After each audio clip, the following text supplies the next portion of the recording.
This is the 10X rule. The only difference between success and failure is included in this book. I'm the author, Grant Cardone, and I'm here to deliver this message to you via audio. Anyone that suggests to me to do less is either not a real friend or very confused. Introduction. You probably picked this book up and wondered, what exactly is the 10X rule and how will it help me? The 10X rule is the holy grail for those who desire success. Seriously, if there's an end-all be-all, this is it. The 10X rule establishes the right levels of actions and thinking that will guarantee your success and ensure that you continue operating at those levels throughout your life and career. The 10X rule will even dissolve fears, increase your courage, increase your belief in yourself, eliminate procrastination and insecurities, and provide you with a sense of purpose that will revitalize your life, your dreams, and your goals. The 10X rule is the single principle that all top achievers are using in the most flourishing areas of their lives. Regardless of how you define success, this book will show you how to guarantee the attainment of it with any dream and in any economy. The first thing that has to happen is for you to adjust your thinking to 10X levels and your actions to 10X quantities. I will show you how 10X thoughts and actions will make life easier and more fun and will provide you with more time. After spending a lifetime studying success, I believe the 10X rule to be the single one ingredient that all successful people are using, that they know and use in order to create the lives they desire. The 10X rule will show you how to define the correct goals, accurately estimate the effort needed, and discern how to approach your projects with the right frame of mind, and then determine exactly how much action to take. You will see why success is guaranteed when you operate within these parameters of the 10X rule, and you will fully understand the single reason why most people never achieve success. You will discover for the first time the mistake people make when setting goals, that when done single-handedly destroys any chance of those goals ever becoming reality. You will also learn how to figure out the precise right amount of effort necessary to accomplish any goal of any size.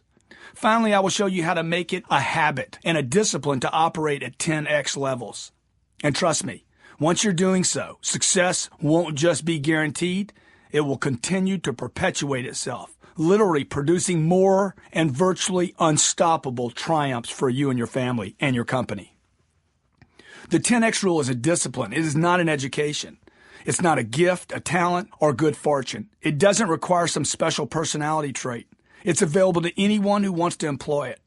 The 10X rule will cost you nothing and gain you everything you have ever wanted. It is the way that individuals and organizations should approach the creation and attainment of all goals.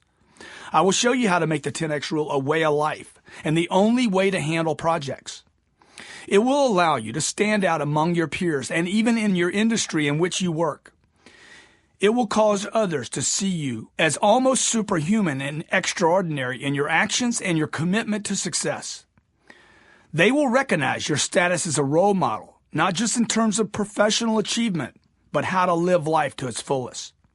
The 10X rule simplifies and demystifies the phenomenon of what success is and what it takes to be successful. Personally, the biggest mistake I've made is failing to set my targets high enough in both personal and professional aspects of my life. I want to say that again to you. The 10X rule simplifies and demystifies the phenomenon of what success is and what it takes to be successful. The biggest mistake I have made in my life is failing to set targets high enough in both professional and personal aspects of my life. You know, it takes the same amount of energy to have a great marriage as it does to have an average one. Just as it takes the same amount of energy and effort to make $10 million as it does to make $10,000. Sound crazy? It's not. And you'll see this when you start operating at 10X levels. Your goals will change, I promise you. And the actions that you take will finally start to match what you really are, who you really are, and what you're really capable of doing. You will start taking actions, followed by more actions, and will achieve what you've set out to do, regardless of the conditions, regardless of the situations you face, regardless of the objections and the obstacles, you'll hit your target. The single most important contributor to success, any success that I've created in my life, came as a result of operating with what I call the 10X rule. These concepts of goal setting, target attainment, taking action. They're not taught in schools. They're not taught in management classes. They're not taught in some leadership training or a weekend conference at the Four Seasons. No formula exists, at least that I could find in any book, that determines the correct estimation of effort. Let's face it, if you don't estimate the right amount of effort and then take that, you're not going to hit it. Talk to any CEO or any business owner, and he or she will tell you that sufficient levels of motivation, work ethic, and follow-up are clearly in shortage today. Whether your goal is to improve the planet's social condition or to build the most profitable company in the world, you will be required to use 10x think and 10x actions to get there. It isn't a matter of education, talent, connections, personality, lucky breaks, money, technology, being in the right industry, or even being in the right place at the right time. Dude, it's about 10x. In every case in which someone has created massive levels of success, be it a philanthropist, entrepreneur, politician, a change agent, an athlete, a movie producer, I guarantee you he or she was operating using 10x during his or her ascent and attainment of their success. Another component that's required for success is the ability to correctly estimate the right amount of effort necessary for you and your team to even achieve the goal, to even be in the game of achieving the goal. By using the exact level of effort necessary, you will guarantee achievement of these objectives. Everyone knows how important it is to set goals. However, most people fail to do so because they underestimate the amount of action necessary to accomplish the goal. Setting the right targets, estimating the mandatory effort, and operating at that right level of actions are the only things that will guarantee your success and that will allow you to blast through the business cliches, competition, client resistance, economic challenges, risk aversion, and even fear of failure while taking concrete steps to reach your dreams. The 10X rule will ensure your success regardless of your talent, education, financial situation, organizational skills, time management. What a joke. The industry you're in or the amount of luck that you have. Use this book as though your life and your dreams depend on it, and you will learn to operate at new and higher levels than you ever thought possible. What is the 10X rule? The 10X rule is the one thing that will guarantee that you get what you want in amounts greater than you ever thought was imaginable. It can work in every area of life, whether spiritual, physical, mental, emotional, familial, your family, and financial. The 10X rule is based on understanding how much effort and how much thought are required to get anything done successfully. Chances are that if you look back over your life, you'll see that you have wildly underestimated both the actions and the reasoning necessary to accomplish any endeavor to the point where it could be labeled successful. Although I myself have done well in the first part of the 10X rule, assessing the level of effort necessary to realize a goal, I failed miserably in the second part of the 10X rule, which was adjusting my thinking so that I dare dream at levels previously unimaginable. I will discuss both facets in detail. I've been studying success for the better part of 3 decades and have found that although there's much agreement about goal setting, discipline, persistence, focus, time management, leveraging through good people and networking, I've never been clearer on that one thing that really makes the difference. I've been asked hundreds of times in seminars and interviews, what is that one quality, the action, the mindset? What's that one thing, Grant, that will ensure a person creates extraordinary success? This question has nagged at me so that I could understand it. If there was one thing in my life that made a difference, what was it? Look, I don't have some gene that others are missing. I definitely haven't been lucky. I wasn't connected to the right people, and I didn't go to some blue-blooded school. So what was it that made me successful? Look, as I look back over my life, I see the one thing, the single one thing that was most consistent with any success I've achieved was that I always put forth 10 times the amount of activity, effort that others did. For every sales presentation, phone call, appointment others made, look, I was making 10. When I started buying real estate, I looked at 10 times more properties, and then I'd make offers to ensure that I could buy just one of them. That ensured that I could at least get the one piece of property I wanted at the price I desired. I've approached all my business enterprises with massive levels of actions that have been the single biggest determining factor in any success I've created. I was a complete unknown when I built my first company, without a business plan and with no money. I had zero know-how. I had zero connections, zero money, and everything had to be generated off of new sales. However, I was able to build a sound, viable business just by utilizing and operating at activity levels that were far beyond what others considered reasonable. And I made a name for myself and literally changed an industry as a result of taking 10x levels of action. Let me be clear here. I don't think that I've created extraordinary levels of success, nor do I think I've tapped into my full potential. I am completely aware that there are many people who are many times more successful, at least financially, than I am.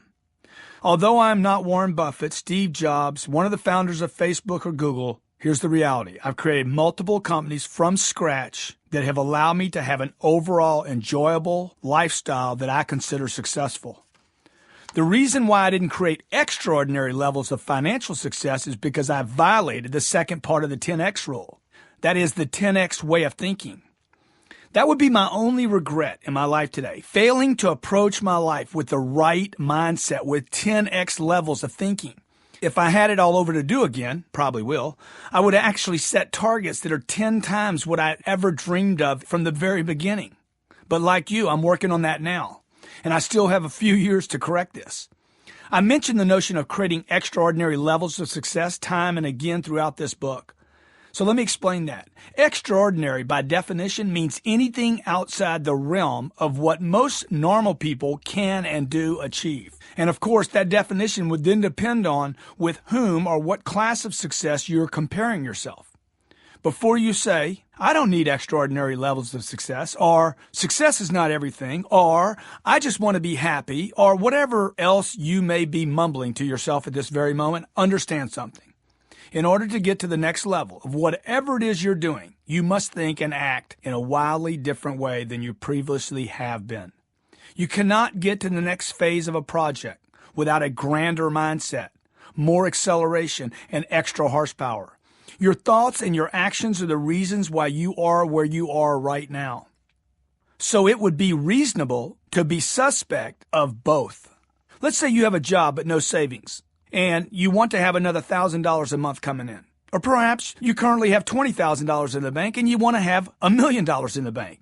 Or maybe your company's doing $1 million a year in sales and you want to get it to $100 million. Look, whatever your circumstances, you have to take it to another level to get to the next level. Maybe you need to find a job. Maybe you want to lose 40 pounds. Maybe you want to find the right perfect partner for you. Although these scenarios cover many different aspects of life, they all have one thing in common. The person who desires them is not there yet. Each of these goals is valuable, and each will require a different way of conceptualizing and acting upon them in order to ever attain them. All of them can be defined as extraordinary if they exceed what you have come to know as ordinary. While it might not be exceptional compared to what others have done or what others are seeking, the goal you should set should always move you to a better place, higher ground, or toward an objective you've not yet achieved. Others might have an opinion about your success, but only you can decide if it's extraordinary. Only you know your true potential, and whether you're living up to your potential or not, no one else can judge your success. Remember, success is the degree or measure of attaining some desired object or end. Once you attain this desired end, the issue then becomes whether you can maintain, multiply, and repeat your actions in order to sustain that result or that success. Although success can describe an accomplished feat, people usually don't study success in terms of something they have done. They go at it with a mind towards something they're seeking to do. An interesting thing about success is it's like a breath of air. Although your last breath of air was important, it's not nearly as important as your next breath. No matter how much you've already achieved, you will desire to continue, I would expect, making accomplishments in the future. If you stop trying to succeed, it's like trying to live the rest of your life off the last breath of air. Look, things change. Nothing remains as it was. For things to be maintained, they require attention and action. After all, a marriage cannot maintain itself off the love felt on the wedding day. But people who are highly successful in both their professional and personal lives continue to work and produce and create even after they flourished. The world watches these people with amazement and confusion, asking questions like, "Oh, why does he keep pushing so hard?" Look, the answer's simple. Extremely successful people know that their efforts must continue in order for them to realize new achievements and new success. Once the hunt for a desired object or goal is abandoned, the cycle of success ends. Someone said to me recently, "It's clear you've made enough money to live comfortably. Why are you still pushing and hammering and traveling?" Look, it's because I'm obsessed with the next breath of accomplishment. I am compulsive with leaving a legacy and making a positive footprint and impact on planet Earth. I am most unhappy when I am not accomplishing, and most happy when I'm in the quest of reaching my full potential and abilities. My disappointment or dissatisfaction with where I am at this moment does not suggest something is wrong with me, but rather that something is right with me. I believe that it's my ethical obligation to create success for myself, my family, my company, and my future. No one can convince me that there's something wrong with my desire to achieve a new level of success. Should I be happy with the love I have for my children and my wife yesterday? Or should I continue to have and create on that love and create in new amounts for today, tomorrow, and into the future? Look, the reality is that most people do not have whatever they define as success. Many people want something more in at least one area of their life. Indeed, these are the people who will read this book, the unsatisfied who yearn for something more. There's nothing wrong with you. And really, who doesn't want more? Come on, better relationships, more quality time with those you love, more momentous experiences, a better level of fitness and health, increased energy, more spiritual knowledge, the ability to contribute to the good of society. Dude, who doesn't want that? Common to all of these things is the desire to improve, and they are qualities by which countless people measure success. Regardless of what you want to do or be, whether it is to lose 10 pounds, write a book, or become a billionaire or a trillionaire or whatever, your desire to reach these points is incredibly important element of ever being able to do so. You got to want it, right? Each of these goals is vital to your future survival because they indicate that it's within your potential. Regardless of the goal you're striving to accomplish in your life, you will be required to think differently. Embrace a die-hard level of commitment, and you will be required to take massive levels of action at 10 times the levels you think are necessary. And you will have to follow that up with more actions.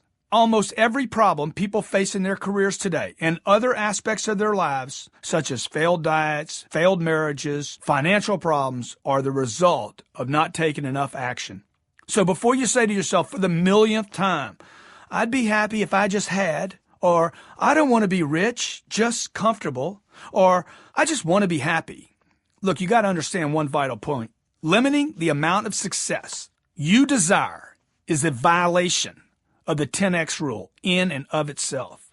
When people start limiting the amount of success they desire in the first place, I assure you they're going to limit what will be required of them in order to achieve success and will fail miserably at what it takes to ever get and keep success. This is the focus of the 10X rule. You must set targets that are 10 times what you think you want. That's right. You must set targets that are 10 times what you think you desire and then do 10 times what you think it will take to accomplish that target. Massive thoughts must be followed by massive actions. There's nothing ordinary about the 10X rule. It is simply what it says it is. 10 times the thoughts and 10 times the actions of everyone else, including what you thought was reasonable. The 10X rule is about pure domination mentality. You will never do what others do. You must be willing to do what they won't do, and even take actions they might deem unreasonable. This domination mentality is not about controlling others. Rather, it's about being a model for others' thoughts and actions. Your mindset and deeds should serve as gauges by which other people can measure themselves. 10X people never approach a target aiming to achieve just that target. Instead, they're looking to dominate sectors, entire environments, and will take unreasonable actions in order to do so. If you start any task with a mind toward limiting the potential outcome, you will limit the actions necessary to accomplish that very goal. The following is a basic series of mistakes people make when setting out to achieve goals. Number one, they miss target by setting objectives that are too low and don't allow for enough correct motivation. Number two, severely underestimating what it will take in terms of actions, resources, money, and energy to accomplish that target. Three, spending too much time competing and not enough time dominating their sector. Number four, underestimating the amount of adversity they will need to overcome in order to actually attain their desired goal. The foreclosure issue that America is facing right now is a perfect example of this sequence of missteps, these mistakes. Those who fell victim to the situation were mistargeting, underestimating necessary amounts of actions, and concentrating too intensely on being competitive rather than creating a situation that would make them invincible to unexpected setbacks. People were operating with a herd mentality, one based on competition instead of domination. During the housing boom, they thought in terms of, oh, my cousin's buying a house, I got to go buy one. You see, that's competitive thinking. They thought in terms of, I have to do what my colleague, neighbor, family member is doing instead of, I have to do what's best for my future, my survival. Despite what many people claim or want to believe, the truth is that every person who had a negative experience regarding the housing collapse and foreclosure mess did not correctly set his or her goals for survival. The number of foreclosures then impacted people's home values across the country. And when the real estate market crumbled, it negatively impacted everything, affecting even those who weren't playing the real estate game, that game. Unemployment suddenly doubled and then tripled. As a result, industries were crippled, companies were shut down, retirement accounts wiped out. Even the most sophisticated of investors misjudged the correct amount of financial wealth necessary to weather this kind of storm. Look, you can blame the banks, the Fed, Treasury, mortgage brokers, timing, bad fortune. You can blame God if you like, but the reality of the situation, every person, including myself, as well as countless banks, companies, and even entire industries, failed to appropriately assess the situation. When people don't set 10x goals and therefore fail to operate at 10x levels, they become susceptible to get-rich-quick phenomenons and unplanned changes in the marketplace. That's what happened in the foreclosure mess. If you had occupied yourself with your own actions aimed at dominating your sector, you probably wouldn't have had time or been baited by these kind of, get-rich-quick temptations. I know because it happened to me. I got caught up in this situation because I had not properly stayed focused on my own targets at 10x levels and became susceptible to someone else's racket. Someone approached me, gained my trust, and claimed to be able to make me money if I would only join forces with them and his company. Because I didn't have enough skin in my own games, you know what I mean? Commitment, 10x. I was drawn into this get-rich-quick, easy scheme, and he hurt me bad. Had I set my own targets properly, had I been completely committed to my own 10x mentality, I would have been so preoccupied with my own doingness and own doing of what was necessary to accomplish that, look, I wouldn't have had time for the guy. I'd have been like, dude, I don't have time for you because I'm preoccupied and wouldn't have met this crook. If you look around, you will likely see that humankind, by and large, tends to set targets at subpar levels. Many people, in fact, have been programmed to set targets that are not even of their own design. We are told what is considered to be what a lot of money is, what rich is, what poor is, and what middle class is. We have predetermined notions about what fair is, what difficult means, what is possible, what's ethical, what's good, what's bad, what's ugly, what tastes good, what looks good, and on and on. So don't assume that your goal setting isn't impinged upon these already established parameters. Any goal you set is going to be difficult to achieve, and you will inevitably be disappointed at some points along the way. So why not set these goals much higher than you deem worthy from the very beginning? If they're going to require work, effort, energy, and persistence, then why not exert 10 times as much on each? What if you're underestimating your own capabilities? Is that a possibility? Is it possible that your social upbringing actually causes you to underestimate what you're capable of? Oh, you might be protesting, saying to yourself right now, but Grant, what if I, set goals that are unrealistic and I'm disappointed? Look, take just a few moments to study history, or even better, simply look back over your own life. chances are that you have more often been disappointed by setting targets that are too low and achieving them, only to be shocked that you still didn't get what you really wanted, than you have been being disappointed with setting a target that was too high and not getting there. See, another school of thought is that you shouldn't set unrealistic goals. That's what you're told. Hey, don't set unrealistic goals because you might be compelled to give up on them. When you realize you can't reach them, you're just going to quit anyway. But wouldn't coming up short on a 10x or a 100x target accomplish more than coming up short on a 1/10 of your possibilities in your goal setting? Let's say my original aim was to make $100,000, which I then changed to $1 million. I just say, you know what? I'm going to do $1 million. I'm going to make my target $1 million rather than 100. Which of these goals would you rather come up short on? Some people claim that expectations are the reasons for unhappiness. However, I can assure you from personal experience that you'll suffer greatly by setting subpar targets. You simply will not invest the energy, effort, resources necessary to accommodate unexpected variables and conditions that are certain to occur sometime during the course of the project or event or your quest. Come on, man, it doesn't make any sense. Why spend your whole life making only enough money just to end up with not enough money? Why work out in the gym only once a week just to get sore and never see a change in your body type? Why get merely good at something when you know the marketplace only rewards excellence? Why work 8 hours a day at a job where no one recognizes you when you could be a superstar and perhaps even run or own your own company or the whole place? All these examples require energy. Only your 10x targets ever pay off. So let's return to our definition of success, a term most people have never even looked up, much less really studied. What does it mean for you to have success or to be successful? You know, in the Middle Ages, the word often referred to the person taking over the throne. The word derived from Latin, succeder. Now that's power, baby. Okay, succeed literally means to turn out well or to attain a desired object or end today. But back in the day, it meant to take over the throne. Success today then is an accumulation of events turning out well or desired outcomes being achieved. Look how far we've reduced the concept of success. Think of it this way. You wouldn't consider a diet successful if you lost 10 pounds and put on 12, right? No, it'd be a failed diet. In other words, you have to be able to keep success, not just get it. And this is what people don't understand. Did you want to keep it? You would also want to improve upon that success to ensure that you are able to keep and maintain it. After all, you can cut your grass once and be successful in doing so, but look, it's going to grow again. You'll have to constantly maintain that yard in order for it to continue to be defined as a success.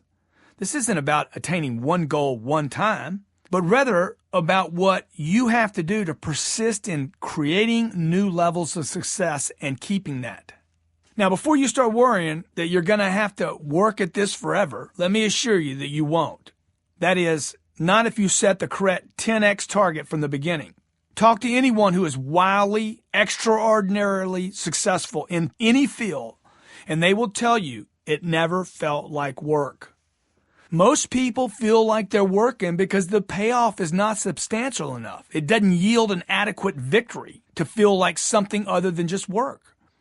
Your focus should be on the kind of success that builds upon itself, that which is perpetual and doesn't happen one time.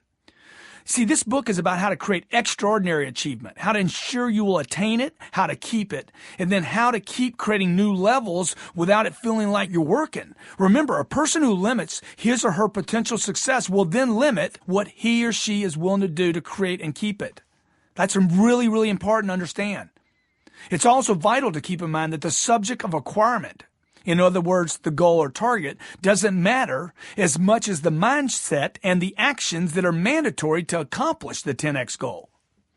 Look, whether you want to be a professional speaker, a best-selling author, top CEO, an exceptional parent, a great teacher, have a role model marriage, get in great shape, produce a movie that the world talks about for generations, whatever it is, you're going to be required to move beyond where you are now and commit to 10x thoughts and actions. Any desirable target or goal will always suggest something you have yet to accomplish. It doesn't matter how much you've already attained. As long as you are alive, You will either live to accomplish your own goals and dreams or be used as a resource to accomplish someone else's. I'm going to say that to you again. It's very important. And if you want to avoid being a slave, learn this. As long as you are alive, you will either live to accomplish your own goals and dreams, or you will be used as a resource to accomplish someone else's goals and dreams. For the sake of this book, success can also be defined as accomplishing the next level of what it is you desire, and in ways that will forever change how you perceive yourself, your life, the use of your energy, and perhaps most significantly, how others perceive you. The 10X rule is about what you have to think and do to get to a point 10 times more gratifying than you have ever imagined. This level of success cannot be achieved by normal levels of thoughts and actions. That's why even when most of those goals that you have are attained, they don't actually provide sufficient fulfillment. Average marriages, average bank accounts, weight, health, businesses, products, and the like, they're just average. Are you ready for the 10X adventure? Okay, so you finish your first chapter. Here's what you want to know. The summary is, what are the 2 parts of the 10X rule? If you don't know them, go back and look it up. Okay, you have to get this in your life. Number 2, what are the 4 biggest mistakes people make when setting goals? If you don't know them, you're going to make the mistakes. So go back and answer those. Number 3, why is it a problem to set a goal too low? And lastly, baby, are you ready? Are you ready for the 10X adventure? Chapter 2, why the 10X rule is vital. Before we get into how important it is for you to think and operate according to the 10X rule, let me share a little of my own story. For every project in which I have ever been involved, I underestimated the time, energy, money, and effort necessary to bring my project to the point of success. Any client I targeted or new sector of business that I've ventured into has always taken 10 times more calls, more mail, 10 times more emails and contacts than I'd originally predicted. Even getting my wife to go out with me and eventually marry me took 10 times more effort and energy than I had calculated. But trust me, it was worth every bit of it. Regardless of how superior your product, service, or proposition is, I assure you, there will be something you haven't anticipated or correctly planned. Economic changes, legal matters, competition, resistance to converting, too new of a product, banks freezing up on you, market uncertainty, technology changes, people problems, more people problems, elections, wars, strikes. Look, these are just a few of the potential unexpected events that could happen. And I don't say this to scare you, but instead to prepare you for where the biggest opportunities exist for you. 10X thinking and actions are vital. They're the only things that will get you through those events. Money alone cannot get you through them. It'll help, but it can't do the job for you. If you march into any battle without the proper troops, supplies, ammunition, and staying power, you're gonna return home defeated. It's as simple as that. It's not enough to occupy territory. You have to keep the territory. I started my first business when I was 29 years old. Most people won't go into business for themselves because they're not willing to take the financial haircut to start their own business.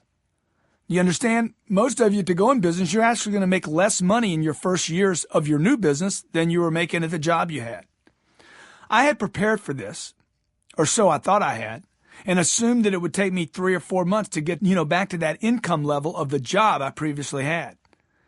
Well, it took me almost 3 years to get my business to provide me with the same amount of income of my previous job. That was 12 times longer than I had expected. And I almost quit 3 months into my new business venture. Not because of the money, but because of the amount of resistance and disappointment I was experiencing. I had a very specific list of reasons why my company wasn't going to work. I was failing. 3 or 4 months, 5 months of just failing. And I came up with all these reasons. I compiled them in an attempt to talk myself out of continuing on my quest. I was beyond disappointment. I was distraught and all but destroyed. I literally went to a friend and said, I can't do this anymore. I'm done. I made up reason after reason why it wasn't working out. It was the clientele didn't have the money. The economy sucked. The timing was wrong. I was too young. My clients didn't get it. People didn't want to change. I sucked. They sucked, and on and on. I eventually realized after spending so much time trying to figure out why things weren't working out, that it was completely possible that I was missing the answer entirely. I never considered that I merely incorrectly estimated what it would take to move a new product into the marketplace at the very beginning of my process. I was presenting a new idea to the marketplace, absolutely for sure, but it wasn't one that anyone had asked for. I had limited funds, so I wasn't able to hire people, and I couldn't afford to advertise, which was unfortunate because no one knew who I was or my company was. I didn't know what I was doing and was cold calling organizations. I'm literally talking to people, I don't know their name and they don't know my name. If this was going to work, it would depend on my ability to increase my efforts, not increase my excuses. Once I quit calculating all the wrong reasons, I committed to making this work by increasing my efforts 10 times. And as soon as I increased my efforts 10 times, everything started to change, and changed immediately. I went back into the marketplace with the same idea, but the right estimation of effort, and started seeing immediate results. You see, instead of making 2 or 3 sales calls a day, I started making 20 to 30. When I ramped up my full commitment and aligned the correct levels of thought and action, the market started responding to me. Look, it was still hard, and I was still disappointed, but I was getting 4 times the result of making 10 times the effort. When you've underestimated the time, energy, and effort necessary to do something, anything, you will have quit in your mind. You'll have quit in your voice. You'll have quit in your posture, your face, and in your presentation. You won't develop the persistence necessary to get your mission accomplished. However, when you correctly estimate the effort necessary, you will assume the appropriate posture. The marketplace will sense by your actions that you're a force to be reckoned with, and you're not going away. And it will begin to respond accordingly. I have consulted with thousands of individuals and companies over the past 20 years, and I have never, not one time, seen an individual or a company correctly estimate the amount of effort and think. Whether it was building a house, raising money, fighting a legal battle, getting a job, selling a new product, learning a new position, getting promoted, making a movie, or finding the right partner in life, it always took more than what the people calculated. I have yet to meet anyone, regardless of their success or even how easy it appeared to be, ever claim that it was easy. Achieving big goals may seem easy to those who are on the outside looking in, but those who know firsthand that actually played the game and succeeded know what it took and will never make that statement. When you miscalculate the efforts you need to make something happen, you become visibly disappointed and discouraged. This causes you to incorrectly identify your problem and sooner or later assume that the target is then unattainable, and you start to throw in the towel. Most people, including managers, their first response to non-target attainment is to reduce the target rather than increase the activity. I have watched sales managers in organizations do this for years with their sales teams. They give a quota or agree on a target at the beginning of a quarter, and then midway through the quarter, they find they're unable to achieve the target, so they hold a meeting and basically tell everyone, hey, let's just reduce the target to some more attainable, quote unquote, figure in order for the team to stay motivated and have some chance of accomplishing their new target. This is a major mistake and should never even cross your mind as an option. It sends the wrong message to the organization that targets are unimportant and that the only way for us to win is to move the finish line up. A great manager will push a person to do more at the risk of coming up short rather than targeting less. This idea of changing targets to make everyone feel good will lead to a further weakening of morale, hope, expectations, and skills, and everyone will start assigning reasons, better known as excuses, as to why the team was unable to attain its targets. Look, warning, never, ever reduce a target. Ever. Always increase your actions. When you start rethinking targets, making up excuses, letting yourself off the hook, you're giving up on your dreams. These actions should be an indication that you're getting off track. Considerations like rethinking targets, making excuses, letting yourself off the hook, that should be an indication, dude, I'm getting off track here. That you have to shift your thinking in terms of correcting the initial estimation of effort rather than making excuses.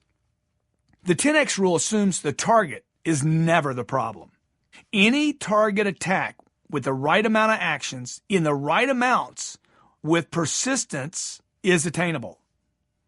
Look, even if you want to visit another planet, if you assume the right actions taken in the right amounts over the right amount of time, you will accomplish that target. When people inadequately measure the actions necessary, they inevitably will start to try to make sense or rationalize why they're not hitting that target. Mankind seems to have this built-in automatic calculator whose only purpose is to explain away failure. The problem is that the first and most often used calculation always seems to be, it's the target. The target's wrong. The target's too big. But never the activity level. This calculator, this mental deficiency, if you will, tends to be more emotional than logical. It judges the project. It judges the clientele, the economy, and even the individual to be deficient as a means of justifying why things are not working out. This is probably due to all the false content that has been loaded into our calculations by the media, the educational systems, the psychiatric community, and from our upbringing with excuses like, the market's not ready, the economy's bad, this isn't wanted, don't work too hard, you're not cut out for it, your target was unrealistic, love life, enjoy life. Life is to be loved. Success is on the journey, not the destination. Look, that's garbage, man. You need to attain success for yourself. More often than not, it's simply that you haven't correctly assessed the amount of action necessary. That's the only reason you're failing.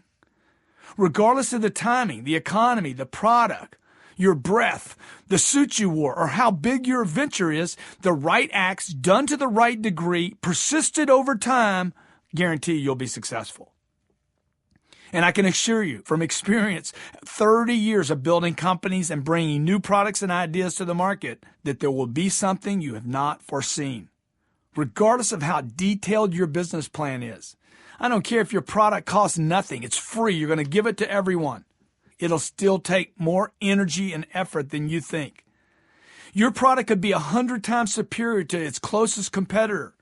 And it could be free, and you will still have to apply 10 times more effort just to push through the noise in order to get people to even know about your product. Assume that every project you attempt will take more time, more money, more energy, more effort, and more people than you ever imagined. Multiply every expectation you have by 10, and you might be safe. And if it doesn't take 10 times more than anticipated, hey, lucky you. It's better to be pleasantly surprised than greatly disappointed. If you want to save time in getting your idea or product into the market, look, do this for yourself. Make sure you do 10 times more of everything in order to be in more places with more people over a shorter duration.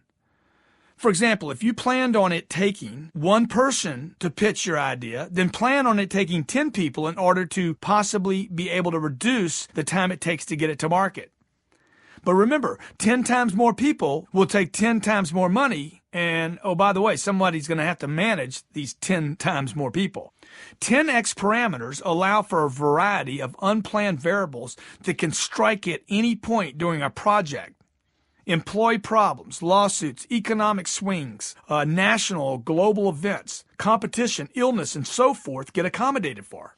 Add to this list any marketplace resistance to projects, people being set in their ways and not able to want to change, shifts in technology, and you have a whole slew of additional potential events that could derail your target. For some reason, people who develop an idea about something they want to bring to the market tend to embrace a sense of optimism that frequently causes them to grossly misjudge what it's going to take to complete their project. While enthusiasm for any project is clearly important, you cannot forget one important fact. Your potential customers are not as enthusiastic about your project as you are. Look, they don't even know it exists. Your potential market may only just be starting to wrap their head around your concept. Then, too, there's the possibility of complete apathy on the part of the marketplace, that there's no interest whatsoever in changing or a new product or a new idea. Look, I'm not telling you this to be pessimistic, but to be prepared. Tackle your project with the 10X rule, like your life depends on it. Manage every action as though you have a camera on yourself every step of the way. Pretend you're being regarded as a model by which your children and grandchildren in the world will learn later from your recordings. Attack everything with the ferociousness of a champion athlete who is getting his single last opportunity to claim his pages in the history books. And always remember to follow through completely. That is the great common denominator of all winners. They see every action through to completion. They make no excuses and adopt a take no prisoners attitude. Approach every situation with a in it to win it, whatever it takes mindset. Oh, sounds too aggressive? Sorry, but that's the outlook required to win in this marketplace today. I know you probably heard this before, but success does not merely happen.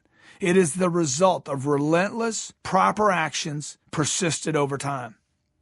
Only those who operate with the appropriate view and corresponding actions will guarantee themselves of success.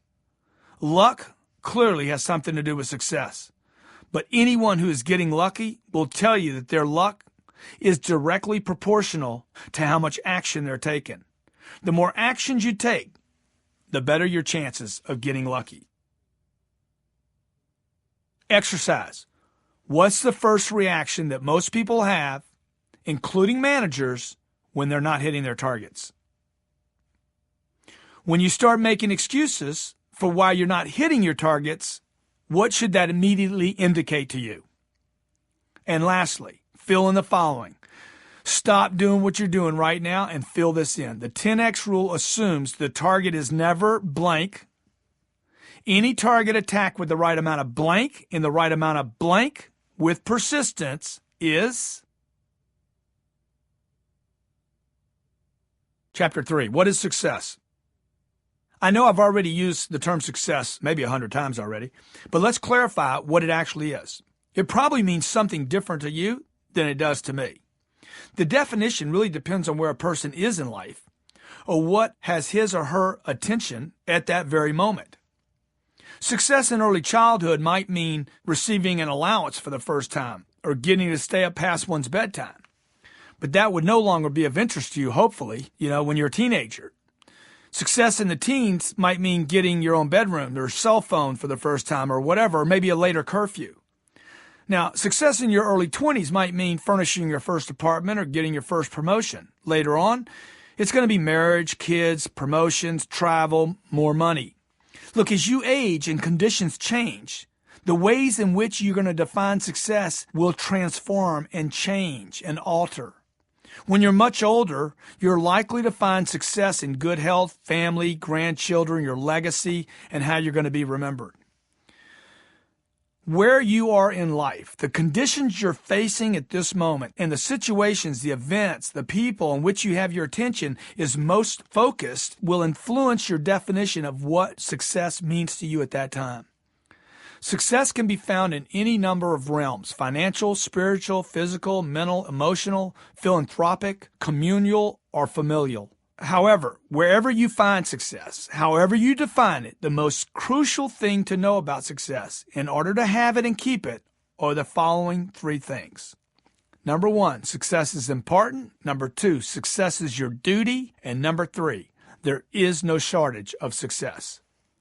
I will discuss the first point, success is important, in this chapter, and the other two in subsequent chapters. Success is important.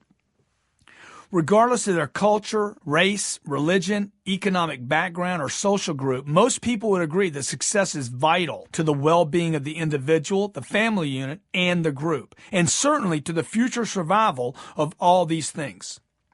Success provides confidence, security, a sense of comfort, the ability to contribute at a greater level, and hope and leadership for others in terms of what might be possible. Look, without success, your group, your company, your goals and dreams, and even the entire civilization would cease to survive and thrive. Think of success in terms of expansion. Without continued growth, any entity, be it a corporation, dream, a race, ceases to exist. History is full of examples that support a notion that disaster occurs when expansion doesn't continue. You could include the Vikings, ancient Rome, Greece, communist Russia, and an endless list of companies and products. Look, success is needed in order to perpetuate, to push forward people, places, and things. You must never reduce success in your mind or in a conversation to something that doesn't matter. On the contrary, you must treat success as though it's vital, it's important. Anyone that minimizes the importance of success to your future has probably given up on his or her own chances of accomplishment and is spending now his or her life trying to convince others, you in this case, to also give up.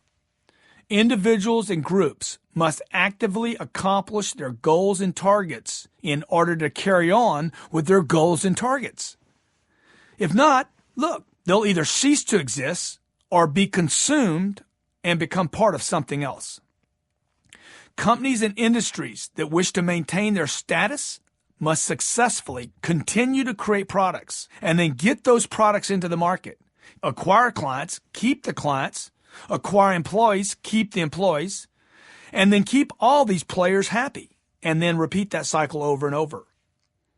There are far too many cute sayings that seem to dismiss the importance of success, like, success is a journey, not a destination. Please, man, you're killing me. You're making me sick. I want to puke.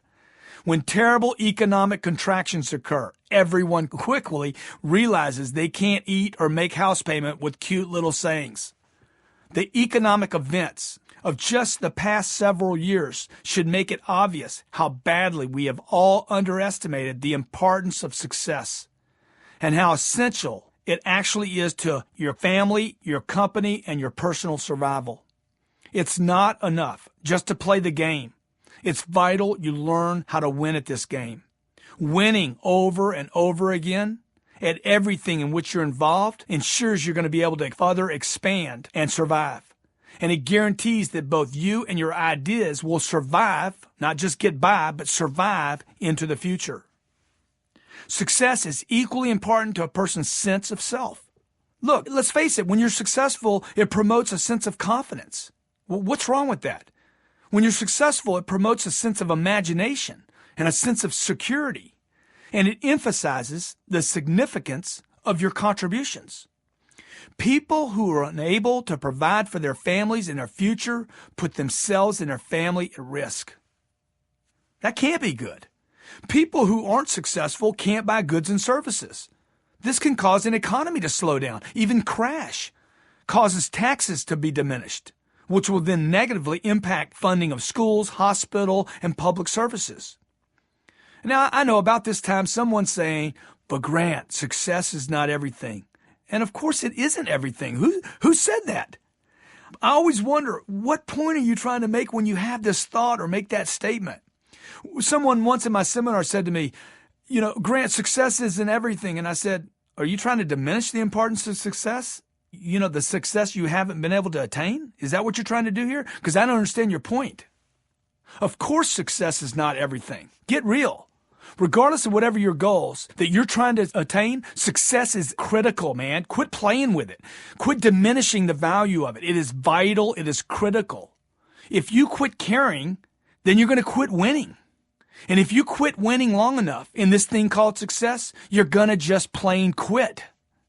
Do kids benefit when they see their moms and dads losing and quitting? No. Does anyone benefit when they don't get their art sold, or you don't get that great book written and you don't get it published and nobody buys it? Dude, nobody wins. No one benefits from failure. However, if you're able to reverse it and attain your goals and be successful and acquire the dreams you set for yourself, now that has positive outcomes. So your exercise here. What are some cute sayings that you've heard about success that actually diminish the importance of success? Very important you write that down now so you can start understanding what people are telling you and what you've been made to believe. Second question in the exercise: how would being successful be important to you, and how would it improve your life? Chapter 4, Success is Your Duty. One of the greatest turning points in my life occurred when I stopped casually waiting for success and instead approached success as my duty, my obligation, and my responsibility. I literally began to see success as an ethical issue, a duty to my family, my company, and my future, rather than as something that may or may not happen to me. I spent 17 years getting a formal education that was supposedly going to prepare me for the world. And not one course was on success. Much less, nothing told me what I was going to have to do in order to get it. Amazing. Years of education, information, hundreds of books, time in class, and money that I borrowed from the federal government, yet I was missing the single thing that was most necessary, the purpose. What's the purpose? However, I was fortunate enough, didn't feel fortunate at the time, to have two distinct experiences in my life that served as major wake-up calls. My existence and survival in both these times were seriously threatened. The first occurred when I was 25. My life was a mess, pitiful mess, caused by years of approaching life aimlessly. I was drifting with no real purpose and no real focus. I had no money, plenty of uncertainty, no direction, too much free time, and still hadn't made a commitment to approach success as an obligation. Now look, don't misunderstand me. I wanted money and I wanted to be successful, but I hadn't approached it as a duty and obligation yet. Had I not had this realization at 25 and gotten serious about my life, I don't think I'd be alive today, much less successful. Look, I would be dead. You don't need to grow old to die. I was dying at the age of 20 as a result of no direction and no purpose.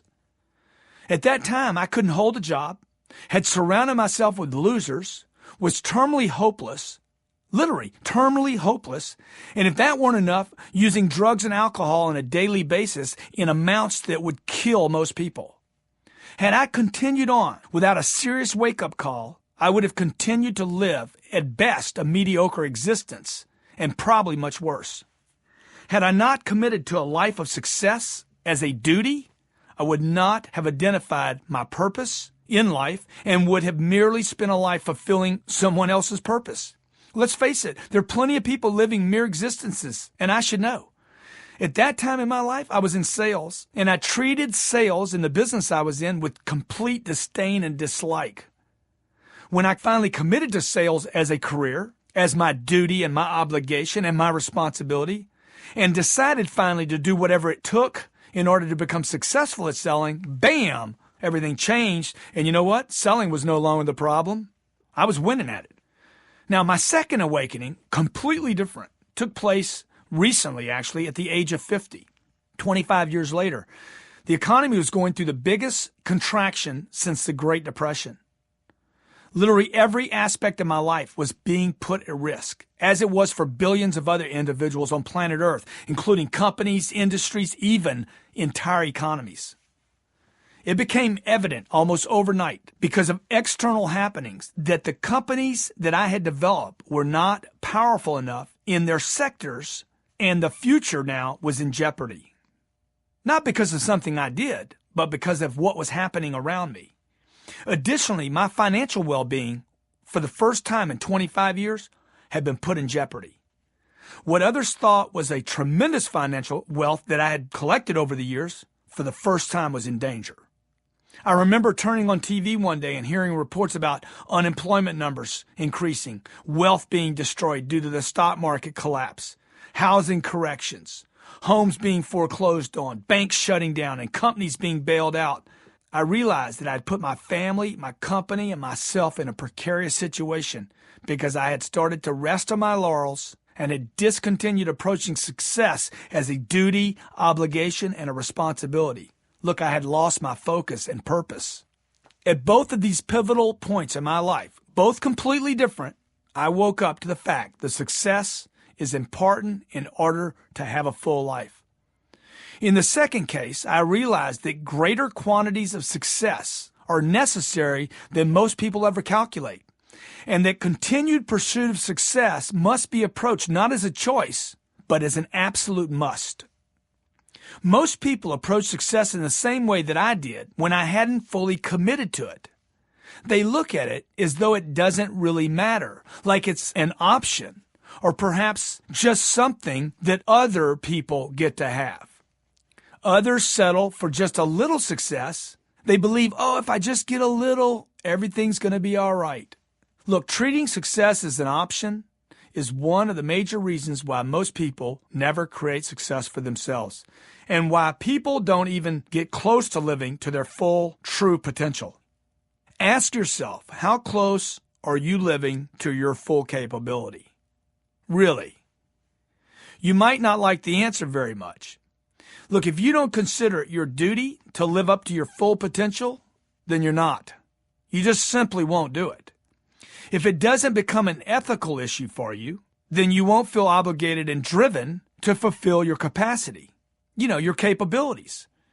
People don't approach the creation of success as a must-have obligation, do-or-die mission, gotta have it, hungry dog on the back of a meat truck, mentality that's like just sticks to you, you're obsessed by. Look, if you don't approach it like that, you're not going to have it. They then spend the rest of their lives making excuses of why they don't get it. And that's what happens when you consider success to be an alternative or an option rather than an obligation. In my home today, we consider success vital to our family's future survival. We consider it our obligation to create success. My wife and I are on the same page with this concept. We meet often to talk about why it's important to us and determine exactly what we have to do and what we're willing to do to keep secondary issues out of the way of the primary issues. Now, I'm not just talking about money here. I just don't mean success in monetary terms, but in every area. Our marriage needs to be successful. Our health needs to be successful. Man, me as a spiritual being, I want to be successful as a spiritual being, and I want to know who I am and where I'm going. The contributions to the community, I want that to be successful. I want my future to be successful, even long after we're both gone. See, you have to approach the notion of success the way a good parent approaches duty to their children. It's an honor, an obligation. The kids are a priority. Good parents will do whatever it takes to take care of their children. Anything. They'll die for their kids.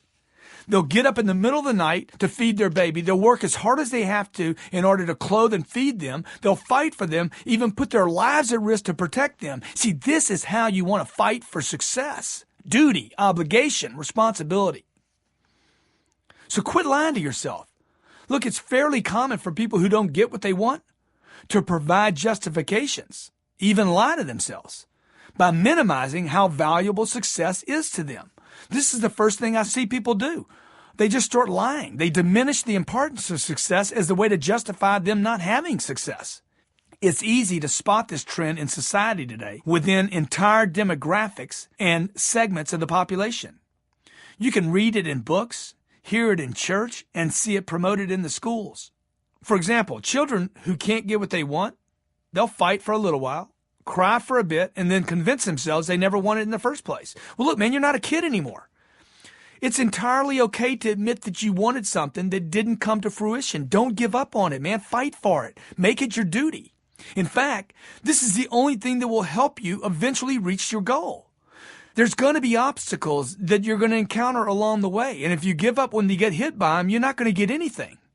Even the most fortunate and well-connected people among us must do something to put themselves in the right place at the right time in front of the right people. You understand what I'm saying? Even the lucky and the fortunate, the well-connected, have to put themselves in the right place at the right time in front of the right people.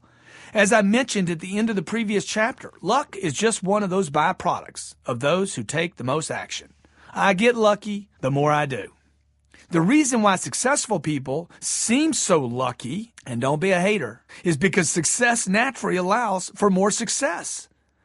Success just perpetuates success for some reason. People create magical momentum by reaching their goals. which then compels them to set and eventually even reach loftier goals. And you look at them and say, oh, they're lucky. Unless you're privy to the action that they're taking, you don't see or hear about the number of times the supposed successful went for it and failed. After all, look, the world only pays attention when people are winning. Colonel Sanders, who made Kentucky Fried Chicken famous, pitched his idea more than 80 times before anyone bought the concept. It took Stallone 3 days to write the script for Rocky. 3 short days. The movie grossed $200 million.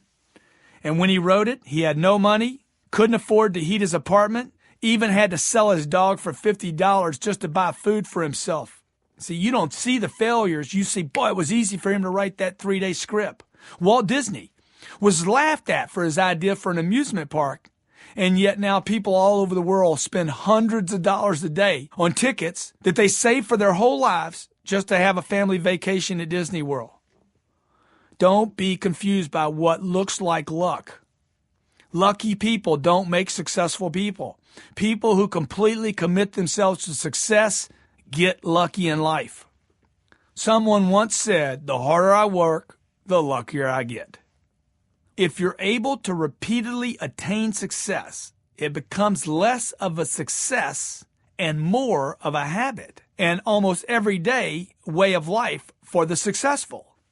Successful people are then described as having a certain magnetism, some type of X factor or magical charm that seems to surround them and follow them.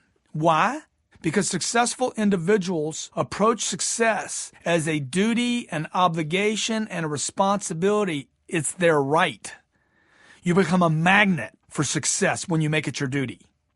Let's say there's an opportunity for success in the vicinity of 2 people. Okay? Do you think it's going to end up with the person who believes success is his duty? Who reaches out and grabs it? Who believes they're a magnet, that it's due them, it's theirs? Or only one of the 2 of you can get it, or to the one who approaches it as take it or leave it kind of attitude?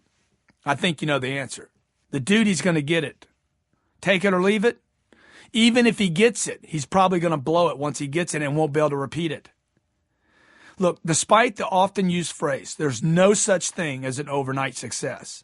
You cannot show me one overnight success.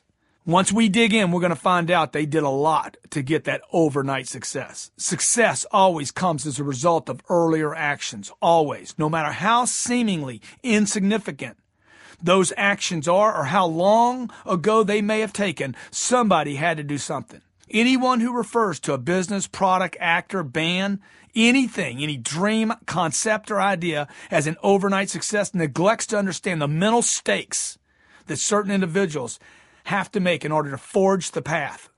They don't see the countless actions taken before these people actually created and acquired their much-deserved victory. Even those born into royalty had to do something.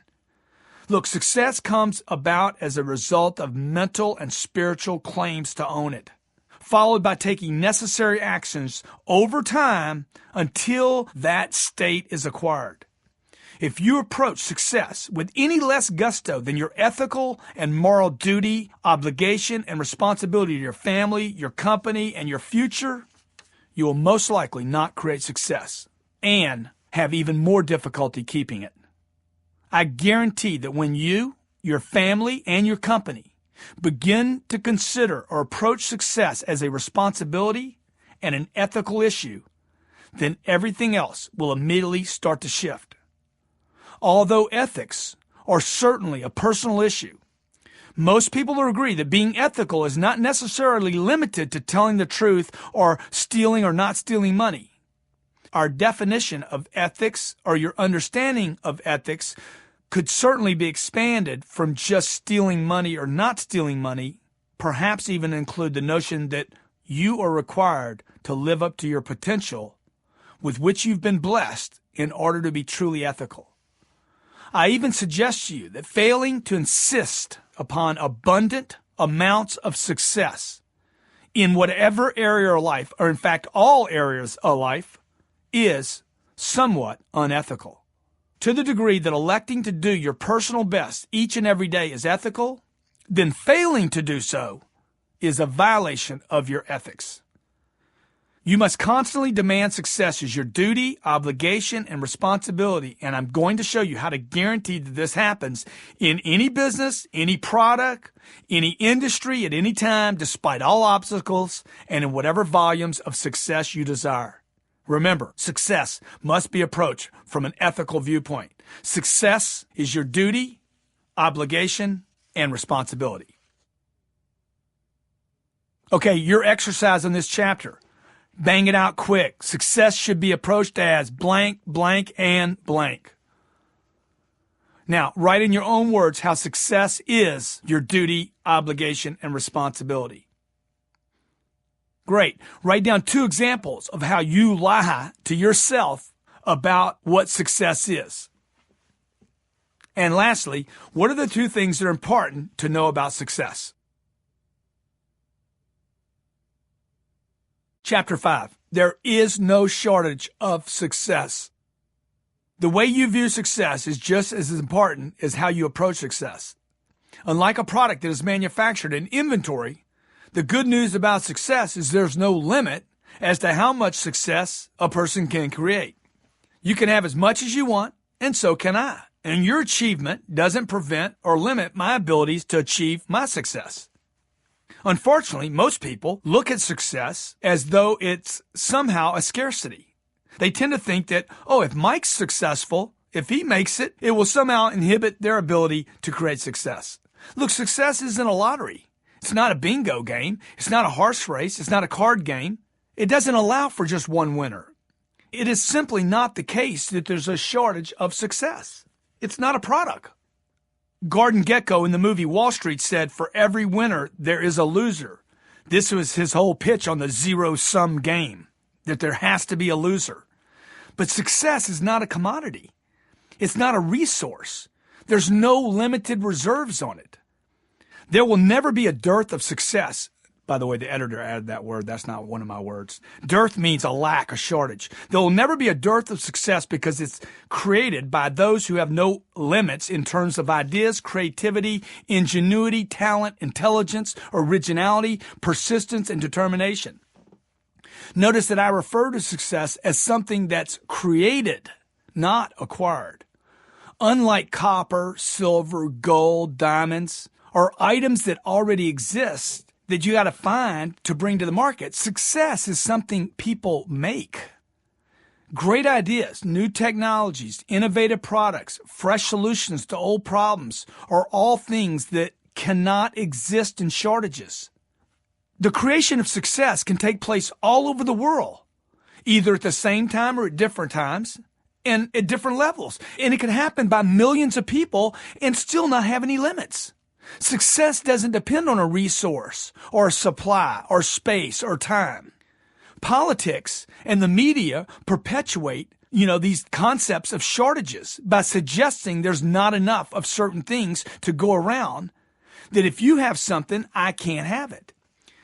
Many politicians believe they need to spread this myth in order to energize their followers, to take a stand for them or against another politician or a party. They make statements like, I will take better care of you than the other guy.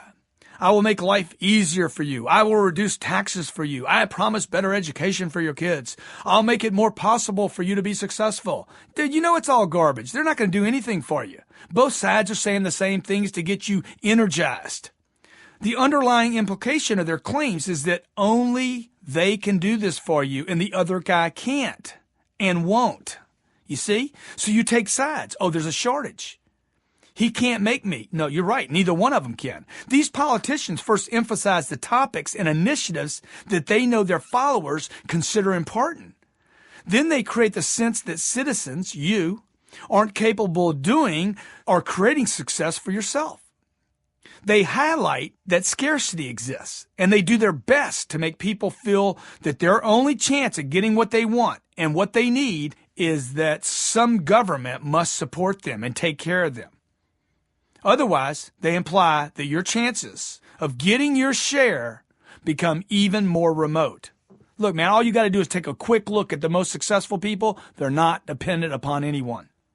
One of the reasons why it's difficult to discuss politics or religion with people is because any exchange or communication or discussion about both tend to suggest a shortage, which then causes inevitable disputes. For example, if your political beliefs win, then someone else's loses. If one party gets what it supports, then supposedly another group must suffer. The same can be said for certain general attitudes and viewpoints. It's extremely difficult for people to agree to disagree. People operate under the assumption that one person's beliefs cannot be maintained if another person's conflicting beliefs even exists. This notion, based on, once again, the concept of limits and shortages, only increases the amount of tension we have with one another. Look, why does one person have to be wrong and another one right? Is there a chance that Jen could be right, have one idea, and I could also be right and have a completely different one? Why the need for shortages? See, the notion of competition suggests that if one person wins, someone else has to lose. Although this might be true in a board game, where the goal is to produce one winner, this is not the reality with regard to success in business and in life. Look, the big players do not think in terms of restrictions like this. Instead, they think without limits, something that allows them to soar to levels that many consider or once considered impossible. Financial legend Warren Buffett's success is not capped or limited because of someone else's investment strategies, and in no way does his financial prowess and success confine or limit my ability to create financial success for myself. The founders of Google didn't stop the creation of Facebook, nor did 2 decades of Microsoft's dominance in the marketplace prevent Steve Jobs from raising Apple's profiles with iPods, iPhones, and iPads. Similarly, the amount of new products, ideas, and successful creations by these companies and ones like them over the past years will not prevent you and others from generating future success at even more astounding magnitudes. You don't have to look far to see the shortage myth perpetuated by most of the population via expressions of envy, disagreement, unfairness, and suggestions that those who hit it big have been unfairly compensated. The constant reports in the media of shortage of jobs, money, opportunities, and disparity between earning incomes. How often do you hear someone make the claim that there isn't enough time in the day? Or, 1% of the people make more money than 50% of the population. Or someone else complains that there aren't any good jobs or no one is hiring.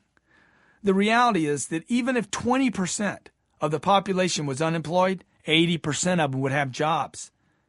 And the truth is, the 20% could go get a job anytime they wanted to if they really amped up and made it their duty, obligation, and responsibility.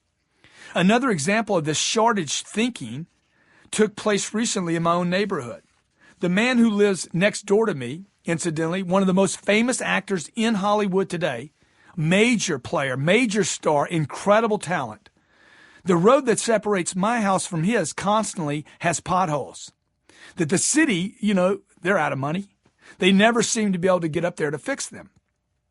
Another one of my neighbor who lives at the end of the street had the gall to suggest to me that the movie star, the A-lister guy, should pay to fix the street because he makes $20 million plus a movie.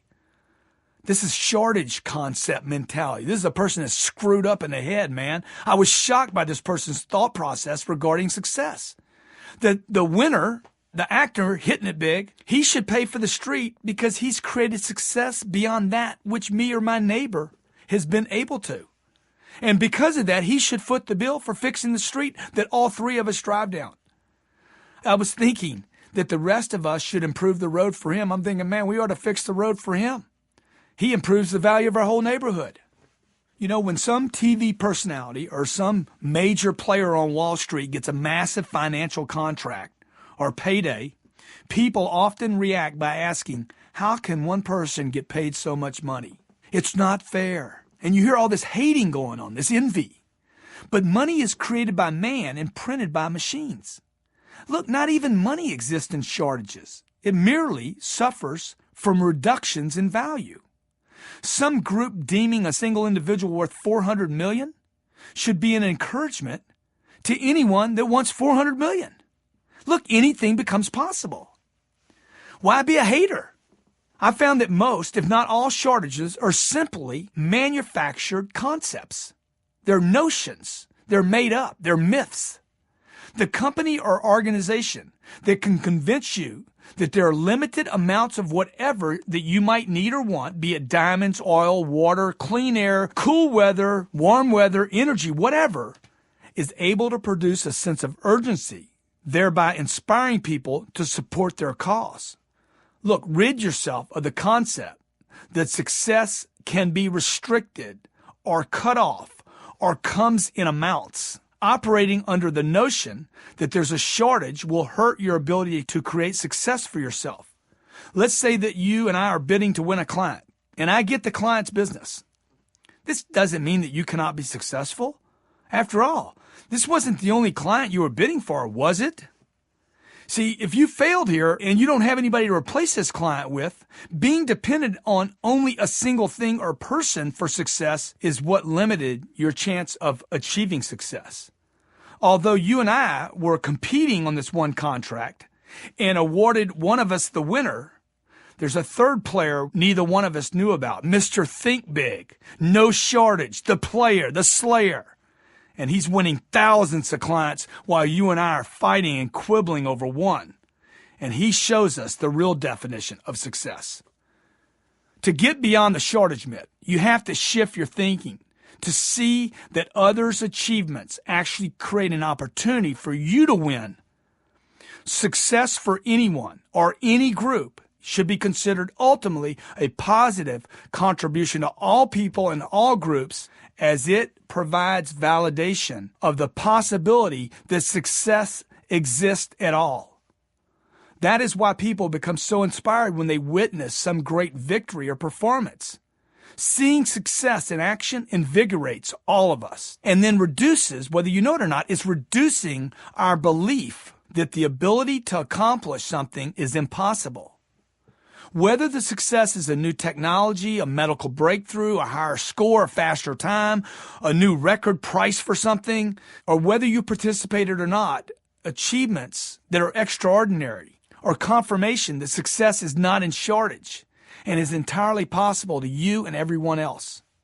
So erase any concepts that you might have that success has limits, or that success is limited to some, or only comes in certain amounts. You and I can get as much as we want, and we can do it at the same time. The moment you start thinking someone else's gain is your loss, you limit yourself by thinking in terms of competition and shortages. This is the moment when you must discipline your thinking to equate any success, even someone else's success, with the possibility that you can have more success. Then move back to your commitment that success is your ethical duty. This will motivate the most creative parts of you to find the solution and the way in which you can create original success for you in abundant amounts. Okay, the exercise. Look, write down an example of shortages of success that you have seen in your life. That's right. Write down examples of shortages of success. Now I want you to write down, how were these supposed shortages actually created? Because you probably had difficulty even coming up with the examples of shortages of success. And the last one is, there exist no shortages of success, but what is there truly a shortage of? Chapter 6, assume control for everything. I was going to call this chapter, Don't Be a Little Bitch, but decided to back off a bit so as not to offend anyone, and there I went and slipped and said it anyway. I've been trying to work this title in since I published my last book, which became a New York Times bestseller. It's called If You're Not First, You're Last. I still love this title, Don't Be a Little Bitch. I've been dying to work it in someplace, and I finally squeezed it in. I love that. I thought it'd be perfect for this chapter, since the purpose here is to discuss the idea that crybabies, I said it, whiners and victims just don't do well at attracting or creating success. It's not even that they aren't capable. It's just that people who typically succeed are required to take big actions. And it's impossible to take big actions if you don't take big responsibility. It's equally impossible to do something positive when you're spending your time making excuses. Hey, look, it's not even that these people aren't capable. It's just that people who typically succeed are required to take big action. And it's impossible to take big actions if you don't take big responsibility. It's equally impossible to do something positive when you're spending your time making excuses. Because look, man, making excuses is just being negative. You must understand, as I've already stated countless times, success is not something that happens to you. It's something that happens because of you and because of the actions that you took. People who refuse to take responsibility generally don't do well at taking much action and subsequently don't do well in the game of success. Successful people accept very high levels of accountability for creating and having success for themselves, and even for failing to do so. Now, if when I said that, you thought about some rich guy that never takes responsibility, I promise you, he's not successful, not truly successful in his life. Successful people hate the blame game and know that it's better to make something happen, good or bad, than to have something happen to them. Those who suffer from victim thinking, which I roughly estimate, definitely not scientific here, about 50% of the population, could be more, will hate this chapter and probably pick this book up by mistake. Anyone who uses blame as the reason why something happened or did not happen, I promise you, will never accumulate real success in life and only further his or her status as a slave on this planet. I'm going to say that to you again. It's ugly, man. It's ugly if you can't swallow it. You know what they say about the shoe. Anyone who uses blame as the reason why something happened or did not happen will not accumulate real success in their life and only will further his or her status as a slave on planet Earth. Those who give control over to another for their success or their lack of success will never be in control of their lives or their futures. No game in life is truly enjoyable without first accepting control over your understanding of the game, how to play the game, and then the outcome of the game. People who assume the position of victim will never be secure, simply because they elect to turn over responsibility to another party and because they never elect to know for themselves what they can do. They therefore never take charge over their outcomes going forward, saying, I am a little victim, bad things happen to me often, and they do it with pride, and I cannot do anything about it. Oh, woe is me, the little bitch. This is not in the book, by the way. To get where you want to go in life, you must adopt the view that whatever is going on in your world, good, bad, or nothing, is something caused by you. I assume control over everything that happens to me, even for those things that I appear to have no control over. Whether I'm in control or not, I still elect to claim responsibility and control so that I can do something to improve my situation going forward. If, for example, the electricity goes out in my neighborhood, rather than blaming the city or the state for the blackout, I look at what I could do differently in order not to be impacted negatively the next time this might happen. Now, don't confuse this with some compulsive need for control, which I don't think is bad, by the way. It's simply a high-level, healthy sense of responsibility and a way for me to generate an effective solution to a problem or a situation that might exist in the future. The reality is, look, I didn't have anything to do with the lights going out. It could have been to too many people using electricity at the same time, or a heat wave. It could have been an earthquake. It could have been somebody hitting a transformer. Look, I paid my bill, man. I paid as scheduled. And now I'm out of electricity and heat, and I'm unable to boil my water, refrigerate my food, use my computers, watch TV, run my business, and take care of my family. Look, blaming doesn't change those conditions. And because success is my duty, my obligation, and my responsibility, it's a little hard for me to now turn that over to the state and the city. I mean, if you're going to turn control over somebody, please don't give it to them. It's kind of hard to consider yourself successful if you're without lights, heat, and having to look at spoiled foods in the refrigerator. When I assume and increase my responsibility for this exact situation, we're back to the lights, I guarantee you I'll come up with a solution going forward. You've probably already thought of what it could be. This didn't happen to me because the electricity went out. Hey, look, it happened to me because I didn't have a backup generator. This wasn't bad luck or bad planning. It was a result of turning responsibility over to the state or the city. Don't be a little bitch, I say. Get a generator. Oh, but generators cost money, Grant. Not everybody can have a generator, Grant. Hey, truth is, when the electricity's out, you're not going to worry about the money you don't have. You're going to worry about the lights you can't live without. Not as much money as being without electricity for 3 days and not being able to take care of your family for 3 days and not run your business for 3 days. See, once you decide to take control of everything and increase your responsibility for everything, you're going to find successful solutions to making your life better and to guaranteeing success for yourself, your family, your household, and your future. Assume control and increase responsibility by adopting the position that you make all things happen, even those things you had previously considered not to be under your control. Never take the position that things happen to you. Rather, take the position that they happen because of something you did or you did not, maybe you failed to do. If you're willing to take credit when you win, baby, you got to take credit when you don't win. Increasing your responsibility level will inherently enhance your ability to find solutions and create success and more success and future successes for yourself. Blaming someone else or something else or somebody else or some country or group only extends how long you're going to be a victim and then a slave. Assuming control will cause you to start to look at what else you can do to make sure negative events don't take place, so that you can improve the quality of your life and reduce the occurrence of seemingly random, unfortunate events. So let's say somebody rear ends me. Somebody drives into the back of my car. Clearly that person's at fault, right? Yeah, of course. Although I'm going to be upset with him or her, I'm probably going, hey, what are you doing? The last thing I want to do is assume the responsibility of the position of being a victim. Why'd you do that to me?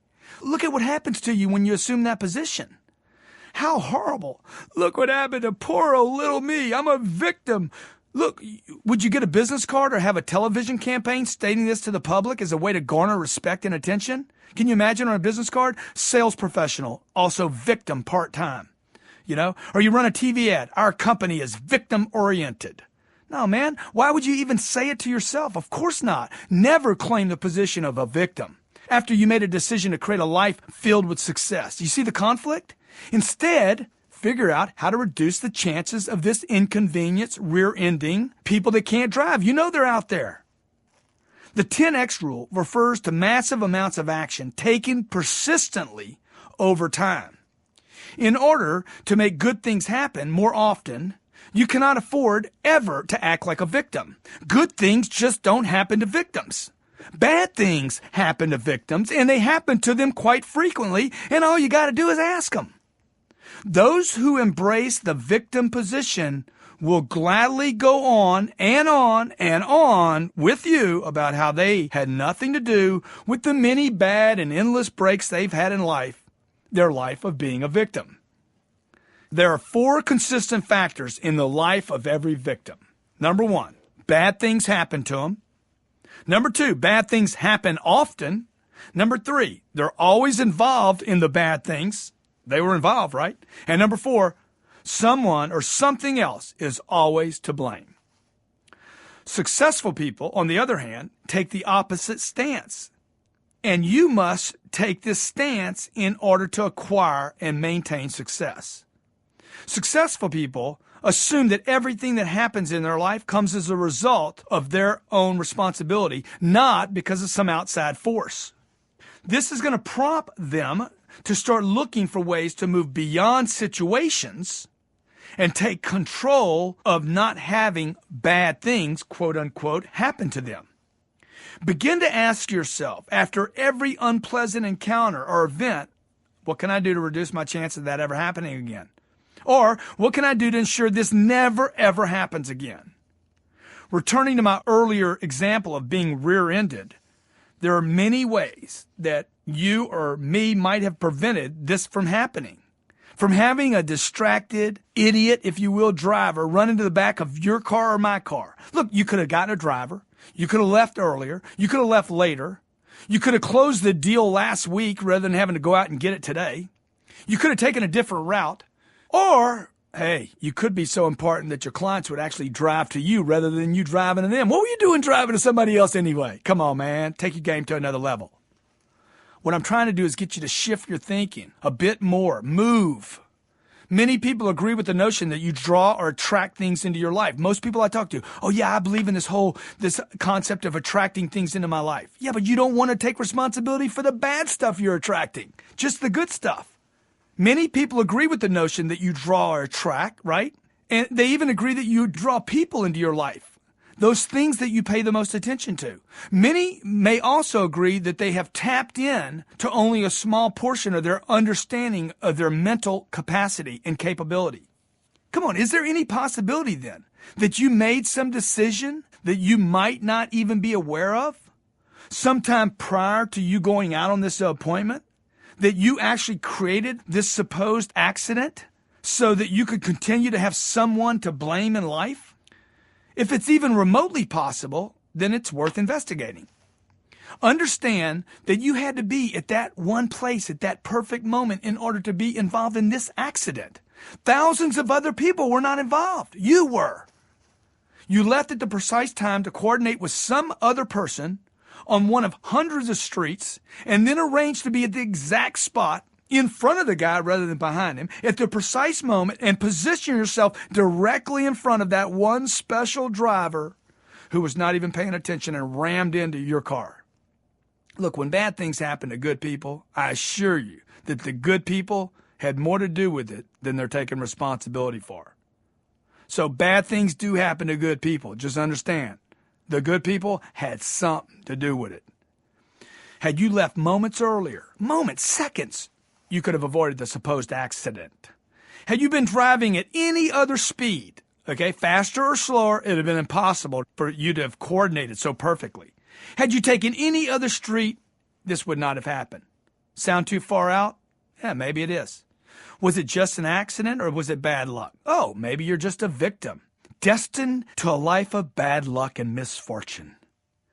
When the physical universe keeps slapping you around and it's not getting any better, you may want to consider that things happen not just by luck and happenstance, but that you might have something to do with what is happening that's causing you to get slapped around all the time. Look, you're getting slapped around. Remember, although it may be happening to you, it's happening because of you as well. Although you may not want to claim responsibility for the accident or the slapping, or you might not want to tell the police report, hey, by the way, I had something to do with this. The reality is the insurance company is going to exact a penalty on you regardless of whose fault it was. Dude, you're going to get hammered either way. You're going to get rear-ended. It wasn't your fault. And the insurance company is going to raise your rates.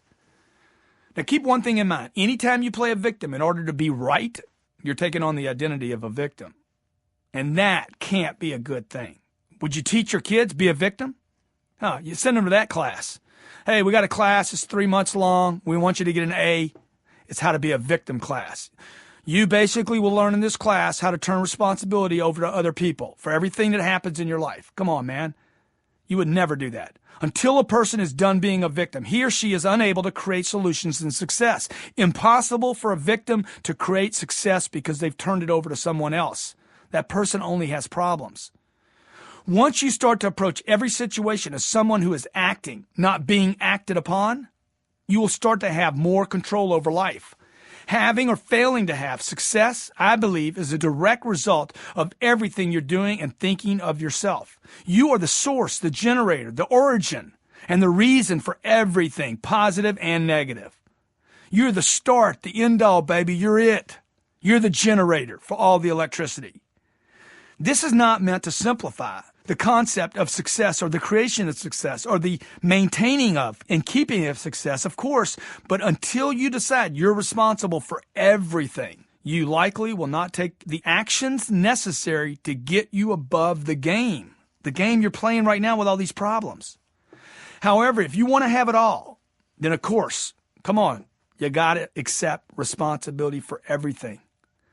Otherwise, you're going to waste a lot of potential 10x energy making excuses instead of profits. It is a myth and a falsehood to think that success just happens or that it just happens to some people.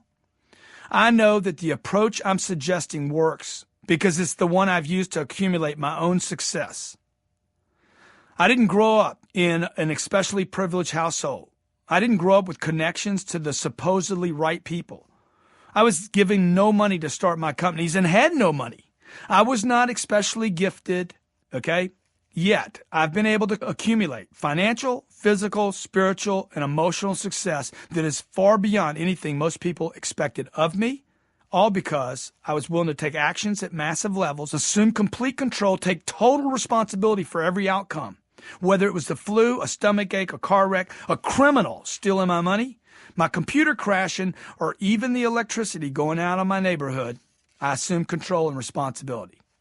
And it was only until I started to believe that nothing happened to me and happened because of me was I able to start really operating at the level, 10x levels, necessary. Someone once said to me when I was 25, 26 years old, "Grant, no matter where I am, there I go." This little saying like literally turned me, pivoted me in my mind that no matter where I go, there I am. That's me there. It's me and all my stuff. This little saying suggested to me that I'm both the problem and the solution. Dude, that's the good news. If you're the problem, then you're the solution. If Dan's the problem, you don't have a solution, a way out. I didn't allow myself to blame anyone anymore. I didn't allow myself any more justifications for hardships that I encountered.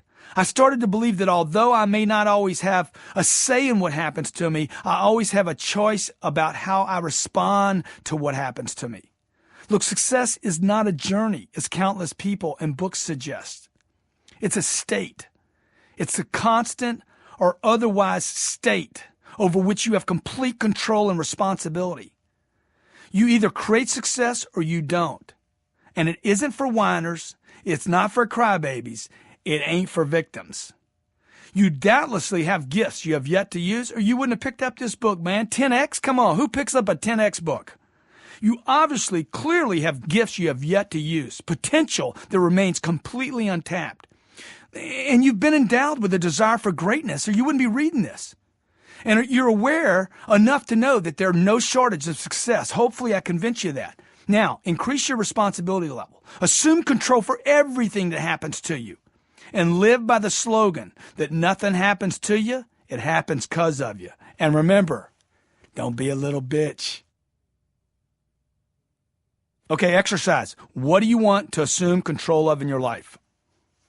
What do you want to assume control of in your life? 2, success is not something that happens to you. It's something that happens, fill in the blank. 3, I want you to write down 3 examples when you made success happen, where it didn't just happen, you made it happen. And the last exercise, what are the 4 consistent factors in life of the victim? Chapter 7, 4 degrees of action. One question that I've received over the years is exactly how much action, Grant, is necessary to create success. Not surprisingly, everyone is looking for the secret shortcut. Me too. And equally unsurprising is the following fact. There are no shortcuts. The more action you take, the better your chances of getting a break. Disciplined, consistent, and persistent actions are more of a determining factor in the creation of success than any other combination of things. Understanding how to calculate that and then take the right amount of action is more important than your concept, your idea, your invention, or your business plan. Most people fail only because they're operating at the wrong degree of action. To simplify action, we're going to break down your choices into 4 simple categories or degrees of action. Your 4 choices are 1, do nothing, 2, retreat, 3, take normal levels of action, or 4, take massive action. Now, before I get into describing each of these, it's important to understand that everyone utilizes all 4 degrees of action at some time in their lives, and especially in response to different areas of their lives. For instance, you might use massive action in your career, but then completely retreat when it comes to your civic duties and your responsibilities. Another person might do nothing when it comes to learning about social media, even retreat from it. Another might take normal levels of action when it comes to eating healthy and exercising, but take massive action when it comes to destructive habits. A person is obviously going to excel and do best in those areas in which he or she invests the most attention and takes the most action, unless, of course, the area is destructive.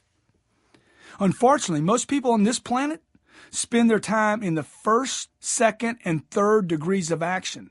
Do nothing, retreat completely, or operate at normal levels of activity. The first 2 degrees of action, doing nothing and retreating, are the basis for failure. And the third degree, normal levels of action, will only create a normal existence at best. Now, let me say one thing. Number 3, taking normal levels of action, is the killer of the 4.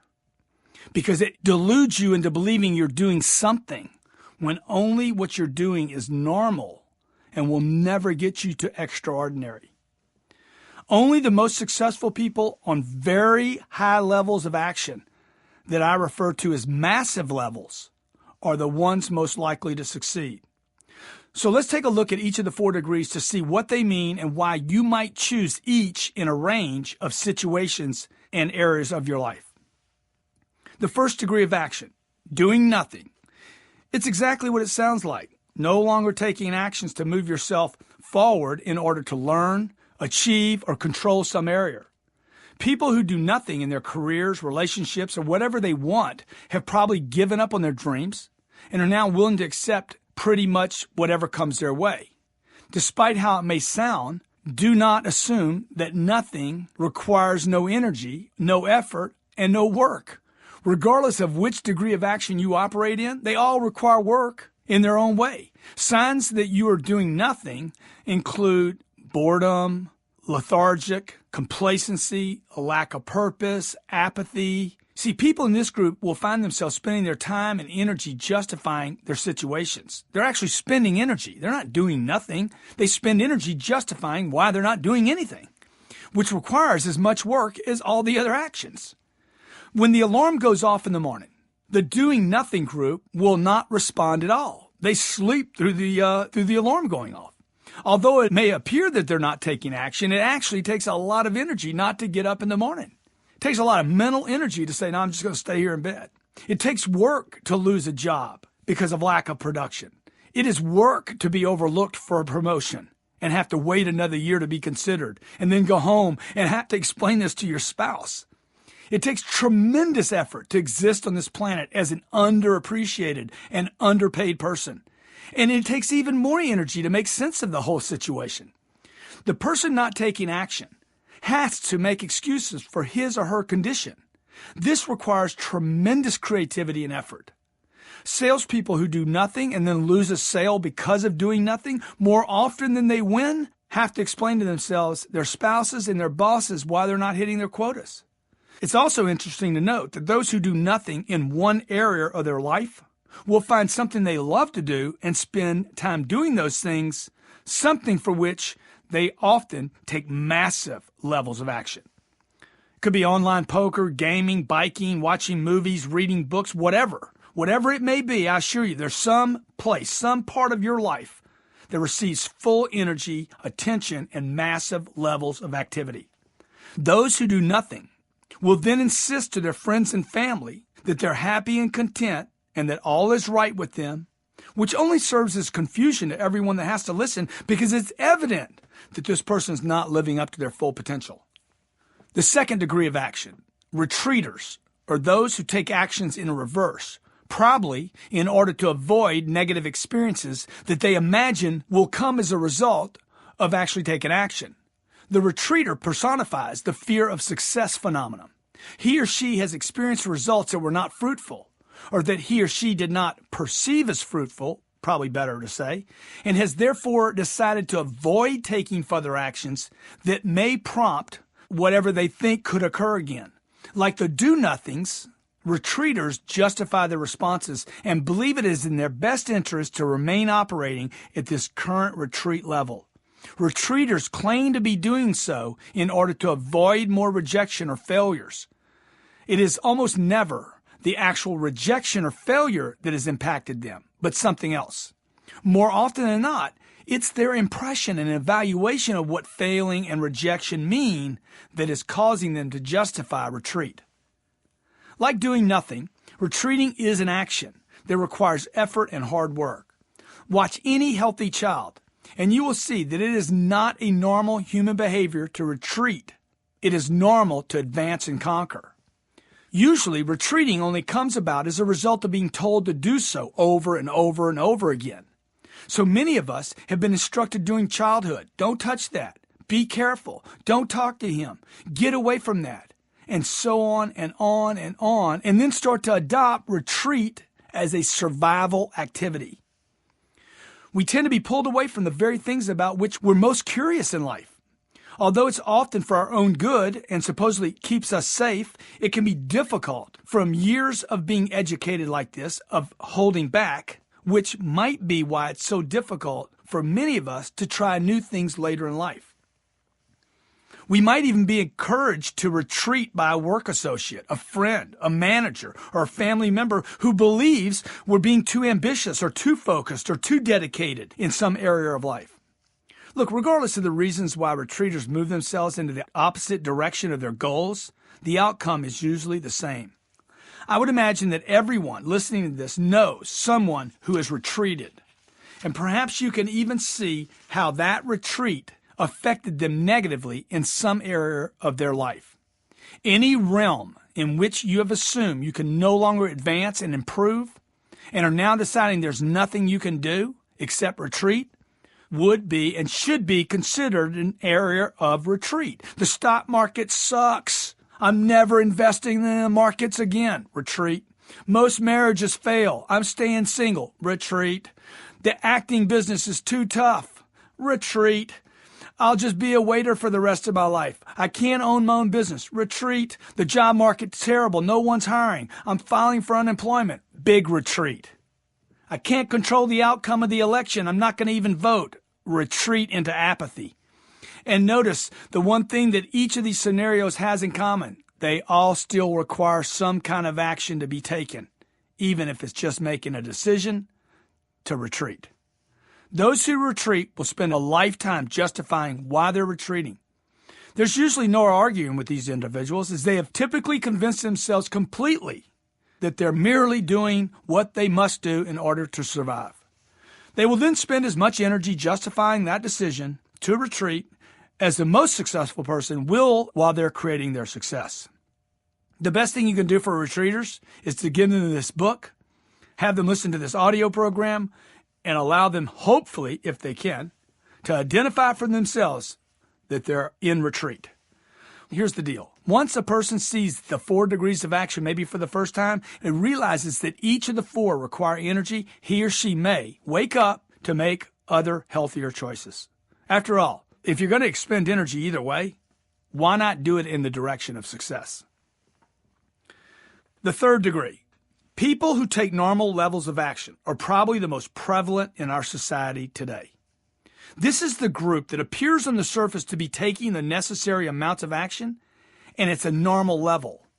This level of action creates the middle class. I'm not talking about earning level. I'm talking about people, the way they think. This is actually the most dangerous of activities because it's considered acceptable. People in this group spend their lives taking enough action, only enough action, to appear average and create average lives, average marriages, average careers. However, they never do quite enough to create the levels of success that they can maintain for their survival. Unfortunately, a majority of the workforce takes normal degrees of action. It's the managers, executives, and companies that blend in more than they stand out. Although some members of this group may occasionally attempt to generate exceptional quality, they almost never create anything in exceptional quantities. The goal here is average. Average marriage, average health, average career, average finances. As long as average works, they're good to go. They're fine. They don't cause problems for others or themselves as long as conditions remain steady and predictable. However, the moment market conditions become negatively impacted and therefore less than average or normal, these same average people will suddenly realize they're at a big risk. Add any serious change to the conditions in which people take only normal actions, which I promise you will happen at some point in your lifetime, and all bets are off. It's not uncommon to encounter a situation that will challenge your life, your career, your marriage, your business, and your finances. Maybe all of them all at the same time. When you've been taking only normal levels of actions, when you've been making only normal investments in your future, you become more susceptible to the challenges that are certain to come your way. Any set of ordinary events, financial conditions, or stressful experiences can throw off a lifetime of typically acceptable levels of action and will result in serious degrees of stress, uncertainty, and hurt. Average, by definition, assumes, look it up for yourself, less than extraordinary. That is the definition. Average, less than extraordinary. It is truly, to some degree or another, just an alternative description of retreat and no action. Do you understand? The first three are really the same. Average levels is actually a retreat from what you're capable of. It doesn't even take into consideration the negative spiritual effects of a person knowing that your true potential is much greater for action. And then you operate below that, which you are completely capable of. This is where the ethics come in. Someone who takes average actions, but is capable of much more, is really electing to do some variation of nothing or retreating. So be honest with yourself. Do you have more energy and creativity available than you're using? You probably said yes. Look, average student, average marriage, average kids, average finances, average business, average product, average body type. Who really desires average? Imagine that the products and services that you're so often tempted to purchase used average in their advertising. Imagine, this fairly advertised product can be found at an average price and delivers mediocre results. Who would buy such a product?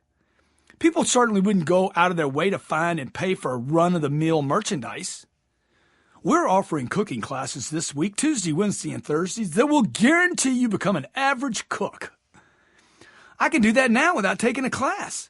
Hey, new movie coming out, opening this weekend, average director, average acting, and the critics are raving 2 hours of average action on an average-sized screen in an average-sized theater near you. Oh man, I can't wait to stand in line for that one and pay $14. Taking normal action is the most dangerous of all levels. Okay, you need to get this, man. Just doing average is going to kill you. It's accepted by society, so you're going to get support from society that what you're doing is all right, and there lies the big lie. This level of action has been authorized by the masses, and therefore people who don't take normal actions don't draw the necessary attention required to catapult them into success. Companies call me constantly to help the lower performers in their organization, yet they're overlooking the average and the top performers who are only taking average actions. I want to work with the average and the top performers, not the retreaters, because they are most capable. This book is probably more likely to wake up the third group than the first two. This book is probably going to wake up the normal action taker than someone who does nothing or retreats. Since the do nothing, look, probably didn't even walk into the bookstore anyway. He's doing nothing. And the retreater, probably, if he saw the book, he retreated from it. Oh, that's dangerous. I can't go to 10X. People who take average or normal levels of action will buy this book, will buy this program, and hopefully come out from underneath the hypnotic spell that has been placed on you. It's only by moving from the third to the fourth degree of action that you can turn an average existence into an exceptional life. The fourth degree, massive action. Though it might sound far-fetched, massive action is the most natural state of action there is for all of us. Look at children. They're in constant action, massive levels of activity. Except when something is wrong, they're taking action. You're not born into apathy. You're not born into retreat. You're not even born into average. You're born at a massive action level. This was certainly true for me for the first 10 years of my life. Man, I was in nonstop massive action, little freak. Except when I was sleeping, okay? I was tripping all the time. Like most kids, I was full out all the time with people frowning and hinting that maybe I should bring it down a notch or two, in some cases, many notches. Hey, did that happen to you? I bet it did. Did you do it to your kids? Have you done it to them? Have you killed your kids? Have you told them to retreat, be average, back off, be seen and not heard? See, until adults started telling you otherwise, you didn't know anything but massive action. Even the most basic elements of this universe in which we live support massive amounts of action. Dive beneath the surface of this ocean, which I would tell everybody to have that experience. You're going to see constant, massive, unlimited amounts of massive actions, of activities, like everywhere. Just beneath the crust of the planet, on this planet on which you walk every day, the movement is unbelievable. Massive levels of action taking place every single second of every single day. Look inside of an ant mound or in a beehive, and you're going to see colonies of living beings generating massive amounts of action in order to ensure their survival into the future. You know, the anthill, the beehive, underneath the crust of this planet and below the sea level, there aren't any psychiatrists telling you to back off, man. There's no medication, baby. It's full out. Go for it. Kill it. Massive action. My dad was a very hard worker and very much a disciplinarian. And he was definitely willing to take massive action. Unfortunately, he died when I was 10 years old, which really hammered into me. I mean, this loss hammered me big time into a retreat. Oh my gosh, that's a big loss at 10. I look back now and realize this event, I began to retreat from areas of life in which I needed actually to take more action. Meanwhile, at 10, 11, 12, 13, 14, 15 years old, I was expending a lot of energy in areas that really shouldn't have received any of my attention. Later in life, it was drugs, alcohol, wasting time, games, whole list of useless activities. Damaging, dangerous. But I was taking massive action. This continued through high school, then college. Man, I accumulated a few more losses along the way. Lost an older brother when I was 20. Lost some girlfriends along the way. I continued to progressively retreat from those things that were good for me, and continued concentrating my massive action on destructive areas. I wasn't necessarily lazy or unmotivated, even though people would have said that about me. But I wasn't. I was taking massive action in some areas, but completely retreated in others. Look, I just simply didn't have the proper direction and was being misinformed and encouraged not to attack life. I spent most of my time as a kid in classrooms, bored, without purpose, and then gravitated to areas of life which I could expend a lot of energy, have big experiences, but not produce constructive results. I think this experience is actually something that many people endure or experience sometime in their life. Some people in their mid-40s, later in life, early. It just happened to me early on to misuse my energy and resources. Now, as I mentioned in a previous chapter, I experienced a major wake-up call at the age of 25. I knew I had to get redirected, or else I would pay the ultimate price, the big price. I made a decision to make the same commitment to the creation of success, massive action, as I had been to my destruction. Since it was already hard work, not succeeding, destroying myself, I just changed the focus. See, people used to say, man, you're not focused. I'd say, yeah, dude, but I am focused. See, I was just focused on something destructive. Everybody's focused, you know. I never procrastinated where I could take massive action, where I hadn't agreed on retreatment. I just changed my focus at 25. Despite the fact that my father had been gone for 15 years, he still left with me this strong sense of work, push, make it happen. He was a great role model for me. He believed in strong work ethic. He was willing to do whatever it took to provide for his family. My father worked from a place of duty. He went after success as though it was a calling, a responsibility, an obligation, and his duty to take care of his family. I'm sure he enjoyed the financial rewards and the sense of personal accomplishment that came with his achievements. However, it was clear to me that he thought it to be his responsibility to his family, me, his wife, his church, his name, even God. He just ran out of time, baby. The body couldn't handle it. Now, once I finally woke up from my period of misdirection and misinformation, I committed all my energy to my career. I basically dropped the destructive things and took all that energy and redirected it into one thing. I'm going to be successful. Ever since the age of 25, the one thing I did right, whether it was the first sales job I have or the first company I built, was I approached whatever the task was before me with unbelievable, massive amounts of action. It was never retreat. It was never no action. It was never average levels of action. It was constant, persistent, immense attack on a target. And I was labeled, negatively labeled for this constant, persistent, immense attack. Massive action is actually the level of action that creates new problems. So that's what massive action is going to do. It's going to create new levels of problems. So if you ask me, Grant, what does massive action mean? Baby, massive action is when you create new levels of problems. And until you create problems, new problems, you're not operating at the fourth stage of action. For instance, when I started my seminar business at the age of 29, I employed the 10X rule.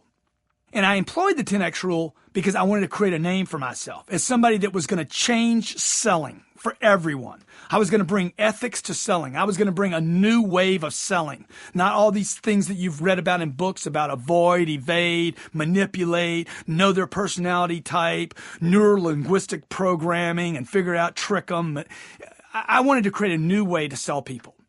And I used the 10X rule to create a name for myself. I'd start my day at 7 a.m. or earlier in most cases, and I wouldn't get back to my hotel till 9. Okay, I was with clients at 7 a.m. I'd get back to my room sometimes 9 and 10 o'clock at night. I spent the day cold calling. You understand cold calling? I'm calling on multimillionaires. Didn't know my name. I didn't know their name. I didn't even know the receptionist I had to get through. I'm walking in cold and calling on these guys and offering to do presentations for their sales and management teams. I'd visit as many as 40 organizations in a day. I was kicked out of 28 of them, okay? 12 of them would take my time. 6 of them would throw me out after they heard what I had to say, and 6 of them would become interested. I remember once being in El Paso, Texas, a city where I've never been. I knew no one. I'd never, ever flown into El Paso. I don't even think I knew where it was at on a map until I went there. Within 2 weeks, I had seen every single business in that market. Although I was unsuccessful in making everyone in that market know me, I certainly secured more business by taking massive action than I would have otherwise.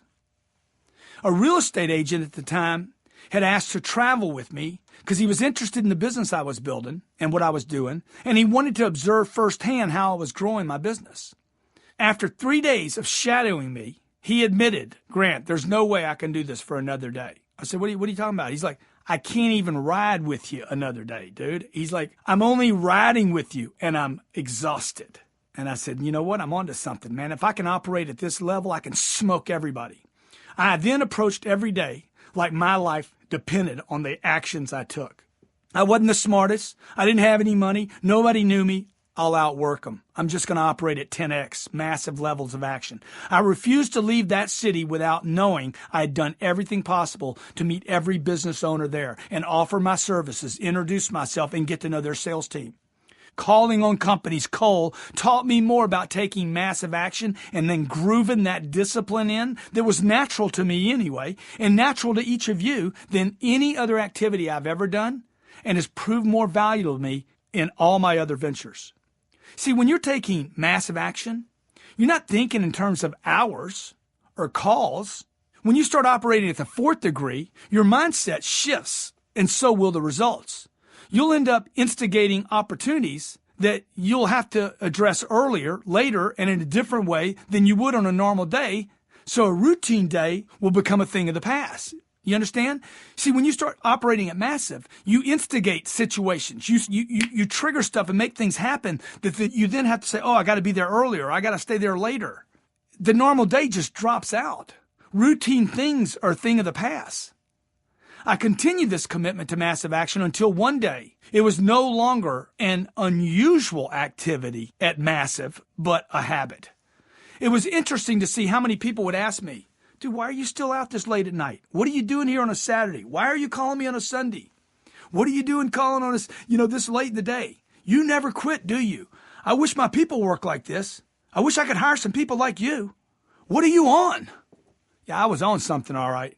Dude, I was on my only choice. My only choice was massive action because retreat and average was not acceptable. I was treating success as my duty, obligation, and responsibility, and massive action was my ace. It was my ace in the hole. Signals that you're taking massive action are having people comment upon your level of action and admiring you for that. However, you can't think in terms of compliments or how many hours you work or even how much money you're making when you're operating at this degree. Instead, you have to approach each day as though your life and your future depend on your ability to take what? Massive action. When I started my first business, I had to make it work. I didn't have a choice. Look, there was nothing else I could do for a living. There was simply no two ways about it. This is what I had to do. If I wanted people to know me, about what I had created, about what I thought would actually help not 2 or 3 people, but millions of people, then I had to take massive action, period. The problem wasn't competition. My problem when I started my business was one thing: obscurity. People didn't know who I was. My problem wasn't money. My problem was obscurity. My problem wasn't time. My problem is you didn't know me. My problem wasn't the gas bill or the phone bill or the hotel I stayed at. My problem is, hey, they don't know me. And the only thing that keeps people from knowing you and your product and your idea is massive action. This has been the single biggest problem I've encountered in my whole business: obscurity. Imagine from any entrepreneur's viewpoint, if they don't know you, they can't buy from you. If they don't know you, they can't hire you. This is every entrepreneur's biggest problem: obscurity. People don't know you, or they don't know your product, or they don't know your idea, and the only way to burst through obscurity is by massive action. You can't just spin your way into people knowing you. I didn't have money. Most of you, you're not going to have the money to advertise. Truth is, big advertising, billboards, TV, and big radio campaigns are only available today to the biggest of companies. I didn't have any money to invest in advertising, so I spent all my energy on phone calls, mail, traditional mail, emails, cold calls, return calls, visits, more visits, personal visits, asking people for help, just massive, sick levels of action. See, this level of massive action may sound, and is indeed, exhausting at times. However, it will create more certainty and security. I like certainty and security, don't you? I'd rather be exhausted and secure than rested and insecure and uncertain. And I promise you, massive action will create more for you than any education or training you will ever receive in your lifetime. Now, I've been called a lot of things due to my commitment to action. I've been called a workaholic, obsessive, greedy, never satisfied, driven, even a maniac. I've been labeled with all kind of labels like you got a problem. Yet every time I've been labeled like this, it's always been by someone, interesting enough, that was operating at less than the 4th degree of action, massive action. Because people that operate at massive action don't label other people like something's wrong with them when they're operating at massive action. I've never had someone who is more successful than I am considering my excessive action to be a bad thing, because successful people know firsthand what it takes to achieve that kind of success. Successful people don't see excessive levels of action as a problem. Only unsuccessful people do. They, the successful, know themselves how they got where they wanted to go, and they would never identify massive action as undesirable in any way. Taking massive action means making somewhat unreasonable choices, and then, very important, you're going to follow it up with more action. This level of action will, I promise you, will be considered to be borderline insane by others. They're going to label you as something wrong with you. Wait for it. You're going to hear it. They're going to say that you've gone well beyond the agreed upon social normal. And remember, massive action is going to create new problems for you. You want new problems, don't you? Not old problems that are little and boring. Aren't you sick of those? But remember this. If you don't create new problems, baby, you ain't taking enough action. You want new problems. I want too many people at the seminar. I want the room to be too small and people have to stand up. I want too much money. I want the taxes to be too big, okay? I like it. You want those kind of problems. You can also expect to be criticized. I promise you, you're going to be labeled by others when you start taking levels of action that are considered massive. The second you start hitting it big, I promise you, you will be judged by the mediocre. But look who you're being judged by: the mediocre, the average, the retreaters, the do-nothings. People who operate at the other 3 levels of action will be threatened by your activity level and will often make it seem somehow wrong, what you're doing is wrong, in order to make themselves okay. These people cannot stand seeing others succeed at these levels. They can't even stand seeing other people operate at those levels, much less succeed, and they will, consciously or unconsciously, do everything they can to stop you. Whereas a sane person would step up to your level. He'd admire you. Dude, I like that model, baby. Step up. A mediocre person, an average, a retreater, a do-nothing will tell you, you're wasting your time, man. This isn't going to work in our industry. Hey, it's a turnoff to our clientele. You notice how they try to help you with that little covert, that voice of theirs? Hey, I'm just trying to help you, man. It's a turnoff, I'm telling you. You know, take it or leave it. No one wants to work with you anymore. You're not being a team player.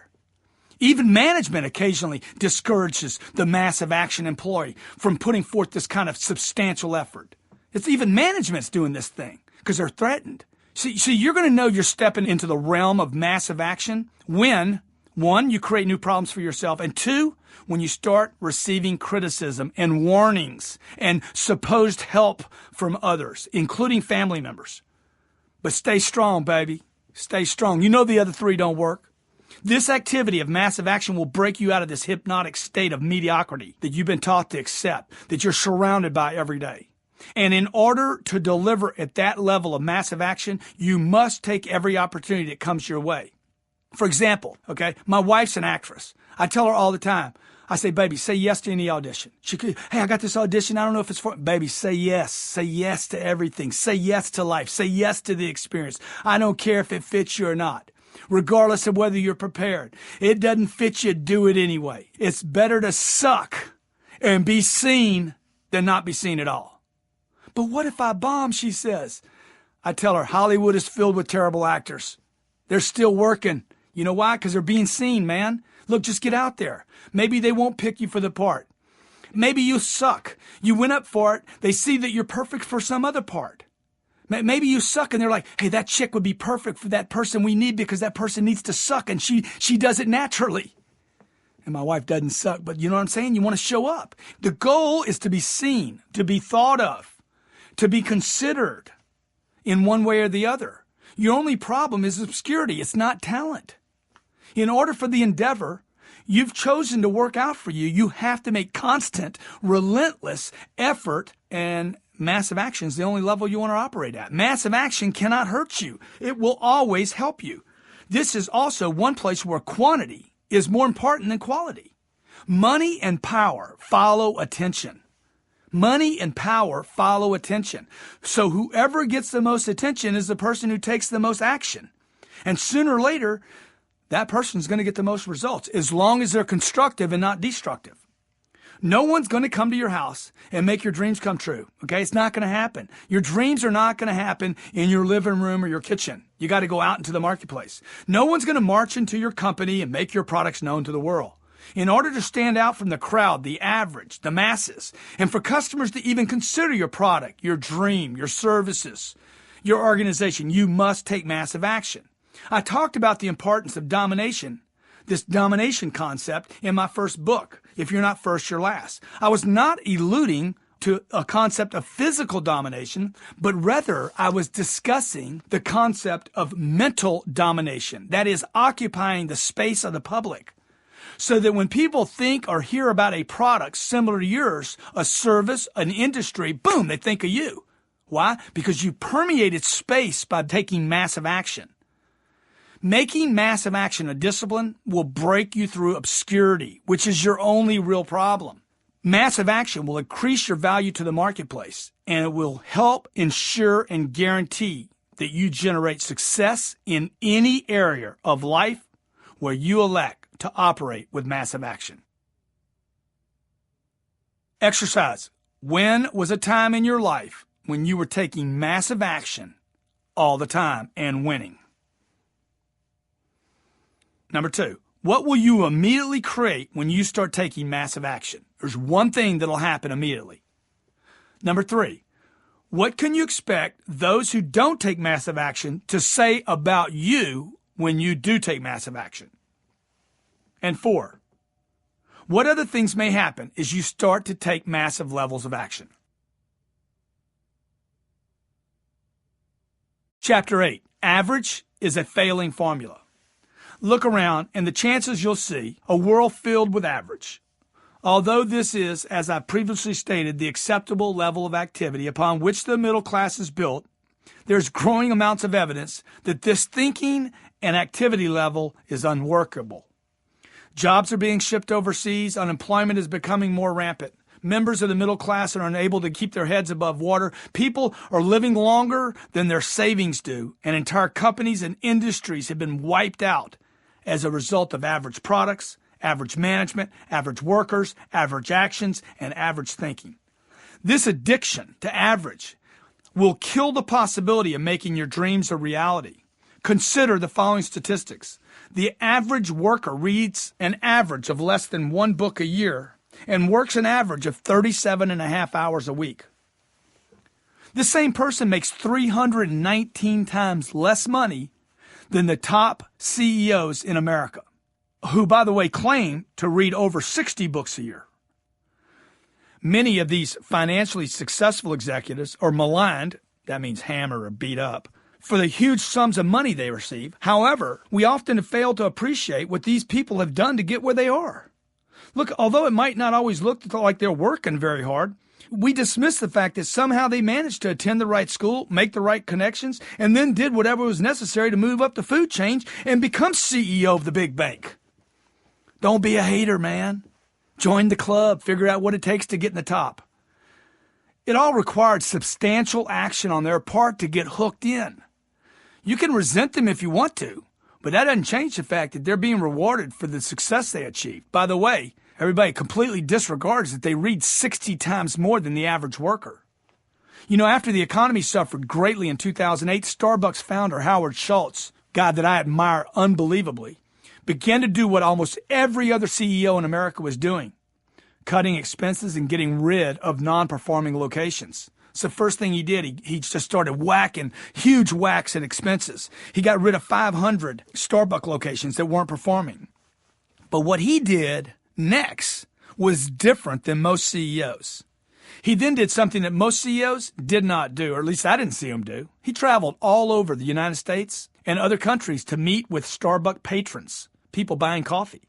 Long after the average worker had gone home, self-made billionaire Howard Schultz was visiting Starbucks stores all across America, meeting with coffee drinkers to find out how Starbucks could better satisfy customers. Now, although the media didn't do much reporting on this, it was a pretty astounding pattern of events that happened after this. Here was a guy making his way across the country at 9 o'clock at night to get feedback from people buying his products. See, this is a prime example of embracing a greater than average thought and action process. This is clearly above and beyond what the marketplace and even the customer expects. It far exceeded action considered common for any CEO. And Starbucks, by the way, performed with a very solid and strong growth reflected by their stock charts. This company makes a product, by the way, that people do not absolutely need, especially during troubling times. Yet Starbucks continues to sell and grow both its brand and return to investors. It dominates its sector completely. This demonstrates that although the quality of the product is clearly important, the individuals who work for an organization are truly the focus that will make the most difference. Schultz knew exactly how to approach the situation. Despite the recession, despite temporary contractions, he managed to expand his organization, not necessarily with more locations at the time or more product line, even though he's done that since, but by using his personal energy, his resources and creativity to take massive action and touch each of his stores and many of his patrons and increase his presence with his brand and thereby increasing his revenues. Any undertaking that includes accepting average will fail you sooner or later. Anything conducted in standard average amounts simply won't get the job done. The normal level of action at which most people operate fail to take into account the effects of various forces, gravity, age, resistance, timing, and the unexpected. Baby, something's going to happen that you didn't plan on. When average actions hit any resistance, competition, loss or lack of interest, negative consequences, situations, or challenging market conditions, or all of these at the same time, you're going to find your project get hammered and tumble down. In addition to resistance, competition, just the normal things that can happen in a marketplace. I want to also have you consider that there may be in your career and in your time concerted efforts of individuals outside of your group or maybe inside your group who actually will impede your efforts. Now, although I'm not a person to be paranoid or live in fear, I had this personal experience and have learned from it. That there are people that exist that will approach you as someone that wants to help you who actually wants to impede your efforts. I was approached by a group who claimed to want to make me a partner and help me. However, they never intended to bring me on as a partner, but instead intended from the outset to steal from me the successes I had created in my own life. Now, I never planned on this in any of my equations when I did a business plan, thought about the future, but these guys literally robbed me of years of efforts and successes. So take it from me. You cannot plan on everything. You won't plan on everything that's going to happen to you. And people will try to take from you what they are unable to create themselves.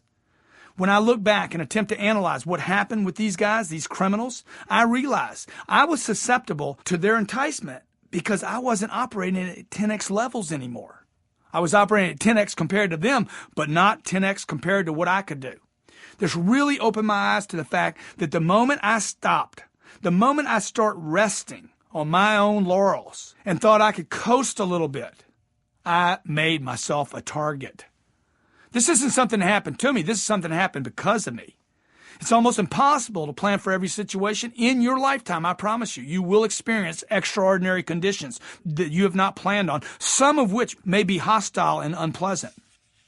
The best way to plan is to condition your thinking and your actions to 10x levels. Succeed so big that no one, no person, no event, no series of missteps can ever take you down. Average levels of anything will always fail you, or at the very least, put you at risk. Now, if on the other hand, you create more success than you want or need, you'll always be prepared. Even when those who can't create success for themselves try to steal your success from you. Although I've experienced years of success at levels that others deem to be quite impressive, I knew in my heart that I had quit taking massive action at that time. My eye was taken off the ball. And sure enough, these guys decided to peel a little of my success away, and they got away with it. And it was quite an expensive and humbling setback. But it really woke me up to the fact that, look, you're never too safe to move to normal. You're never too safe to make a normal level of involvement, activity, and action a choice. Once you do so, I assure you that what you have and what you've dreamed of will start to disappear. It will be eroded either by natural mechanisms or by someone trying to take it. This holds true for your health, your marriage, your wealth, your spiritual condition, everything. Normal gets you just what normal says it's going to get you. Normal. Average. Below levels of extraordinary. See what average thoughts and actions will get you? Average problems that can quickly become overwhelming problems. What if you live 20 years longer than your savings? Do you understand the problem with that? Many of us will have to take care of other family members because they didn't have the 10x mindset or operate at 10x levels. What happens when your mom or your dad, your brother, your uncle, your aunt, your grandfather calls and says, I need some help, man. I got 10 years left and I don't have any money. And you can't help them? That's average. What about the possibility of long-term health issues or some state of economic emergency that you haven't foreseen, lasting for some unforeseen time? What happens to entire classes of people who made average financial plans when faced with extended periods of very difficult economic times or decades of extended unemployment that we're going to probably be faced with? Average is a failing plan, is a disaster waiting to happen. It's a train wreck. Average doesn't work in any area of life. Anything that you give only average amount of attention to will start to subside and will eventually cease to exist. Companies, industries, artists, products, individuals who continue into the future successfully are those who approach every activity with the outlook that average is just not good enough. You need to change your commitment and thinking to be far above any concept or consideration that involves average. I promise you that when you do so, you will immediately start influencing other areas of your life and other people. Your friends and family will start to change. Results will improve. You will find yourself getting lucky. You may even experience time flying by, getting more done. And the actions you are taking will begin to improve not just your own life, but your associations with other people. Average is also a reason why most new companies fail. A couple of people get together, they have a great idea, they write a business plan. Maybe this happened to you. Start a company, they base their predictions on everything going in their favor. They may even create what they consider to be a very conservative projection. Let's say we show the product to 10 people. We're bound to sell it to at least 3 of them. Well, let's be conservative. Someone in the group says, let's cut that in half. We'll be especially safe. Can we still make it? They decide that even based on the most conservative plan, they will be successful. But what they didn't correctly assess is how many people they would have to call on just to do the initial 10 presentations. Everything else was right. 1.5 out of 10 were good. What they didn't understand was they'd have to see 100 just to do 10 presentations. Even the most amazing product on earth might require 100 calls just to get 10 meetings. Just because you have the next step of the project completely planned out doesn't mean the rest of the world is with you. They're paying attention to their own stuff. They're committed to their own schedules, their own products, their own projects, their own initiatives. Merely getting the opportunity to see the right people is going to take so much effort, enormous effort and persistence. Just getting in front of the right people. Most people are building business plans based on average considerations and ways of thinking, not massive amounts of action that are necessary to push through resistance.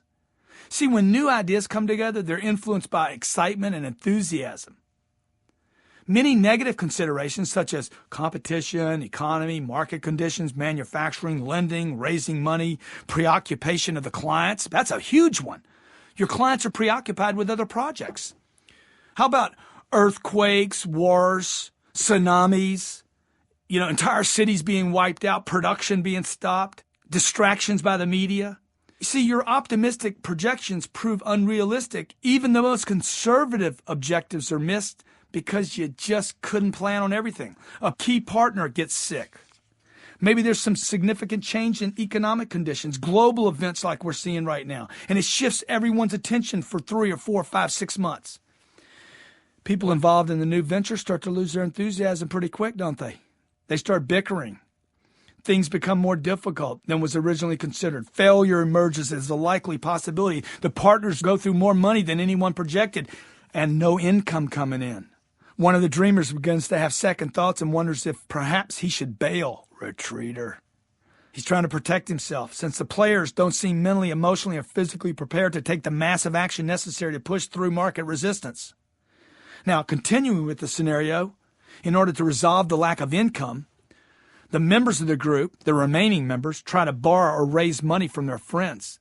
They hit even more resistance. Then they realize it's going to become increasingly difficult for most people or anyone to ante up to the unreasonable amounts of relentless 10x actions that are necessary to see things through.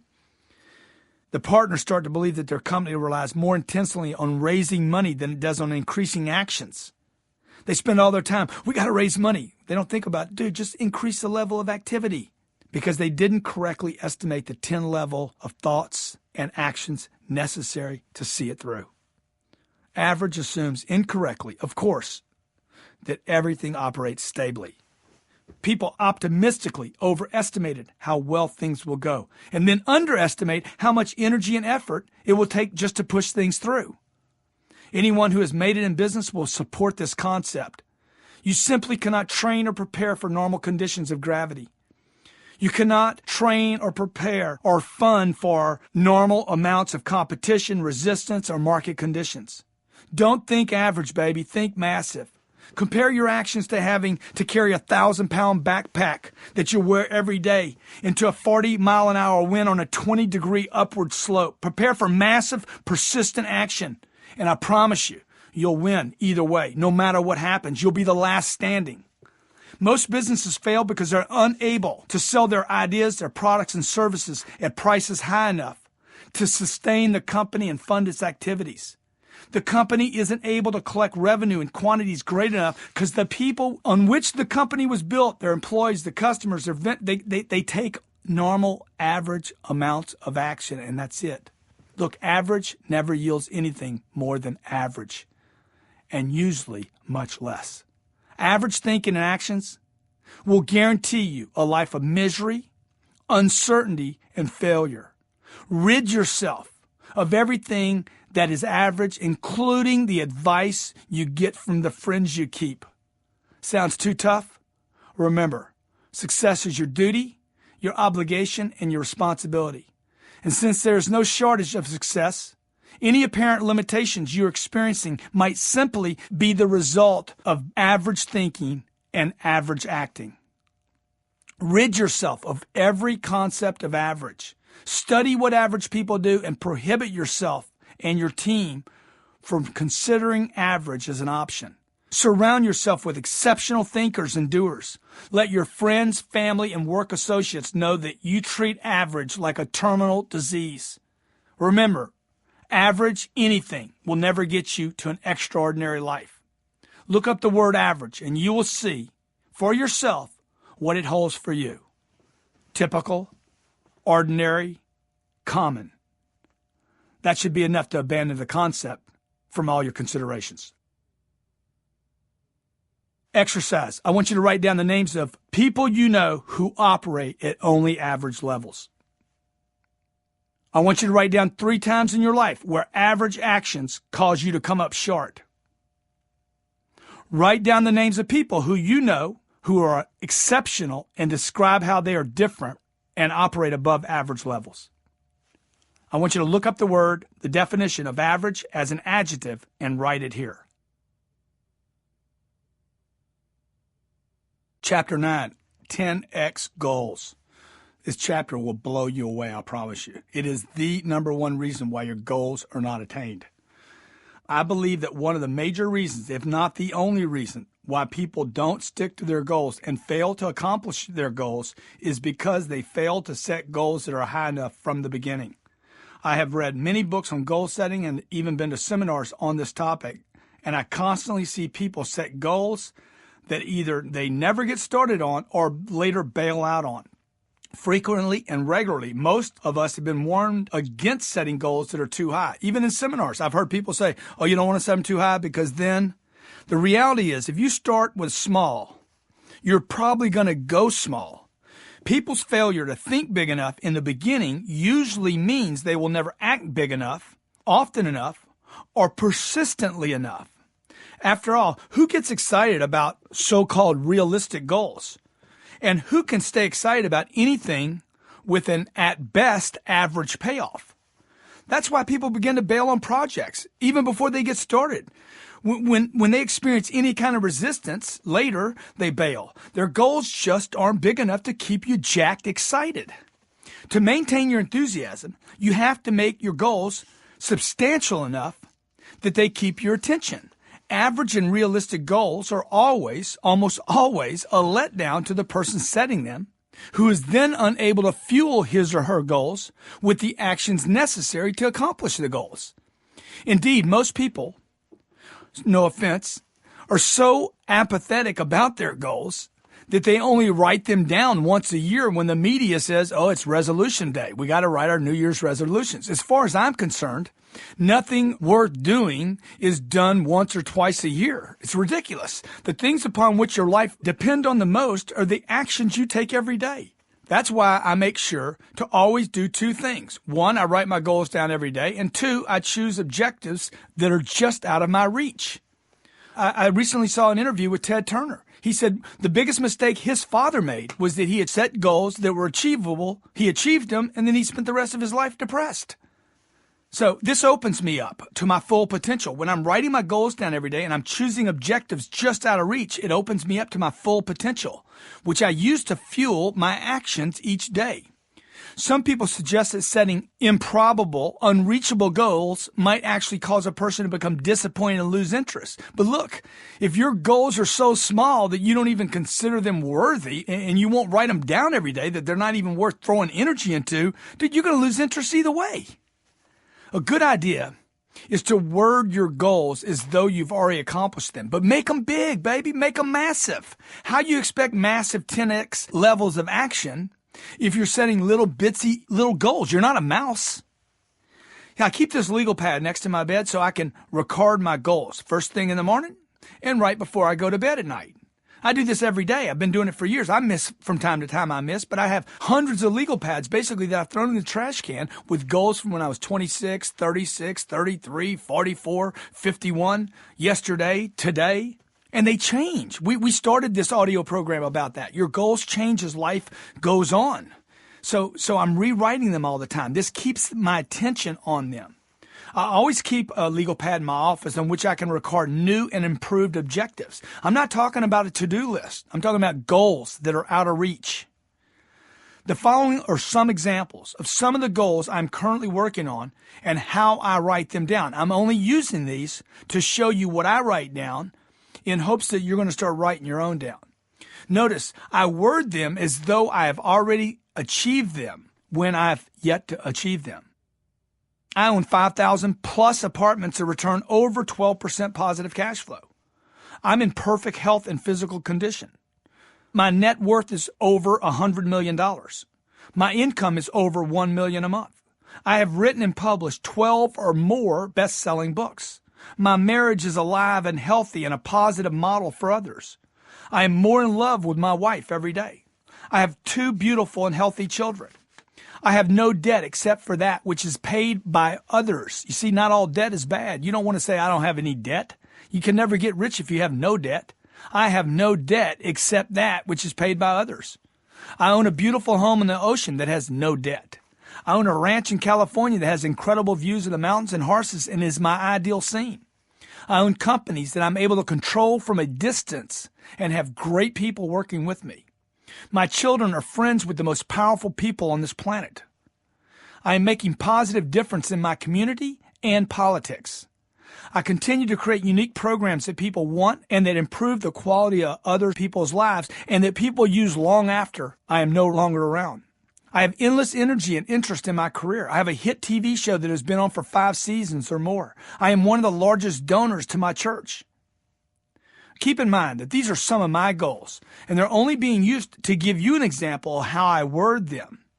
Also note that they are things that have yet to be achieved, not things that have been achieved. None of these things have ever been achieved by me. Average goal setting cannot and will not fuel massive 10x actions. So if you agree with the 10x concept of action, you got to set bigger goals than you can reach. If you approach an endeavor with average thinking to start with, you will start to give up the moment you even come up against a challenge. The resistance that you know is going to come are less than optimal conditions that will exist sooner or later. Unless you have some big, juicy, giant purpose, baby, that's your engine. That's the fuel. To get through resistance, you must have a big reason to be there. The bigger and more unrealistic your goal, the more they're aligned to your purpose and the duty, the more you'll energize and fuel your actions. For example, let's say I want to save 100 million bones in one bank account or multiple bank accounts. Look, does anyone need $100 million? No, come on. It is a goal, and the bigger and the juicier it is, the more likely you'll be motivated to move in that direction through resistance. Now, let me ask you, you naysayers out there, you haters, you people drifting off into average land right now, you're going to win a lottery. Okay, you guys are like, I don't need 100 million. You're going to win a lottery. You're going to buy a ticket. It's going to be $1. You want to win a $1 million lottery or you want to win a $100 million lottery? Come on, man. Get your thinking right. If you're going to win a lottery, win the 100 million. You can do more good with it. If you want to add even more energy to your goals, then make sure they're tied to something even bigger than just things like money. For instance, someone who wants to earn money but doesn't have a constructive goal for what to do with that money may only produce the money and then just get rid of it. They'll waste it. You follow me? So if the goal is just I want 100 million, notice I want to do 100 million, but I want to be the biggest donor at my church. It's attached to something worthy. When you're setting a goal, be sure that you're clear about what you want it for. And then if you can, when you're ready, tie it to a bigger purpose. Think massive all the way across the board. Don't just think massive, I want money. Think I can have it all. I want money and to be happy. Think massive and broad, not just vertical. You follow me? Think massive on your goals, big, giant vertical goals, and broad when setting your goals across all your thoughts, all the areas of your life. Many people make money a target and set a goal to save it, but then just destroy the wealth that was created. They basically, you ever seen a rich celebrity? They got rich and then blew it all? Or an athlete, they got rich and then blew it all. So maybe their goal was just to have a bunch of money temporarily. Or they didn't have a real positive, constructive goal for what to do with that money. Look at how many people just wanted to get rich and did, and then died broke. So having goals aligned with other goals will start to actually help fuel your goal. Let's say one of my goals is to save $100 million, and another goal is to use that money to help my church, and another goal is to fund programs to improve conditions for mankind, and another goal is that my products will be used 200 years from now by other civilizations that maybe aren't even on this planet yet. Whatever, See, those are huge, man. Those are giant. So I start thinking, I'm doing this audio program. What do I want to name it? How do I want to get out? How do I protect it so that it's being used years from now? This is an example of combining goals in a broad fashion that will generate the fuel and horsepower to drive your actions and your goals. Look, one of my first jobs that I ever had was at McDonald's. I hated that job. It wasn't because it was McDonald's. It wasn't because I smelled like French fries when I went home. It wasn't because, it was a tough time in my life and I'm 15 years old and I got acne and I think that the French fries and the hamburgers are adding to it. Look, I hated it because it wasn't lined up with my goals and my purposes. The guy who worked next to me, he loved his job because it aligned perfectly with his goals and his purposes. I was the guy making $7 an hour because I wanted to have extra money, during the summer.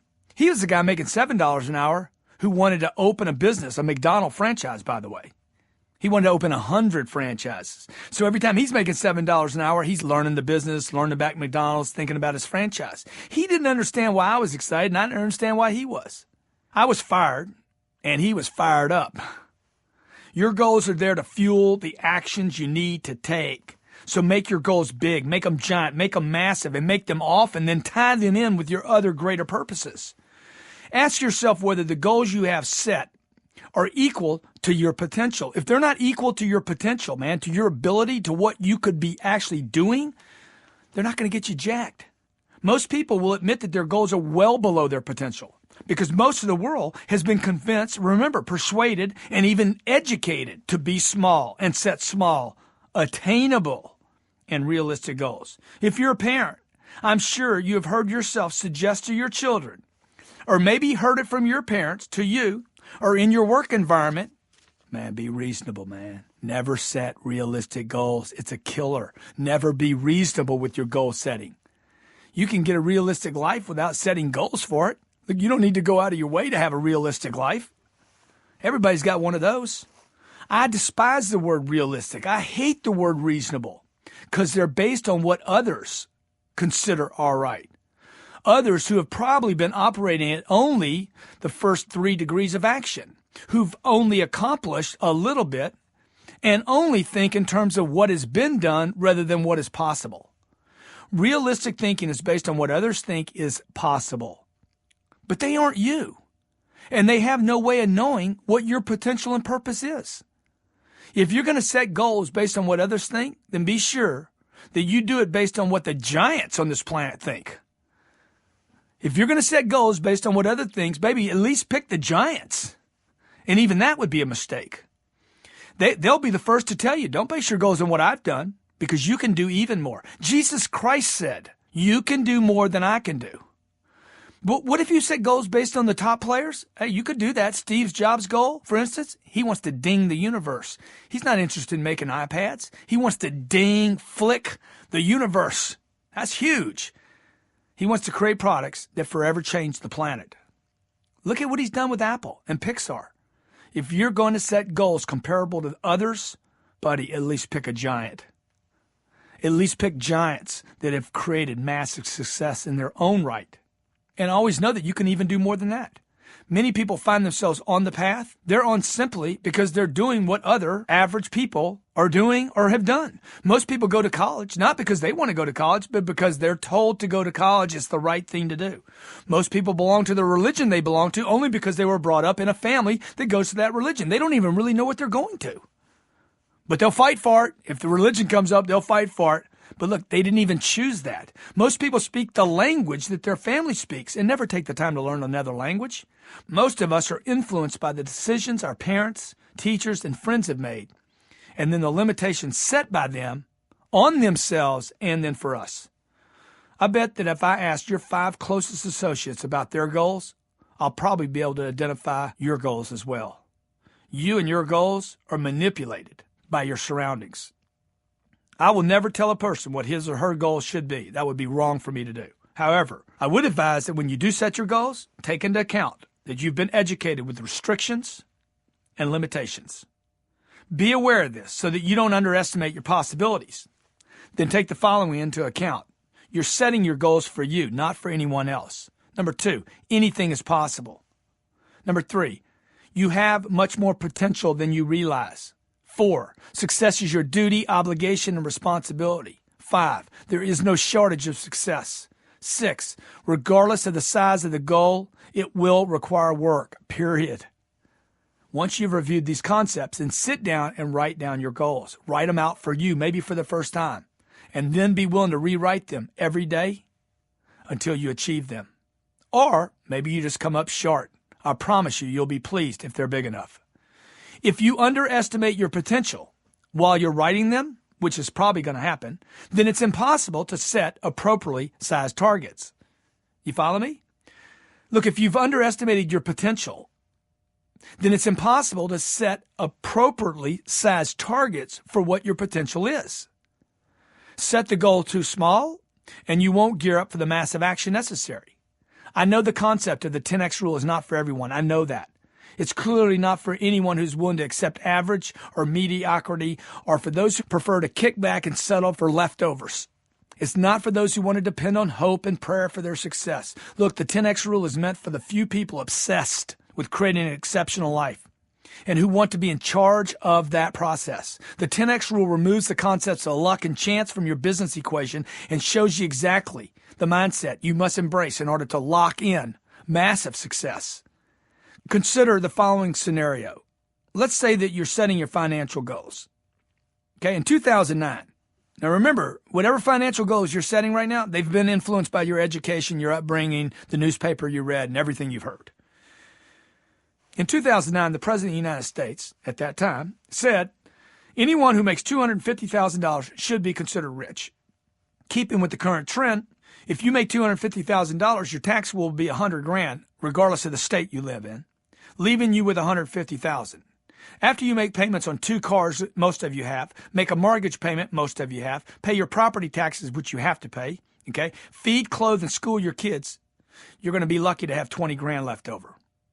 If you save that money for the next 20 years, you'll end up with about $400,000 before interest. And assume nothing goes wrong. Now take into account the fact that your parents, possibly both your parents and your in-laws, didn't plan for their own retirement properly.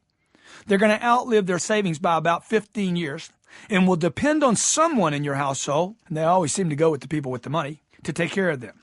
If any of this happens, you're going to find out quite quickly and too late that you underestimated your financial goals. You'll spend more time just trying to manage holding on to it than what it took to accumulate it.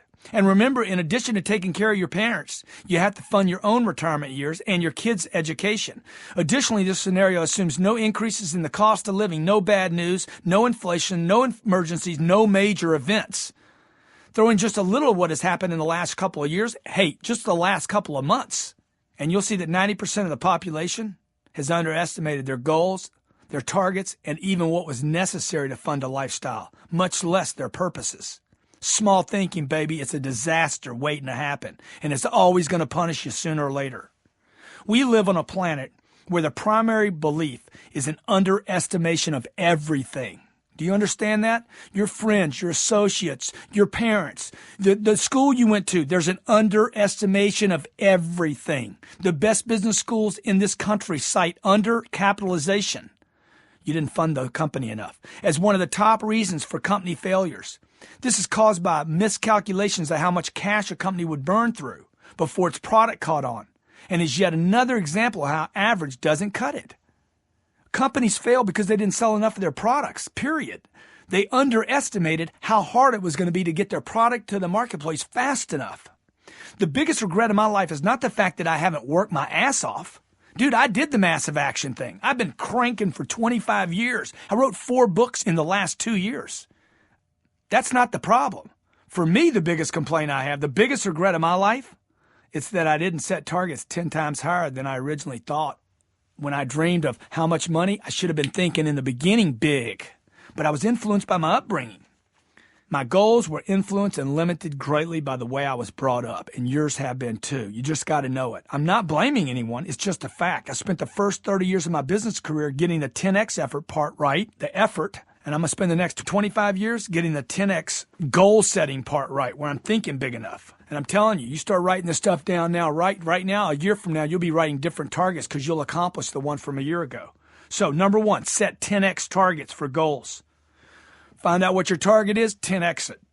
Align them with other purposes. Number two, write them down every day when you wake up and before you go to sleep. You do that, I guarantee you're going to live and act, operate. You're going to attract new friends, and you're going to play at a different level. Exercise. I want you to write down how your upbringing has influenced your goal setting. Specifically, exactly, goals that you've set that were influenced by your upbringing. Number two, what are some goals you would have set if you knew you could achieve them? Number three, what are other goals or purposes that align with primary goals, the broad goals, the other ones that are attached, that would further fuel your activity? And four, look at the list of goals I wrote and find two things that they all have in common. And every goal I wrote, there's two things that are in common with each one of them. Chapter 10, competition is for sissies. One of the greatest lies perpetuated by mankind is the idea that competition is good. Good for whom? Exactly. It might help provide customers with choices, competition would, and it would compel others to do better. That's true. Competition is probably good in athletics because it makes another guy run faster. However, in the business world, you always want to be in a position to dominate, not compete, if you had a choice. Even in athletics, I'd rather dominate if I own the club. If the old saying, competition is healthy, if that's even true, the new saying is, if competition is healthy, then domination is immunity. Immunity means I never get sick. I'm not at risk. From what I've seen, competing with others limits a person's ability to think creatively because he or she is constantly watching, competing with what someone else is doing.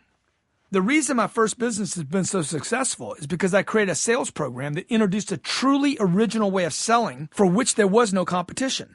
It was a new way, a new thing. It was clearly a new way to think and a new way to approach selling. So people found that interesting. Now, in addition to that, it also worked, okay? No one had done anything new with selling other than just copy or compete. By the way, copying is competing. No one had done anything new with selling for more than 200 years. So I ignored the competition, actually threw away everything else I'd ever read on selling, and did something to create a new sales process called information-assisted selling. Now, this is back in the 90s before the internet. Giving people information at that time was not really part of selling. It was about avoiding. This was before net, before customers had information readily available, before Google searches, before social media. But I predicted that sellers would have to throw away the old way of selling and learn how to use information to assist the sale. Although I was ahead of my time and traditional thinkers resisted, once the internet hit critical mass, information-assisted selling became a way of selling for many industries, and my competition was left holding on to antiquated systems and processes. What they do? They started copying me. Copying is a form of competing, and competition is dead. I came out on top because people were thrilled to see something completely new. Forward thinkers don't copy. They don't compete. Forward thinkers create. They also don't look at what others have done. If Steve Jobs with Apple Computer, and this will date the book sooner or later, if he looked at his iPad for what other people had done, he wouldn't have created an iPad. Never make it your goal to compete. Instead, do everything you can to dominate your sector in order to avoid spending your time chasing or competing with someone else. Competition is for sissies. Domination is where you want to be. Don't let another company set the pace. Make this your organization's job to set the pace for the whole sector. Stay ahead of the pack. When I'm driving down the interstate, I speed. I break the law, and I definitely do speed. Why? Because I don't want to be driving with other people. I want to be way out ahead, no wrecks out there. Make it so that you want others to chase you. Be out ahead So others try to be like you, not the other way around. This doesn't mean that you shouldn't study others. You should study best practices, industry trends, what's working, what's winning. However, you want to make it your job to take those concepts to another level. For example, Apple makes computers and smartphones. It didn't copy Dell, IBM, RIM, and what others were doing. Apple doesn't compete, it dominates. It sets the pace, and it lets others try to chase and duplicate them. See, they're always chasing, trying to catch up. Don't set your goals at a competitive level. Set them at a domination level. Set them at a level that will overshadow and dominate your sector and everyone in it. How do you dominate? How do you do this, you may wonder? The first step is to decide to dominate. Man, if you're thinking about competition, baby, you can't dominate. Then the best way to dominate is to do what other people refuse to do. Step 2, do what others refuse to do. That's right. Do what they won't do. Do what they say, that's not right. You can't do that. That's not going to work, okay? You want to do what other people, your competition supposedly, will not do. This will allow you to immediately carve out a space for yourself and develop an unfair advantage. Let me be clear. I want an unfair advantage. I'm ethical, but I never play fair. I want an unfair advantage if I can create one. Though I am always ethical, I never, ever play fair. I seek out ways in which I can get an unfair advantage always. And one surefire way to get an unfair advantage is to do what others will not do. Find something they cannot do. Maybe because of their size or their commitment to other projects. You can exploit that. Maybe they're cutting back during a time when the economy is uncertain. I recently went through that where a direct competitor was cutting back. I decided to spend all my money while he was trying to conserve it, because obscurity was a bigger problem for me than money. This would be your moment to expand in those spaces when they're contracting. A company I was recently working with that sells dental implants told me the leader in the field had cut their travel expenses and elected that all their clients be contacted by phone or over the net. So I convinced the company, do what they won't do, man. You get an unfair advantage. Get a competitive advantage, you just got to do what they do. Get an unfair advantage, we decided to dominate by making personal contacts while the leader was just making phone and internet. It's domination, man. You got to think in terms of domination, not competition. Never play by the agreed upon norms within your group operates. Every group, every industry, every sector has these agreed upon norms. What do you call them? The cows, the sacred cows, yeah. Look, the rules, the norms, the sacred cows, the traditions of any groups or any industry are usually traps that prevent that group from new ideas, higher levels of greatness, and pure domination. You don't want to be just in a race. You want to be at the top of the list of considerations. So when they go out for bid, hey, we really want Grant to do it, but let's bid on a couple other people just so Grant keeps us fair. You know, if Grant's close, then we're taking him. See, even better, you would like to be the only one in the race, considered as the viable solution. Okay, Grant's really the solution. You know, guys, let's don't even waste time getting bids. Let's just go with Grant. You have so much power in your space that your clients, your market, even your competition has to think about you first every time they make a decision. IBM did this so successfully years ago that all PCs were then referred to as IBMs. There was a time when Xerox also accomplished this so successfully that all copiers were referred to as Xerox. They wouldn't even say print a copy. They'd say Xerox a copy. That's pure domination of a sector. And not correctly protecting your trademark name like Xerox and IBM didn't do, that's another issue. Look, the goal at my sales training company is not to compete with others in the space for the revenue or the clients. Our goal is to literally make sure that every human being on planet Earth equates Grant Cardone with sales training solutions. Achievable? Probably not. But it's a target we use for making decisions. You understand? It's a target we use for making decisions. Hey, should we promote this book out? Should we do whatever? Should we get an app out for sales training or closing the sale? Or it's going to cost money. Hey, what's our goal? My goal is to get everyone to equate my name, Grant Cardone, with sales training. If I achieve even part of that, do I accomplish goals? Absolutely. Domination. Our goal is to dominate the thinking of all people so that my name becomes synonymous with sales training. Google the term sales motivation and watch my video pop up. Okay? Think in terms of search. You're going to think in terms of Google. They dominate. That is the way to approach a sector, goal, or endeavor. To own it completely. Dominate the space. You can always learn from what others are doing. You don't want to chase them. Sam Walton, founder of Walmart, was said to shop other stores weekly in order to see what they were doing well. And then he would do everything he could to dominate that space. At that time, he also had the goal of domination, not the goal of competition. If you're going to duplicate the best of what others do, then hammer away at them, champion that practice, make it yours, own it.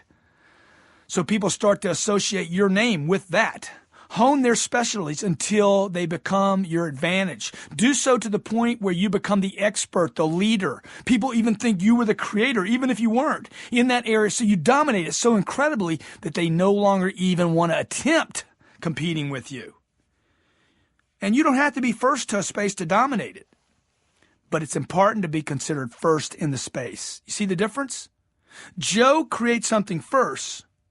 But when you think about it, you think about me first. You don't have to be first. You want to be considered first. That's domination. The message you want to send to the marketplace through your persistent action is, no one can keep up with me. I'm not going away. I am not a competitor. I am the space. Most of you will have less money than some of the leaders in your space. Even if you have less money than the other players in your market, that doesn't mean you're at a disadvantage. It means you have fewer choices, which might be good. Although they may be able to outspin you or out-advertise you, you can certainly outwork them by using social media, personal visits, mail, email, networking, phone call, friends, relatives, referrals, hammer, commitment, dominate. Create campaigns using the resources you do have. Most people talk about their money. Look, your energy is worth more than your money. Energy is money. Most people talk about, oh, if I just had money, it takes money to make money. That's garbage. It takes freaking courage and commitment and persistence to make money. There's no shortage of energy, effort, creativity, or how much you can contact your clients. There's no shortage of that. You got a money shortage, man. You don't have an energy, effort, creativity, or how many times you can contact somebody shortage. Use variations of campaigns, offers, information, videos, links, blogs, third-party validation, mail, email. Am I freaking you out right now, baby? I'm trying to dominate your thinking. Phone calls, personal visits, combinations, counter, left, right. Dude, you don't need to spend money on advertising. You need to expand and dominate your own thinking and then your presence in that market. Warning, when using activity to counter deep pockets, you know those guys that can advertise? Never underestimate how much activity it actually takes to get noticed in the first place and then to maintain attention in your space. For example, people think that they can post on Facebook or Twitter, once or twice a day, some people once or twice a week, and that you're going to create an effect. Look, you don't understand massive action if you think twos. If you think in twos twice of anything, if you think twice of anything once in a while is going to do anything, you're nuts. You don't understand massive action or how big the internet space is, and you're underestimating what it's going to take to actually get you considered if you think a couple of posts are going to get you noticed. I don't care what you write. You could be brilliant in both the posts. Like every other aspect of growing your business, you got to keep showing up over and over and over and make it obvious you're not going away. Follow me on Facebook. Go to facebook.com/Cardone Success, and you'll see what it takes to be in a space and to acquire new fans and new people without advertising, not spending any money, just effort. We tweet twice an hour, 24 hours a day. I want people to complain about it, okay?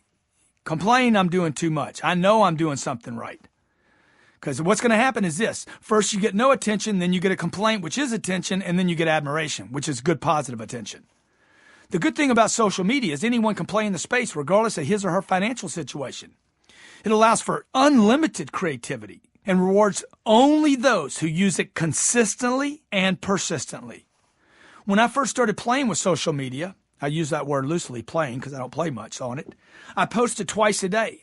I didn't know what I was thinking. I was having a moment of average, a little think. We simultaneously at the same time began sending out email strategies once a month and found ourselves getting requests from people who wanted to be removed from our email campaign. My colleagues, people that work with me, suggested, hey, we should back off. We're getting complaints. People are taking us off. They're pulling off our strategies. They want to be unlinked to our email campaign. And one day I woke up and I came to my senses and I said, hey, you know what? If they're complaining, they're thinking about us. So I made the order. I want you to increase the posts 10 times what we've been doing. I want to go out with more email strategies and campaigns, not less. I then instructed my employees to start sending out electronic strategies 8 times a month rather than once, and began personally posting comments 48 times a day on Twitter and Facebook, an average of 12 times a day. Each of them was written by me, and they were set out to be dropped at a certain time. Although you might assume that the complaints and unsubscribe, that's the word I was looking for a few minutes ago, would increase with this massive outflow campaign, they didn't. Oh, while we did increase numbers, percentage-wise we didn't, because we started getting more people to play. Instead, we started receiving emails and posts of admiration for my activity level. So this is what's going to happen. First thing you're going to do is get complaints. Second thing you're going to do is get criticism. Third thing you're going to do is get haters. Fourth thing you're going to do is get admiration. I'll talk about the haters in a second here. You need haters, baby. You want some haters. If you got 10, get you 20. We started receiving so much positive. Man, how do you do all this? How big's your staff? Where do you find the time? Do you ever rest? And for every person commenting, there had to be 1,000 thinking something similar. And who do you think they were thinking about? This wasn't expensive to do. It only cost energy, effort, and creativity. At the same time I was doing this, the guy who most people compared me to was asked the question, what do you think about social media? And he responded, I'm still evaluating it. While he's evaluating, I'm beating him to death. I'm posting one day on Twitter. I'm going to make Twitter my little bitch. I'm doing everything I can to tweet something to grab attention. This is a great example of domination and outrageous thinking, and the action costs no money. Think about domination like this. You can't dominate if you don't penetrate. And you won't penetrate by using reasonable levels of activity. Your biggest problem, remember, is what?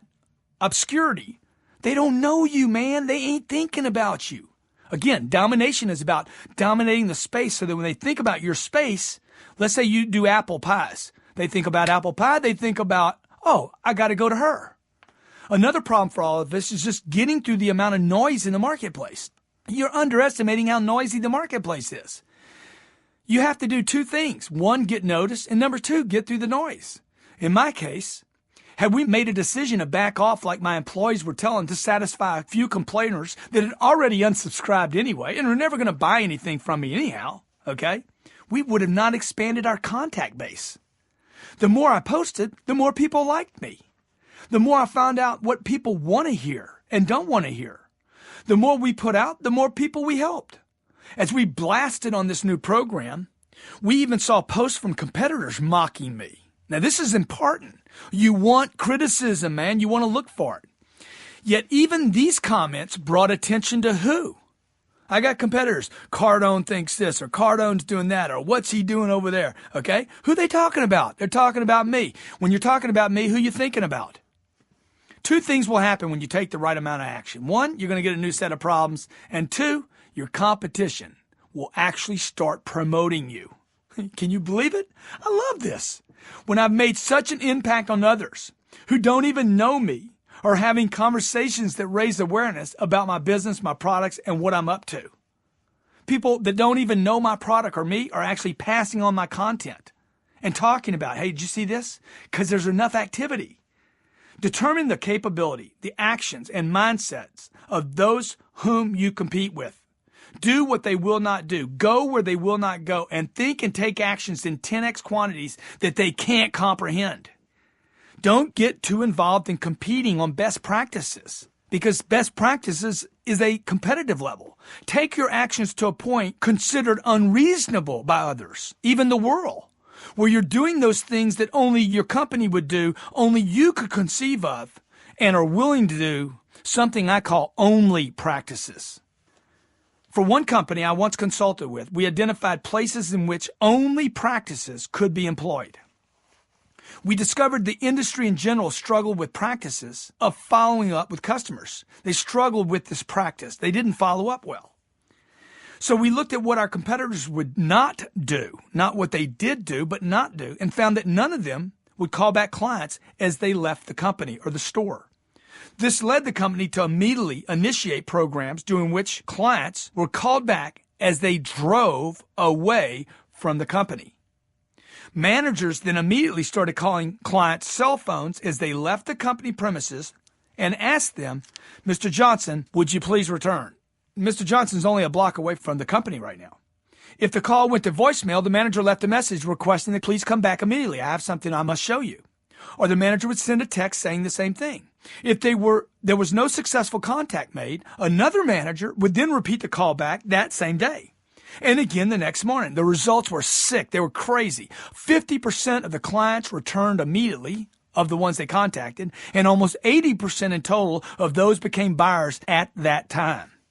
Another 20% returned as a result of the later calls and increased the sales of that organization to new and unseen before levels. This is an example of an only practice, doing what your competition will not do. Look, it doesn't matter what you do. It does matter that your goal is to dominate your sector with actions that are immediate, consistent, and persistent, and at levels that no one else is willing to operate or duplicate.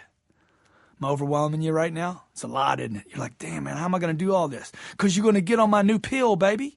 The pill is massive action. The pill is domination.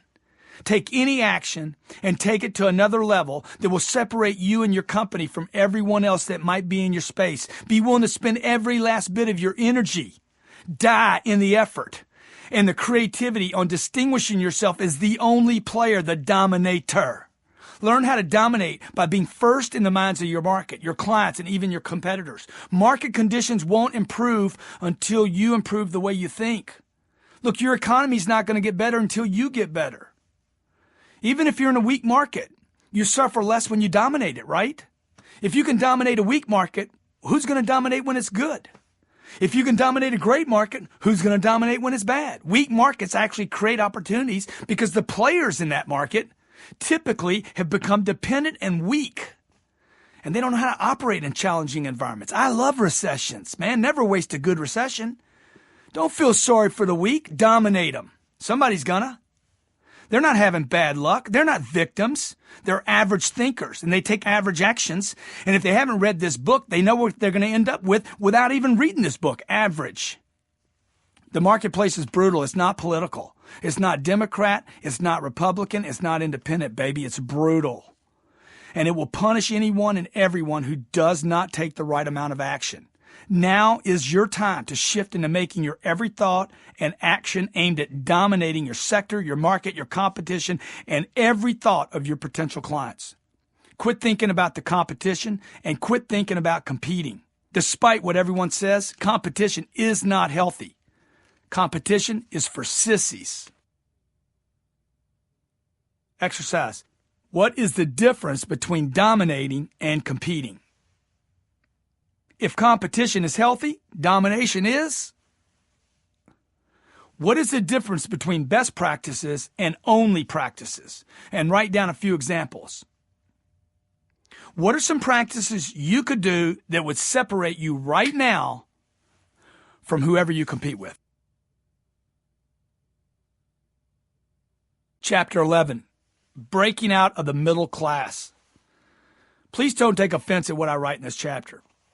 I know many of you spent your whole life trying to get to the middle class, and I'm about to tell you it's the wrong goal. Now, have an open mind here, okay? I'm going to write an entire book on this topic one day, but for now, let's just think about breaking out of what I call the middle class mentality. I believe I can make the case that the middle class is the group hurt most by its members' thinking and actions, leaving themselves to be the most susceptible to insecurity and pain. Although this group that many people aspire to be a part of is also the group that seems to be the most trapped, most manipulated, and at most risk. Is the middle class really as good a status as you've been made to believe? Do you even know what it means to be middle class or what puts a person in this group? Before you make a decision about where you're going or the group you're striving to belong to, it would be wise to inspect the statistics of that group.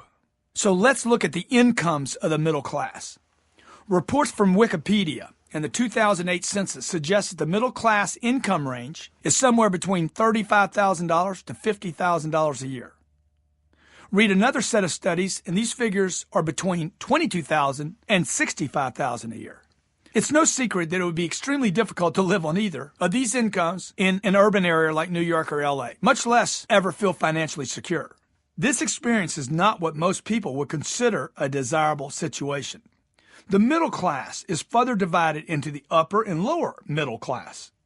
Most people think middle class, they think one thing, but that's not how it is. The upper middle class usually consists of people who have substantial assets and household earnings, whether you know it or not, over $1 million a year. Although there's nothing to substantiate what makes the $1 million the mark, I guess it just sounds good. Most people consider 1 million to be a lot of money until they have 1 million. Then they realize it doesn't go very far, since the person's decisions once they have 1 million and their considerations tend to change. Their investments change, where they live changes as they enter this new income or this net worth bracket. Now, the people in the supposed upper middle class occupy noticeably higher positions by average in their offices. They're considered more stable financially than their peers. This may very well be the case until some sort of economic destruction occurs like we've experienced recently. Then we tend to see that even this group, the upper middle class, is not very well protected. Admittedly, members of this group should experience a considerable rise in their incomes due to the economic growth of a nation in good times. They have higher disposable incomes than many of their counterparts in the lower middle class, which consists of people who have basic educational qualifications, typically, and annual incomes between $30,000 and $60,000. Now look, the lower middle class constitutes a large part of our country's total population. It's the majority. This set frequently struggles to reach the upper middle class. However, when economic hardships take hold, everyone gets pulled down.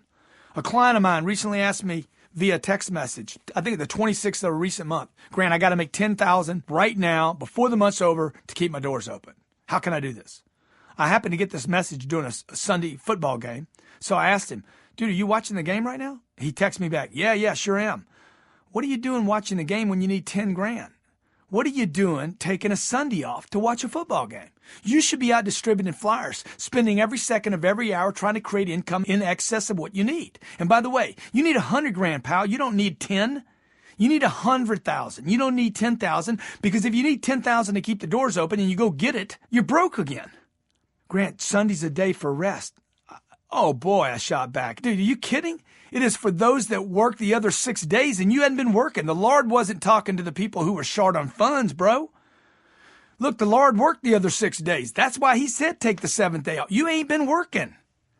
So turn off the game, get off your couch, and go get the money you need. Quit being a middle-class slave and go create the income you need to secure your wealth and your financial freedom for yourself, your household, and your company. I hope you got the message. I think you did. Look, my client is at risk because he's been operating based on what he needs and therefore is just getting by. Unfortunately, this middle-class mentality will not create financial security. It's average thinking. The banks dried up on this guy. He couldn't depend on credit anymore for his cushion, and he can now only depend on his actions. This is the problem with many members of the middle class. They go after what they deem necessary rather than ever going at something big. Anything that starts with middle can't be good. Most people believe that a comfortable middle-class life includes home, clothes, a few cars, vacation time, maybe an upper management job, and some money in the bank. However, depending on the period in history to which you are referring to, the term the middle class has had a variety of meanings, many of which have been and still are quite contradictory. It has referred to the class of people between peasants and nobility, whereas other definitions suggested the middle class had enough capital to rival nobles. What's my point? Look, there's a lot of misunderstandings on what it even means to be middle class. We've clearly come a long way from middle class being peasants or nobles, or middle class being a rival to the nobles. But which one is it now? For example, in India, the middle class is considered to be those who reside in an owner-occupied property, whereas a blue-collar job makes you middle class in the United States. And in Europe, that makes you a member of the working class. An important distinction that I'd like to make is my own reference to the middle class as a mindset rather than an income level. Someone who makes $1 million a year may still adopt middle class thinking and actions. It is more of a mentality that creates the trap that will cause you to fail. The middle class is in a large part a goal that will not provide you with what you truly want. It is middle, normal, or average, synonymous with terms we've already deemed as highly unattractive and unworkable. Come on, man. Middle don't mean extraordinary, right?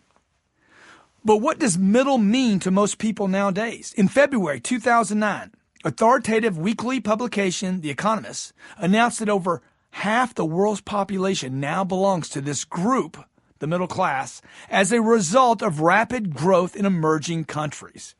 The article characterized middle class as having a reasonable amount of discretionary income and not having to live from hand to mouth as the poor do.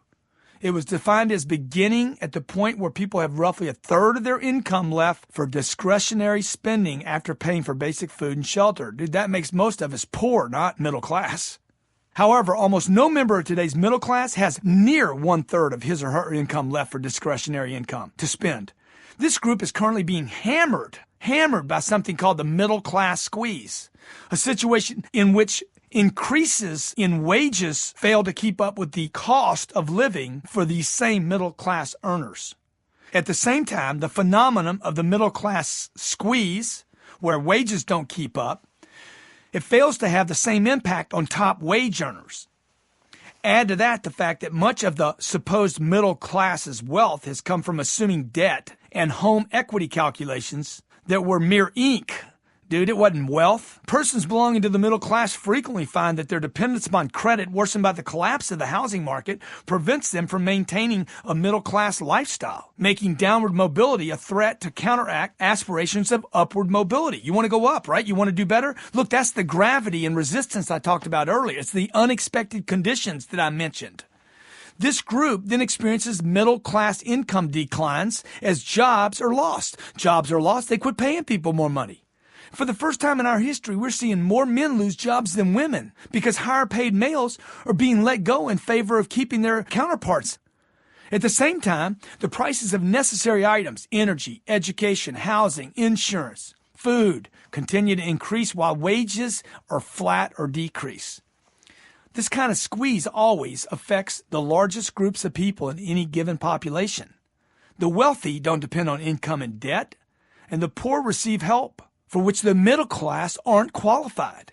For most people, being middle class means having a reliable job with fair to good pay, consistent health care, a fairly comfortable home in a nice neighborhood, a good education, whatever that means, time off for vacations, this is highly valued, and money in a 401k that you have no control of and that hopefully is growing by some fat cat on Wall Street that might allow for your decent retirement one day. Hope you don't live too long. Yet all this, taken for granted for so long, is now in complete turmoil. Middle class is being squeezed. I don't even know if you call it a squeeze. It's more like the middle class hammer. And hopes at best that you might hold on to recover your past achievements. Maybe your inequity position on your home. Maybe one day makes it up and you're not underwater. Look, this group's average income is steadily decreasing. Its net worth is decreasing. If that's desirable, I'm confused. Its members' jobs are in jeopardy and their savings and investments have been put at risk. The greatly appreciated vacation of the past will probably be more like a visit to the neighborhood park. What is the point of me telling you all this? Ask people in the middle class if this feels secure or desirable. And although they may claim that they're grateful not to be poor and feeding hand to mouth, they will likely tell you they feel more like a member of the working class than the middle class. Ask a guy making $250 a year if he feels rich. Consider as well the fact that the dollar is worth less today, 40% less than it was worth just not long ago, and will be worth even less tomorrow. Someone who's making $60,000 a year pays $15,000 in taxes. If that person's lucky, he or she has $45,000 left over, which is really only worth what? Maybe $30,000 or less to handle homes, schools, insurance, food, car payments, fuel, medical emergencies, vacation savings. sound desirable to you? Middle class was a dream sold to countless Americans as a good goal to go for. Yet in reality, it is really only close to good and probably better described as a mousetrap with a big fat piece of cheese on it. I contend that the middle class is the most suppressed, restricted, and confined socioeconomic demographic on this planet. Those who desire to be a part of it are compelled, hypnotized, convinced, and persuaded to think and act in a certain way where just enough is the reward. The idea that one would only have enough to be comfortable or adequately satisfied is a concept that has been sold by the educational systems, the media, politicians to convince entire populations of people to settle instead of strive for abundance and success. However, it only takes a bit of waking up to discover the middle class is a promise without fulfillment. Today, the wealthiest 5% of people control $80 trillion. You understand that? The wealthiest 5% of people on this planet control $80 trillion, which is more money that has been created in the history of mankind. If you knew that you had the same energy, same creativity, same intelligence, same go-farness to make it to the top 5%, would you give it a try, or would you go for the middle class? Exercise. Hey, before you read this chapter, what was your understanding of the middle class? 2. What are the income levels of the middle class? 3. What does middle class now mean to you?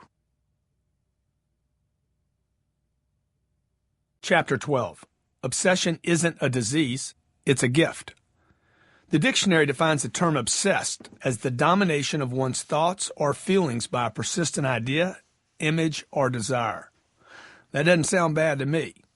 Although the rest of the world tends to treat this mindset, obsession, like a disease, I believe it is the perfect adjective for how you must approach success.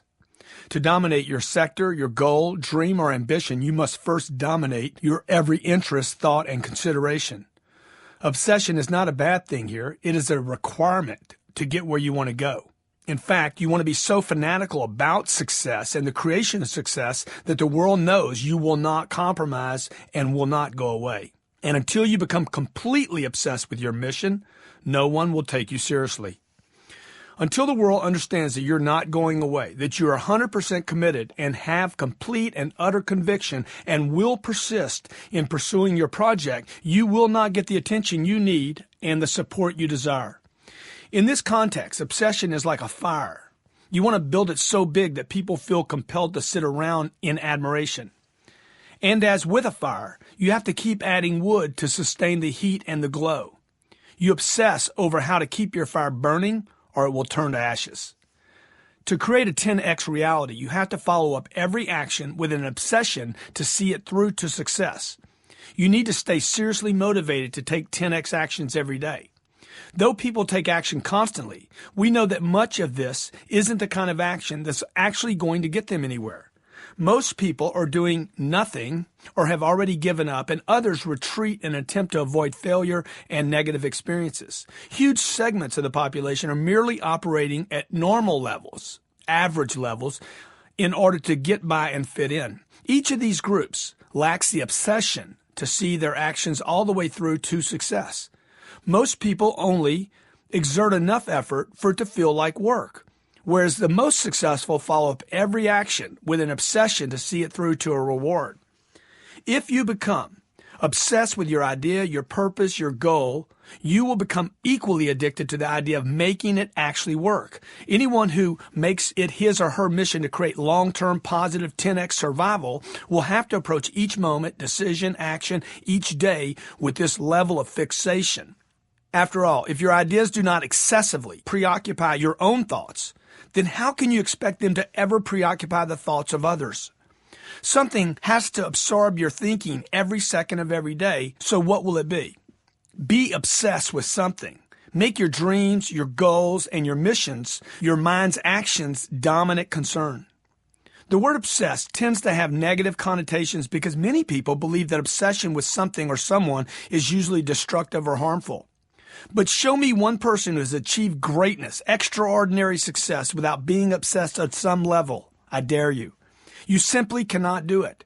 Any individual or group that has accomplished something significant was completely obsessed with the idea of making it happen. Whether it was an artist, musician, inventor, businessman, businesswoman, change agent, philanthropist, a forward thinker. Look, their greatness, the products they created was a result of fixation, obsession, even an addiction to making something big happen. Someone once asked me, have you always been obsessed with success and work? I answered, absolutely not. At first, in the very beginning, I was completely obsessed until about the age of 10. Then I let go of it and didn't become so obsessed until again when I was 25. I've remained that way to some greater or lesser degree ever since the age of 25. And I must tell you, I regret those years I was not obsessed with my dreams and my goals. I can tell you that my life has gone much better since I've been passionate and always went better when I was completely obsessed by my dreams and my goals. Even when things went wrong, I was better off being obsessed. I recently saw a television interview with the Israeli president, Shimon Peres. Mr. Peres was 87 years old at the time and had done 900 interviews in the previous 18 months. His obsession with his mission makes him seem youthful and energetic despite his age. Even those who may not believe in his mission have to admire his commitment to his mission, which is evidenced by his claim that work is better than vacation, and it is important to have a purpose to wake up to each day. Countless truly successful people agree with the sentiment that their careers do not feel like work, but rather something they love to do. That is obsession at its best. Children are a wonderful example of inherent obsession. They are almost instantly fixated with any task they encounter, learning, mimicking, discovering, playing, and utilizing their full energy for whatever captures their interest in the moment.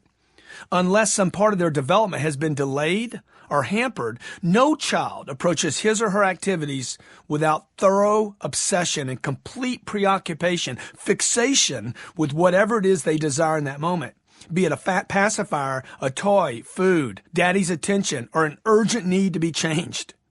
In this way, we see how obsession is a natural human state. That's right, obsession is a natural human state.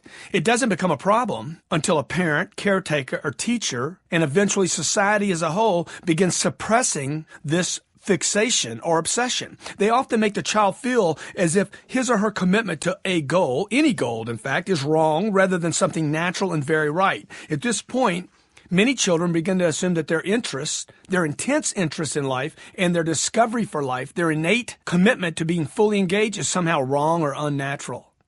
They have essentially been bullied by others who have long ago given up on their own obsessions in order to change the behavior of those still obsessed. This is when a person moves from higher levels of commitment and action and drops down into lower average levels of actions. Lest you think I'm talking about something with which I have no personal experience, I should tell you that I've just had my first child, and I will admit that although her obsessive nature rears its head at inconvenient times for me, I never want to suppress or stop that.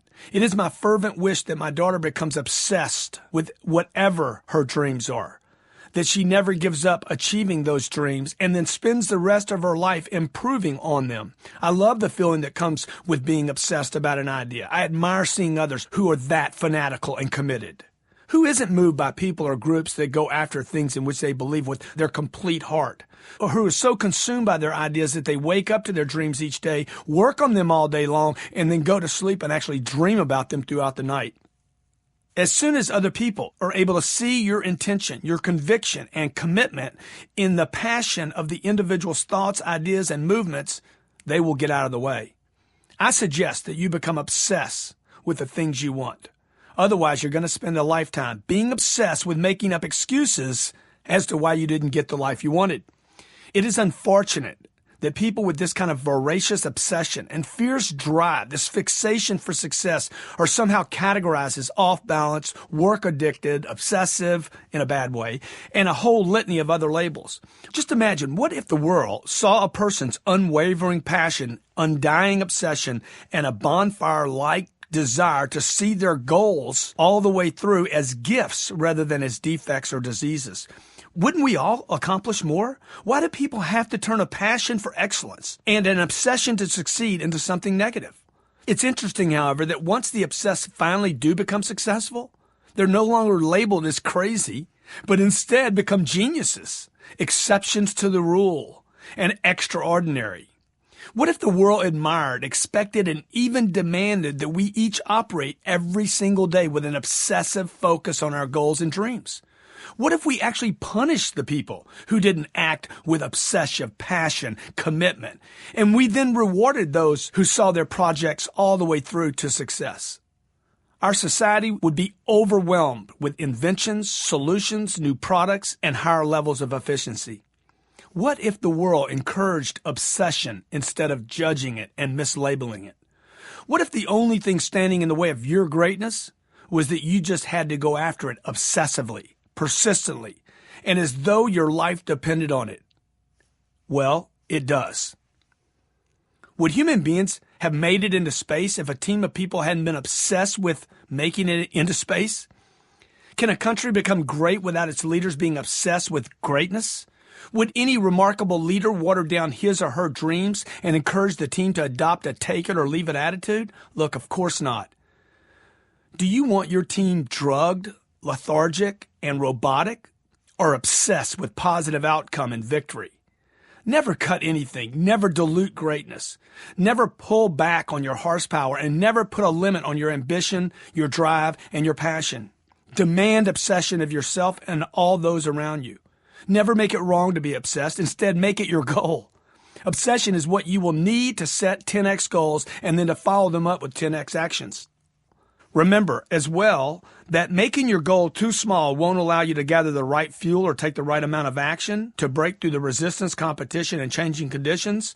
Nothing great will ever happen without someone becoming obsessed with the concept and then staying obsessed while approaching each task, each challenge, and each moment as vital, necessary, and a must.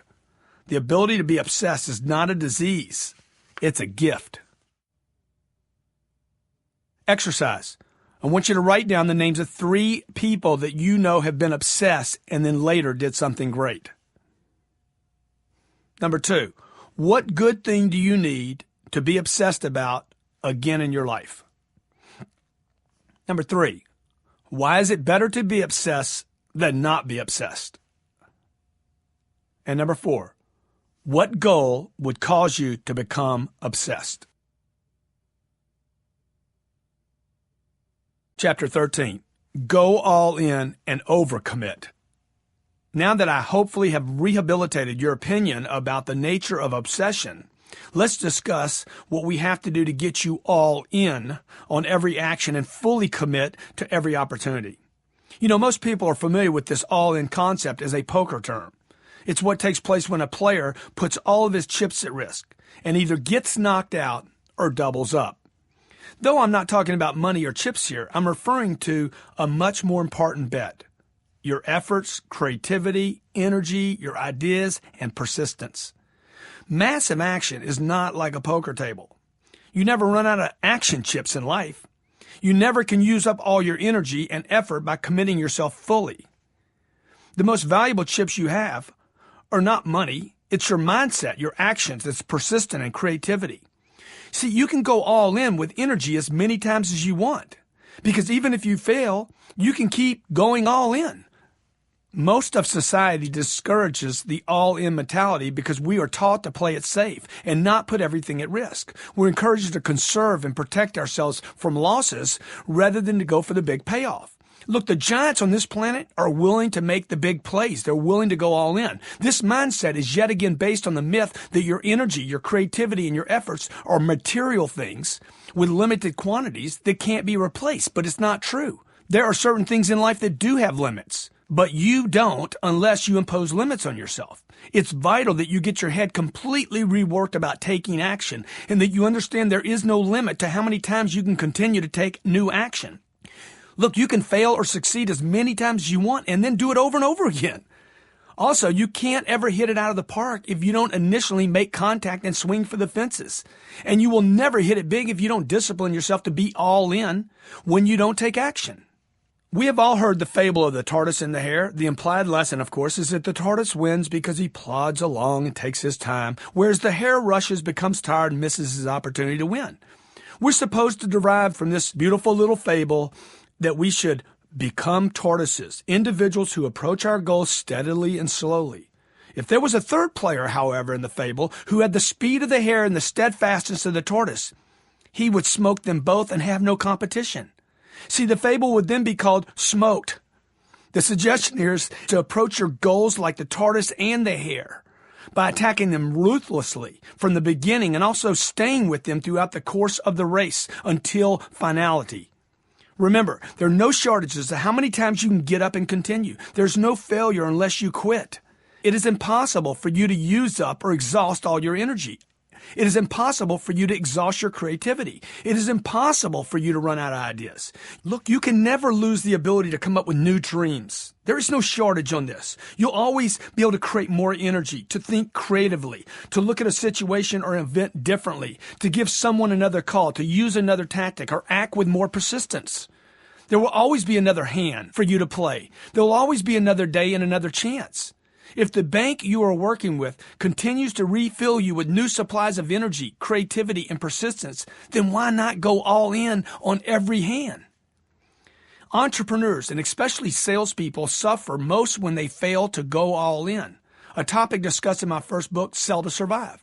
Many sales professionals give themselves much more credit for trying to close the deal than they actually deserve, and they think they're doing so much more often than they actually are. In reality, most salespeople never even ask for the order the first time, much less 5, 6, or 7 times. My company was recently hired to conduct a mystery shop campaign that validated this. We did this work for an international company to identify where the breakdowns in their sales process were occurring. We were trying to collect information on where the franchises needed the most help. We visited more than 500 locations to see what percentage of the time the sales force was able to position the client to even ask for the order the first time. To the company's amazement, 63% of the locations shopped never even presented the client with a proposal to purchase, much less ask them to buy. This company was about to spend millions of dollars on customer satisfaction and product training programs, when in reality, this is not their problem. The franchises and their sales team feared failure and rejection and were not even playing in the hand, much less going all in. Look, if a client comes to you and you get a chance to get in front of a client and talk about your product, but never then present a proposal to that client, I assure you, you will not get the business 100% of the time. Society has successfully taught most of us to play it safe rather than to go all in with every customer in every opportunity every time. This is perpetuated in the business world with things like closing ratios, which supposedly reflect the success rate of a salesperson. I'll tell you what I do. I'm willing to go for it with every customer every time and have the lowest closing ratio of everyone, but I'll have the highest production. All in, man, all in. I don't care how many times I bust out. I'll just reload my chips and play again. See, I can't go broke. Think about it. What's the worst thing that can happen to you if you just totally go for it? You may lose the customer, but so what? You still have unlimited resources to give it your all with your next client. You have everything to gain and you have nothing to lose. You simply have to rethink your approach. This brings me to the topic of overcommitting, another frowned upon and misunderstood issue in business today. How many times have you been told to undercommit and overdeliver? I have never heard anything so backward and ridiculous in my life. Let's say you're putting on a Broadway show that you're advertising to the public. Should you announce that you have a mediocre cast with just average singing ability and then wait until opening night to overdeliver? Of course not. See, this phrase of undercommit and overdeliver suggests that overcommitting, or at the very least fully committing, somehow puts you in danger. If you're then not able to deliver as promised, supposedly, you'll leave the other party dissatisfied. Well, hey, why not overcommit in your promise and then exceed by over-delivering? Tell everyone about your spectacular Broadway cast and compel them to show up. Overcommit and over-deliver. I find that the greater the commitment I make to a client, the higher my level of delivery naturally becomes. It is as though I'm promising to both them and myself to reach a new level of what I can and am willing to do for them. The more energy I devote to the market, the more energy I devote to my clients or my family, the more intent I am upon delivering exactly what I said I was going to deliver. This, of course, goes back to acting with 10x effort rather than 1x effort. It's easy for someone to claim to be giving 110%, but then fail to fully commit in the first place, either because the person is playing it safe or they're afraid he or she won't perform to the level necessary. A common problem faced by most businesses is increasing appointments in order to present or show your product or idea to clients. The more appointments you could actually present to, the more appointments you could get, the more product you could show, the more successful you'd be. This is an experience that many businesses and individuals have. People who request an appointment, you're asking to get an appointment from someone, you're not willing to overcommit to the person who has to give up his or her valuable time in order to see you.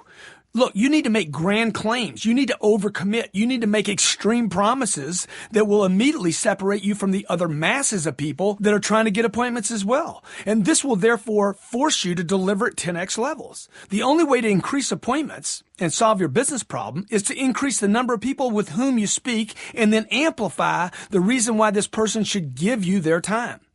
The same goes for every step of the sales process. Whether it involves follow-ups, flyers, regular mails, emails, social media, phone calls, personal visits, events, meetings, or whatever action you're taking, dude, got to overcommit. Overcommit your energy, your resources, your creativity, and your persistence. Know that you're all in on every activity, every time you take an action, every day you're in business. Now, you might worry, as so many people do, about being able to deliver. And that is certainly a problem. However, as we discussed earlier, you need new problems. They're signs that you're making progress and heading in the right direction. Remember, new problems means you're moving in the right direction. Learn to commit first and figure out how to show up later. That's right. Commit first all the way and then figure out how to show up later. You will. Most people simply never bother to perform and instead spend their time trying to wrap their heads around things that may never happen to them. Oh my gosh, what am I going to do when I get there? Don't worry about it. Commit first. Anyone who doesn't face new problems, but who instead grapples with the same old little problems his or her whole life isn't moving forward. Simply put, if you're not creating new problems for yourself, then you're not taking enough action. You need to face new issues and new dilemmas that will challenge you to find and create new solutions. Wouldn't it be nice if you had too many people to see at 2 p.m.?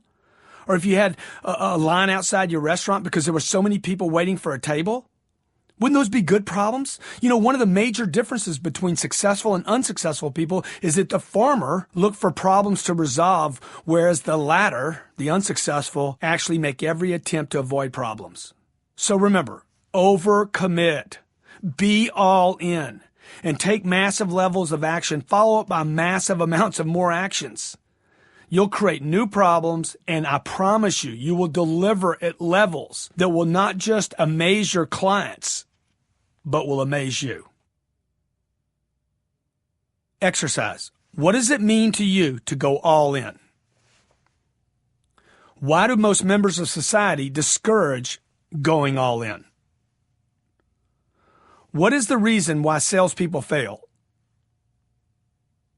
Fill in the following. If you blank commit and blank deliver, you'll make yourself grow because blank. And lastly, why do you want new problems? Chapter 14. Expand, never contract. As of the writing of this book, our country is still experiencing very serious economic stress. Unemployment numbers and financial uncertainty are reaching heights not seen since the Great Depression. During major economic contractions like these, the world becomes convinced to reduce, save, to be careful, and stay cautious. Although this mindset focuses on self-preservation and protection of assets, it is the very kind of thinking that will guarantee you never get what you want. And although the majority of the world has entered a state of contraction, small percentages of people and companies are still capitalizing by expanding. These people and companies understand that these times of tightening by the masses are unique opportunities to take from those who are taking a defensive posture because they're reducing their spending. Because contracting is a form of retreating, it violates the concept of the 10X rule, which demands that you continue to act, produce, and create in massive quantities, regardless of the situations or the economic circumstances. Now, I will admit that it can be very, very difficult and counterintuitive to expand while others are promoting that you should protect yourself. However, it's an approach you must adopt in order to take advantage of opportunity. Remember, regardless of what is happening in the world at any given moment, most people are not taking massive action. Although there are, of course, times when you must defend, retreat, and conserve, you should only do this for very short periods of time and only in order that you prepare yourself to reinforce and attack again. You must never contract as a continued business effort. Although we frequently seem to hear reports of companies that fail because they expanded too fast, the case for many of them probably wasn't so simple. Most companies fail not because they stay on the offensive, but because they don't properly prepare themselves for expansion and cannot dominate their sector.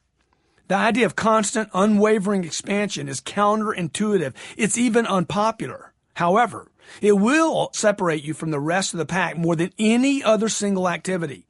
The task of expanding when others are contracting should not be reduced to some simplistic concept. This is a very difficult discipline to apply in the real world. Yet once you get into the groove of making it your innate, natural method of responding, the ability to continuously, relentlessly attack any activity will give way to forward movement. Any disagreement with this comes because most people only attack to the point where they meet resistance, and then they back off. It's kind of like challenging the schoolyard bully and then running away. It always turns out badly. If you approach trials in this way, challenges, the market, your client, and your competition, they're not going to believe that you're committed to a persistent attack. Therefore, they will threaten or criticize you, and then you're going to back off. Look, you'll figure in your own mind that it didn't work. But the only reason why it didn't work is because you didn't stick with your attack. You didn't stick with it long enough for the market, your clients, and your competition to submit to your effort. Repeated attacks over extended periods of time will always prove successful. You must implement the tactic of expansion, persistent expansion, regardless of whether the economy and your surroundings are encouraging. I say this because we live in a society that promotes contraction most of the time. And when it does support expansion, it's typically too late in the cycle. Hence, the recent real estate meltdown. News of contraction should serve as an indicator for you to do the contrary. You never want to blindly follow the masses. They're almost always wrong. Instead of following the pack, lead the pack. The way out is to expand, to push, to take action, to lead, regardless of what others are saying and doing.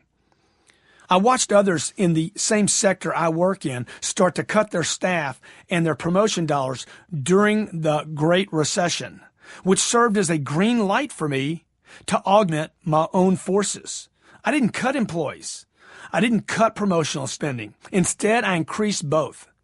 Even though I saw our revenue shrink like the rest of the world's, I opted to cut my own salary because the money wasn't there as an alternative and then redirected those monies to promote my business, to keep staff on, to build new products. This helped me to increase my footprint and take market share from the organizations that were retreating.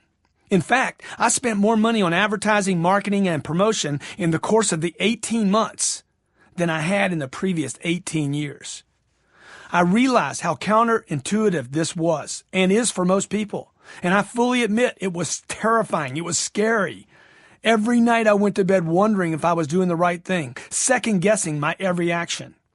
Yet I knew that if I could continue, if I could persist to keep pushing forward while they retreated, tremendous ground would be gained. Even more important than the money I spent were the demands I put on my staff at the same time, and especially the demands I started to put on myself to repeatedly expand the use of our most valuable resources, not money, but energy, creativity, persistence, and contacting our clients. By doing so, we immediately increase production, outflow in every area. Phone calls out, emails out, e-newsletters, social media posts, personal visits, speaking engagements, teleconference, webinars, Skypes, everything. Babe, we just poured it on.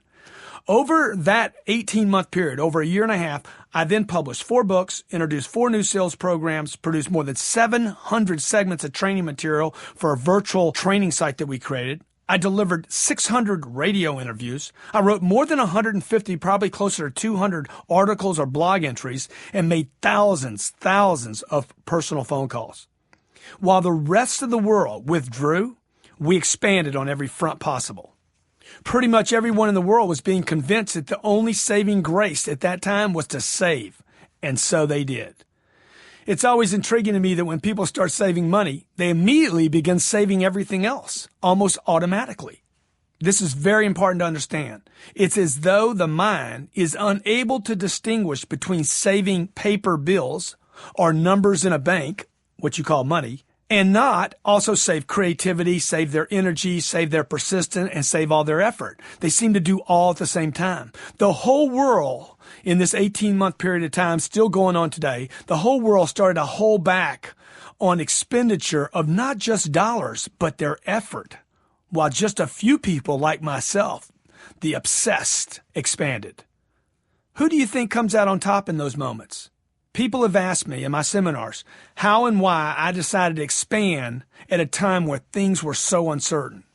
And my answer to them was always, look, I'd rather die in expansion than die in contraction. I'd rather fail pushing forward than fail in a retreat. Consider this yourself. At which of the 4 degrees of action introduced in Chapter 7 do you choose to operate? If you're going to die, which one do you want to die at? If you allow the economy to determine your choice and which action you'll take, you will never, ever be in control of your own economy. The solution? Get off your sofa. Get out of your home and make your way into the market. Get in front of your clients. Seek out new opportunities. Seek out old opportunities. Show them that you're advancing into the market. Only retreat briefly, only long enough to shore up your resources so that you can prepare for what? To expand again with more action, more energy, more effort, and more persistence. Your energy, efforts, creativity, and personality are worth more than the dollars that men create and machines print. And although spending money is the most common way for a business to expand, it is certainly not the only way. And it is not nearly as valuable as a human being or a group of human beings taking 10x actions consistently and persistently. Remember 10x, baby. You want to expand with the goal of dominating your sector and getting attention by taking massive action. Only then will you be able to expand your contacts, your influences, your connections, and visibility with the goal, with the obsession of creating new problems. You will then continue to expand until everyone, including your supposed competitors, knows you are the dominant 10x player in the market, and they will always associate your name with what it is they do. Exercise. What are some ways you could expand that only require energy and creativity, but not money? I mentioned that there's only one time when you should contract. What was it? And for how long? When have you ever benefited from contraction? Has it ever benefited you? I want you to write those down. And lastly, when have you expanded your efforts and what results did you see? Chapter 15, burn the place down. Once you take 10x actions and start getting traction, you must continue to add wood to your fire until you either start a brush fire or a bonfire or, hey, burn the place down. Don't rest and don't stop ever. I learned this the hard way after achieving a lot of success and then resting on my laurels for a moment. This is a commonly made mistake. Do not do it.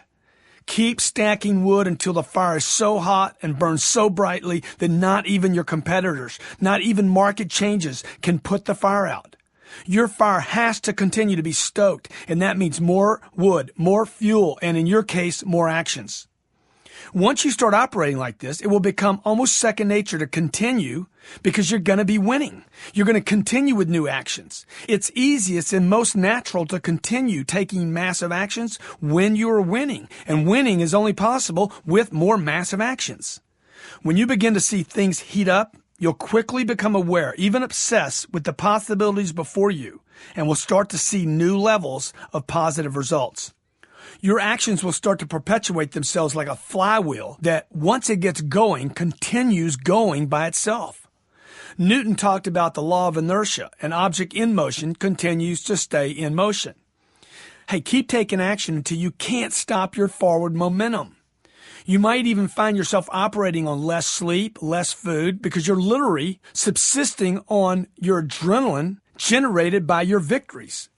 It will be about this time that people will start offering you their admiration and then their advice. Now, be particularly aware or wary of those who suggest that you've done enough or who advise you to take a little rest or, hey, it's time to take a vacation. Now is not the time for rest and celebration or vacations. It's time for more action. Andy Grove, one of the Intel Corporation's first employees, coined the saying, "Only the paranoid survive."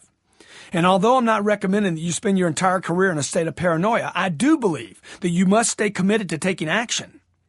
Even after achieving success along the way, continue to take more actions in order to achieve and exceed your goals. The time to celebrate or take vacations will come. Right now, you must keep adding wood until the fire's burning so hot that no one and nothing can put out your success. One of the problems with success is that it demands continuous attention. Success tends to bless those who are most committed to giving it the most attention. Success is somewhat like a lawn or a garden. No matter how green it gets or how beautiful the flowers, you must continue to tend it. You have to keep mowing, trimming, edging, watering, and planting. Otherwise, your grass will turn brown and the flowers will die. That's the case for success. There's no retreating for those who want to create it and keep it. Look, it's a myth to believe that the successful get to kick back and stop making the very efforts that brought them their fulfillment in the first place. Always keep the 4 actions: doing nothing, retreating, taking an average amount of action, and taking massive action. Keep them in mind. The 10X rule means you're going to create success in quantities great enough that you're constantly in total control. The wannabes and people who get close are the ones who quit. They quit adding wood and they back off. Massive action is designed to move you past your peers, past the wannabes, and off the treadmill. The best way to quit worrying about your competition, the best way to eliminate uncertainty is to build a fire so large and so hot that everyone in the world, even your competition, comes to sit by your fire for warmth.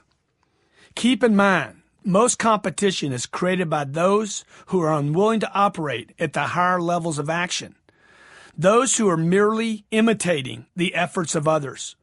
There can never be enough wood on your fire. You can never take too much action or accumulate too much success. There is no such thing as being talked or written about excessively, being covered too frequently, or receiving too much authority, or working too much. These are simply claims that mediocre people make in order to justify their own decision to be happy with the status quo. How can you ever take too much action when you have an endless ability to create new action? Look at the big players on this planet. None of them ever run out of energy, effort, people, ideas, or resources. They enjoy the gifts of abundance because they create abundance in their enterprises. So instead of resenting these people, hating them, admire and emulate them. If you do, you'll find that the more you commit to new actions, the more creative you will become. It is though your imagination opens up, new possibilities pour out from new commitments. It is not even necessarily the creativity that is so brilliant, but the ability to take massive action that prompts the brilliance. I recently met with a very, very high-profile PR firm in Los Angeles whose members suggested in this meeting that I might possibly or should be concerned with the concept of overexposure, something I thought was an extremely strange concept. The notion of overexposure, I'm sure you've heard this, the idea that you can see or hear about someone too much or about a product too much. This is based on a concept that a person doesn't continue to generate new ideas and new products. The underlying belief is that an overexposed person or an overexposed product will somehow lose its value. But consider the following. Coca-Cola is known by almost everyone on planet Earth. You can find Coca-Cola's products in almost every store, bar, airplane, and hotel in the world. Is it overexposed? Should it hide its products? Should the company hold back in fear that Coca-Cola will lose its value because too many people are hearing about it, it's too easy to get, or maybe too many people are using it? This seems to be fairly ridiculous to me. And there are countless other examples of products and companies that prove this point. Microsoft, Starbucks, McDonald's, Wells Fargo, Google, Fox TV, Marlboro, Walgreens, Exxon, Apple, Toyota, even some athletic and celebrity personalities.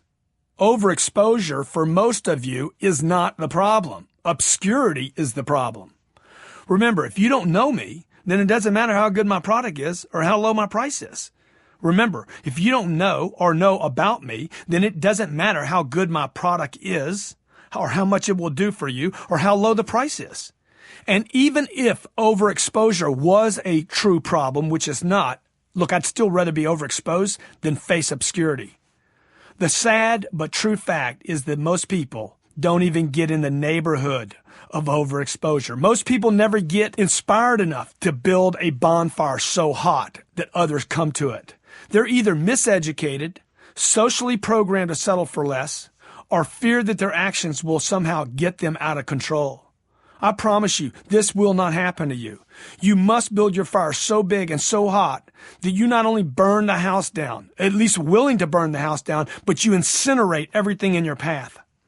Go all the way, go all in, and then keep going all in until your fire burns so hot that people stand around your fire in admiration of your ability to take action. Don't worry about the resistance you're afraid you'll face from either the market or your competitors. They'll get out of your way once they see you're a force to be reckoned with. Exercise. What is the fire that you've always wanted to start and need to add wood to? What 3 things could you do to add wood to that fire today? Who can you get support from in order to continue stoking your fire? Chapter 16. Fear is the great indicator. Sooner or later, you will experience fear when you start taking new actions at new levels. In fact, if you aren't, then you're probably not doing enough of the right things. Fear isn't bad or something to be avoided. Conversely, it's something you want to seek and then to embrace. Fear is actually a sign that you're doing what is needed to move in the right direction. Look, an absence of concerns should signal that you are only doing that which you're comfortable with. And that will only get you more of what you have right now. As strange as it may sound, you want to be scared until you have to push yourself to new levels to experience new fears again. In fact, the only thing that scares me is a complete lack of fear. What is fear anyway? I mean, really, does it even exist? Is it real? I know it feels real when you're experiencing it, but admit it, most of the time, what you fear doesn't even occur. It's been said that fear stands for false events appearing real, which aptly implies that most of what you're afraid of doesn't even come to pass. Fear, for the most part, is provoked by emotions, not rational thinking. And in my humble estimation, emotions are wildly overrated and the scapegoat many people use for their failure to act. But regardless of whether you agree with my opinion on emotions, you must reframe your understanding of this one emotion called fear and use fear as a reason to move forward rather than as an excuse to stop or retreat. Use this frequently avoided feeling as a green light, this thing called fear. Use it as a green light to signal you of what you should do. Chances are that when you were a child, you found fear in irrational things, the boogeyman under the bed, for example. It was an indicator to check your closet and the dark corners of your room to see what was lurking. But as all children eventually find, the boogeyman does not exist anywhere except in the child's mind. Adults have their own boogeymen, the unknown, rejection, failure, fear of success, and on and on. And these boogeymen should be a sign to take action as well. For example, if you're afraid to call a client, then it's that sign that you should call that client. Fear of speaking with the boss is an indication you should march into his office and ask for a moment of his time. Fear of requesting the client's business means that you must ask for the client's business and then keep asking. The 10X rule compels you, forces you to separate yourself from everyone else in the market. And you do that by, as I emphasized earlier, doing what others refuse to do. Remember, only actions. Only in this way will you distinguish yourself and dominate your sector. Everyone experiences fear on some level. And because the marketplace is composed of other people experiencing fear, interacting with both products and one another, look, the market will face fear in the same way that you and your peers do. But rather than seeing fear as a sign to run, as most other people in the market will, it must become your indicator to move, to go forward. Now, I handled this dilemma myself by omitting time from the equation, since time actually fuels fear. It drives fear. The more time you devote to the object of your apprehension, the stronger the fear becomes. So what I do is I starve my fear of its favorite food, time, by removing time from its menu. For example, let's say that John needs to make a call to a client, a task that immediately causes him to feel anxiety. Rather than picking up the phone and making the call immediately, John goes and gets a cup of coffee and thinks about what he's going to say or do. His lengthy contemplation only causes the fear to grow as he imagines all the ways the call could go badly and then all the potentially terrible things that might happen. If confronted, he's likely to claim that he needs to prepare before he makes the call, but preparation is merely an excuse for those who haven't been trained properly and who use it as a reason to justify their last-minute reluctance. You know what John needs to do is John needs to take a deep breath, pick up the phone, and make the call. Last-minute preparation is just another way to feed fear that will only get stronger as time is added. Nothing happens without action. Fear doesn't just tell you what to do, it also tells you when to do it. Ask yourself, what time is it at any point in the day? And the answer is always the same. The time is now. The time is always now. And when you experience fear, it's a sign that the best time to take action is at that very moment. Most people will never follow through with their goals when enough time has passed from the inception of their idea to actually doing something about that idea. However, if you remove time, when you remove time from that process, you'll be ready to fire. There's simply no other choice than to act. There's no need to prepare. It's too late at that moment once you've gotten this far. Now, the only thing that will make a difference in that moment of fear is action. Everyone has had the experience of failing to do something they wanted to do. Perhaps by the time you got yourself ready to do something, someone else had taken action already. And now, that's what you're regretting. Failure comes in many forms. It occurs whether you act or you don't act. Regardless of the outcome, I would say it's far preferable to fail while doing something than to fail by over-preparing while someone else walks up and scoops up your dreams. This scenario occurs in business every day. People give their fears much more time than they deserve. They feed it with time. They wait to make the personal visit. They wait to make the phone call. They wait to write the email or present their proposal because they're afraid of the outcome. Look, countless individuals share the same excuses for why it is not a good time to take action. The client's leaving town. The client just got back in town. It's the end of the month. It's the beginning of the month. The client's been in meetings all day.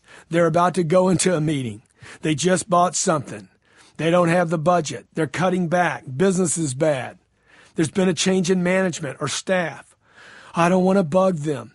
They never return my phone calls anyway. No one else can sell them. They're unrealistic. I don't know what to say. I'm not ready yet. I just called them yesterday, and on and on. Look, all the excuses in the world will not change one simple fact.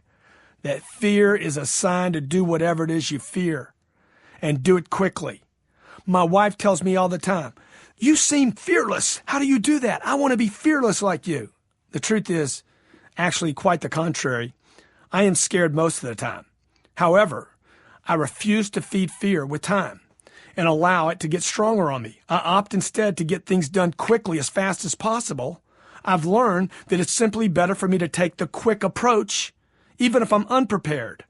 You will experience the same thing when you're finally able to take the plunge, man. Just push through the fear. In fact, you'll be amazed how much stronger you become over time and how much more confident you are to do new things. Taking massive action quickly and repeatedly will ensure that you appear fearless in the marketplace. The person who takes action on whatever he or she fears the most will be the person who advances his or her cause the most. Let the rest of the marketplace submit to anxiety and prepare unnecessarily for false events appearing real. Look, you got a job to do. Remember, fear is one of the most disabling emotions a human being can experience. It immobilizes people, and often it ultimately prevents them from going for their goals and their dreams. Everyone fears something in life. However, it's what each of us do with that fear that distinguishes us from the others. When you allow fear to set you back, you lose energy, you lose momentum, and you lose confidence, and your fears only grow. Have you ever watched some kind of performer eat fire? It appears that the trick here is to completely exhaust the oxygen that the fire requires for life.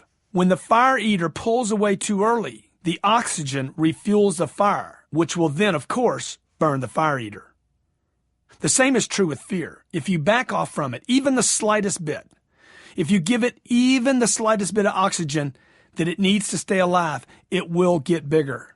So commit yourself entirely. Remove time from the equation, and you will snuff out your fears and be able to take more action. Eat your fears. Don't feed them by backing off or giving them time to grow. Eat them.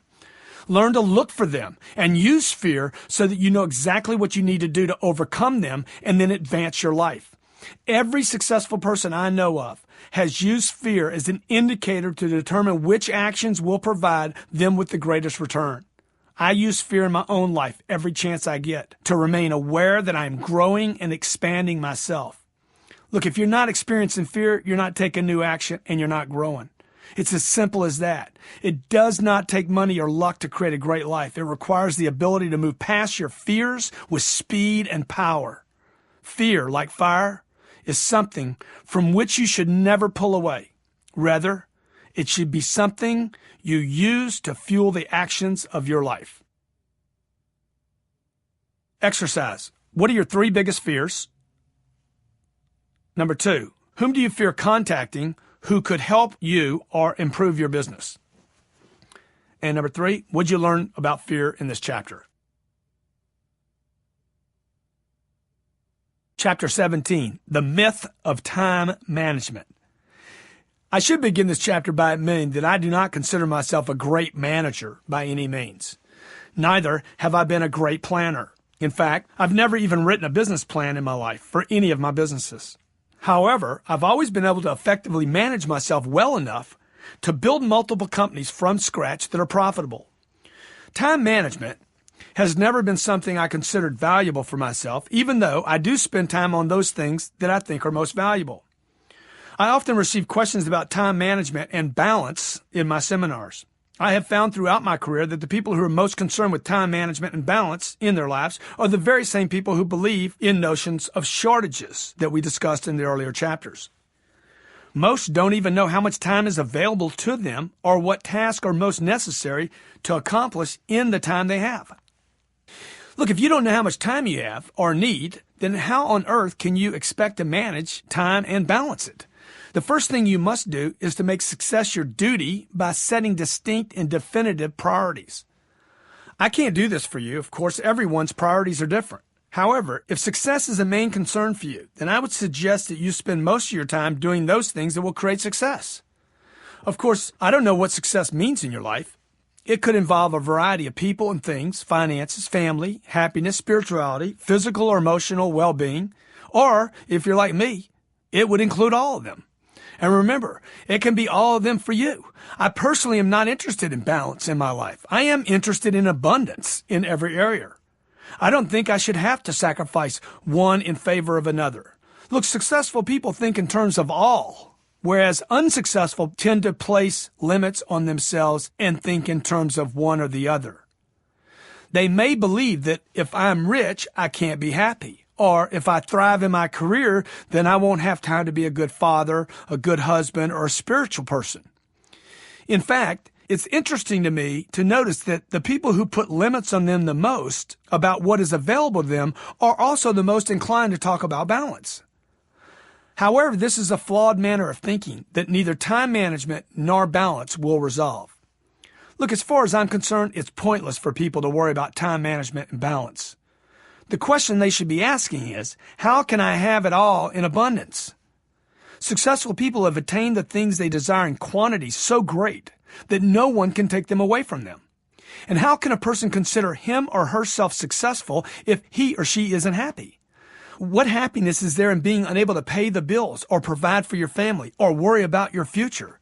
The moment you achieve one goal you've set for yourself, then it's time to establish a new target. Quit thinking in terms of either or and start thinking in terms of all and everything. That's right. Quit thinking in terms of either or and start thinking in terms of all and everything. As I was writing this, a client sent me a message asking, "Man, do you ever rest?" I jokingly wrote him back seconds later, "Never." I do, of course, like every other human being. However, I know how much time is available to me. I know what my priorities are, and I know it is my duty, my obligation, and my responsibility to go after them in the time I have. I challenge you. I challenge you to keep track of how you're first spending your time, your available time, and maybe journal it. Most people have no clue what they even do with their time, but then complain that they don't have enough time. Did you know that every single person has 168 hours in a week? And based on a typical 40-hour work week, the average U.S. employee only works 37 and a half hours of the 168 hours available, with 30 minutes for lunch each day. And it's pretty unlikely that most people actually even work the average 37 and a half hours. In fact, the average individual spends 22.3% of his or her available time at work, 33.3% asleep, and 16.6% in front of a TV or online. And those comparisons assume that the person spends 100% of his or her time at work actually working. Then these very same people worry about balance and time management. But an imbalance is always going to occur when you don't do enough with the time you have. While most people claim to value time, most, in fact, don't seem to know very much about time. Like, who creates time? Do you create your own time, or does someone else do that for you? What can you do to create more time? What does the expression time is money mean? How do you treat time to make sure your time is money? What is the most important thing that you should do with your time? See, all these questions are worthy of your consideration and require your attention in order for you to maximize time. Now, let's assume that you have 75 years to live in this lifetime. That's approximately 657,000 hours, or 39,420,000 minutes. Take any given day of the week. You have an average of 3,900 Mondays, Tuesdays, Wednesdays, Thursdays, Fridays, Saturdays, etc. Now, here's the scary part of it. If you're 37 years old as you listen to this, then did you know you only have 1,950 Wednesdays left? What if you only had $1,950 left in your bank? Would you watch it slip away, or would you do whatever you could to increase it? I believe that I can do more with 1,950 weeks than most people will ever do. The only way to increase time is to get more done in the time you have. Look, if I could get 15 phone calls done in 15 minutes and you get 15 phone calls done in 1 hour, then I've essentially created 45 minutes for myself. In this way, the 10X rule makes it possible to multiply time. That's right. The 10X rule makes it possible to actually multiply and control time. If I hire someone and pay that person $15 an hour to make 15 calls every 15 minutes, then I duplicated my efforts, and my time then becomes money. To really understand, manage, maximize, and squeeze every opportunity out of the time you have to fully understand and appreciate how much time you have available. You must first take control of your time, not allow others to do so. If you listen to people discuss the topic of time, especially in regards to the amount they have at work, you'll probably hear a lot of complaining. People act as though work is something to get through, yet in reality, they spend very little of their time at work. Most people only work enough to make it feel like work, whereas successful people work at a pace that gets such satisfying results that work is a reward. Truly successful people don't even call it work. For them, it's a passion, a hobby, something they want to do. Why? Because they do it enough to win. An easy way to achieve balance is to simply work harder while you're at the office. This won't just leave you with more time. It will allow you to experience the rewards of your job and make it feel less like work and more like success. Try to take this approach. Be grateful to go to work and see how much you can get done in the time you have. Make it a race, a challenge. Make it fun. The first thing you do when managing time and seeking balance is to decide what is important for you. In which areas do you want to achieve success and in what quantities? Write down those things in order of importance. Then determine the total amount of time you have available and decide where you're going to allot time to each of these endeavors. Another thing to do is log how you are spending your time daily. And I mean every single second. This will allow you to see all the ways in which you are wasting time, those little bad habits and those activities that in no way can contribute to your success. Any action that is not adding wood to your fire should be considered wasteful. Think Xbox, online poker, watching television, napping, drinking, taking smoking breaks. The potential list is endless. Brutal, isn't it? Yes, it is. But look, if you don't manage your time, I promise you that you'll waste your time. Of course, things will change throughout the course of your life and in your career. You'll get older. You achieve and then generate new goals. Different things and people will enter your world. All these changes require that you continue to modify your priorities. For example, I listened for years to parents who told me I didn't understand how to balance work with family because I didn't have children of my own. Well, I recently had my first child, most assuredly an event that demands more of my time, and was able to experience this for myself.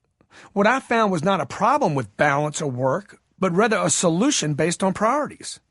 My daughter merely gave me another reason to create success, not an excuse to avoid working more. She is sheer motivation for me to do well because now I'm doing it for her as well as for myself. Look, you can't blame your family for keeping you from creating the success you deserve. They should be the reason you want to succeed at a bigger level. It might seem difficult, but there are always ways to make things work. Get yourself and your family members on a schedule that allows you to do those things that are a priority for you and them. For example, my solution when I had my daughter was to add 1 hour to each of my days in order to spend time with my daughter. My wife and I met and we created a schedule that will allow me to have time with my daughter and my wife and not negatively impact the work schedule, the production schedule that provides for our financial success. The first thing my wife and I did was build our daughter's sleep schedule around our priorities. We agreed that I would get up 1 hour earlier each day and take my daughter on an outing, just me and her. This would ensure that I would have quality time when I'm home with my daughter before I go to the office and before I become consumed by the day's events. It also would allow my wife some extra time to sleep in. Now, I've been doing this with my daughter since she was about 6 months old, and it works beautifully. Each morning, I take my daughter to the grocery store with me and introduce her to all the people who work there at the grocery store. When I get back from our outing, the rest of the day is mine to produce in the business world uninterrupted. Because I get my daughter up so early, we're then in a position to put her to bed before 7 p.m. each night. Then my wife and I are able to spend quality time at the end of the day, not interrupted by a young child. We understand that this system will continue to change as my daughter grows older and that alterations will have to be made in it. However, the point is that we're controlling our time rather than just haphazardly trying to manage time. Our decision to set priorities and commit to a solution lets us be the boss, owners, the controllers of our own time. The busier you become in life, the more you have to manage, control, and prioritize. Although I certainly don't have this to some scientific formula that will magically make this easier, I can tell you one thing. If you start with a commitment to success and then agree to control time, you will create an agenda that will accommodate how you use time. You have to decide first how you're going to use your time. You must command, control, and squeeze every second of it in order to increase your footprint and dominate the marketplace. Get everyone necessary, your family, your colleagues, your associates, employees, to recognize and agree upon those priorities which are most important to you. If you don't do this, you will have people with different agendas pulling you in all sorts of directions. My schedule works for me because everyone in my life, from my wife to the people who work with me, know what is most important to me and understands how I value time. This allows us to handle everything else that comes our way. In our culture, we're frequently encouraged to slow down, relax, take it easy, find balance, and just be happy with where we are and then with what we have. Although this can sound great in theory, it can be very difficult for people who abandon every decision to ever be in control of their lives. Look, most people can't simply relax and take it easy since they never do enough to free themselves of the meager existence that comes as a result of mediocre actions. Work should provide a purpose, a mission, and a sense of accomplishment. These things are vital to every single person's mental, emotional, and physical well-being. People who promote the New Age, esoteric advice to slow it down, take it easy, are encouraging a mindset that isn't doing anyone any good. Consider the types of traits this thinking has created in people: laziness, procrastination, a lack of urgency, sloth, tendency to blame others, irresponsibility, entitlement, excuses, and the expectation that it's up to someone else to solve our problems. Wake up. No one's going to save you. No one is going to take care of your family or your retirement. No one is going to make things work out for you. The only way to do so is to utilize every moment of every day at 10x levels. Only this will ensure that you accomplish your goals and your dreams. Happiness, security, confidence, and fulfillment come from utilizing your gifts and energy to achieve whatever you've decided is success for you. And it requires every bit of your time, which is yours and only yours to control. Exercise. How much time are you at work each day? Second part of this, what percentage of the time that you're at work does that represent of your total day? How much time do you spend on wasteful activities? TV, smoking, drinking, sleeping, oversleeping, getting coffee, having lunches, or meetings with no business opportunity? What are some of your time wasters? What has this chapter taught you about time? Chapter 18, criticism is a sign of success. Although getting criticized is certainly not the best feeling in the world, I have great news. Receiving criticism is a surefire sign that you're well on your way to success. Criticism is not something you want to avoid. Rather, it's what you must expect to come your way once you start hitting it big. Criticism is defined as the judgment of the merits and faults of the work or actions of one individual by another. Although criticizing doesn't necessarily mean to imply fault, the word is often taken to mean prejudice or disapproval. The dictionary, however, fails to include the following helpful bits of information. When you start taking the right amounts of action and therefore creating the right amounts of success for you, criticism is often not far behind. Of course, most people don't like being criticized. However, I have found that it comes as a natural result of getting attention. This may be why some people avoid attention in the first place, as an attempt to then dodge judgment or criticism. However, look, there's no way to achieve serious levels of success without getting attention. Yes, people will eye you and make it clear that they disapprove of what you're doing. Let's face it, no matter what choices you make in life, someone is going to criticize you somewhere along the way. Wouldn't you rather receive it from people who are jealous of your success than from your family or your boss or bill collectors for not taking enough action and creating enough success? Look, when you start taking enough action, it won't be long before you're judged by people who aren't taking enough action. If you're generating substantial success, people will start to pay attention to you. Some will admire you. Some will want to learn from you, but unfortunately, most will envy you and criticize you. These are the people whose excuses for not doing enough will morph into reasons why what you are doing is actually wrong. You need to expect and anticipate criticism as one of the signs of success. It will come when you start cranking at these 10x levels, often before your accomplishment is even evident. Beware. This criticism can come in many forms. It may first show up as advice from others. Why are you spending so much energy on that one client? He never buys anything.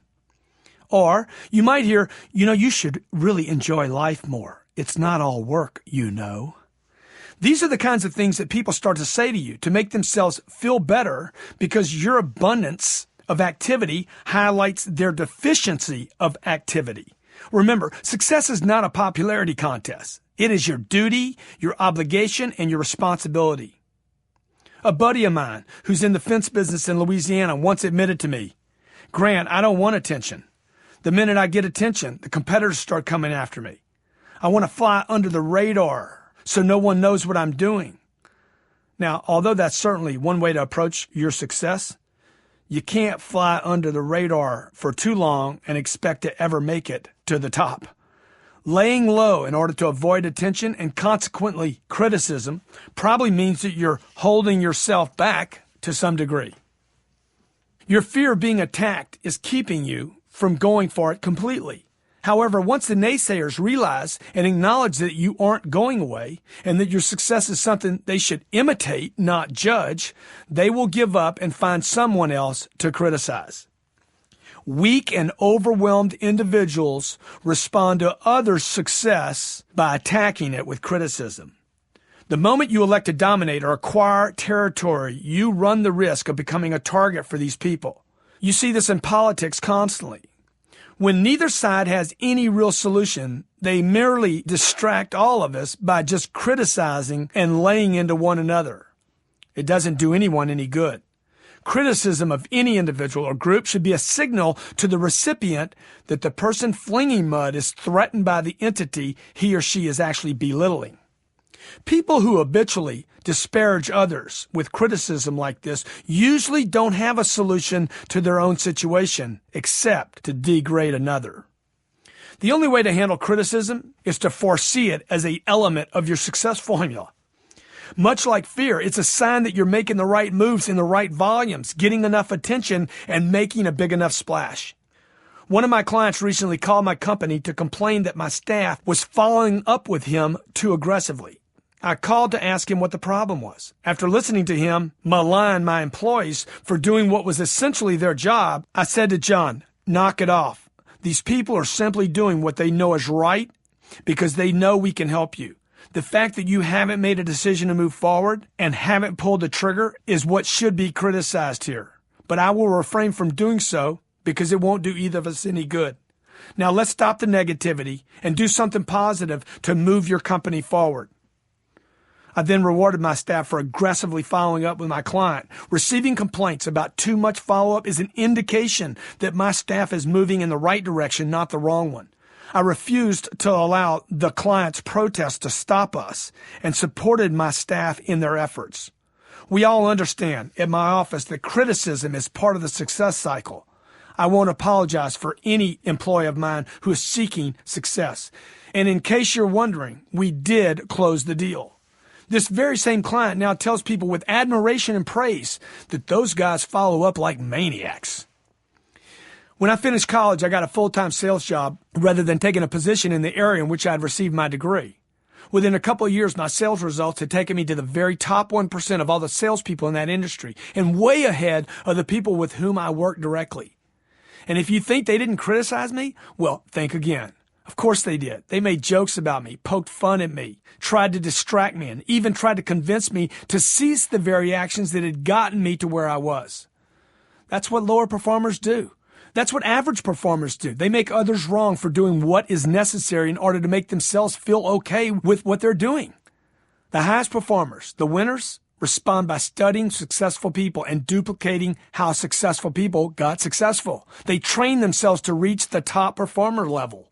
Because lower performers are not willing to step up and take responsibility to increase their production, they can only seek out to tear down those who are performing at the higher levels. When my book, If You're Not First, You're Last, hit the New York Times bestseller list, some of my supposed competition immediately began criticizing me.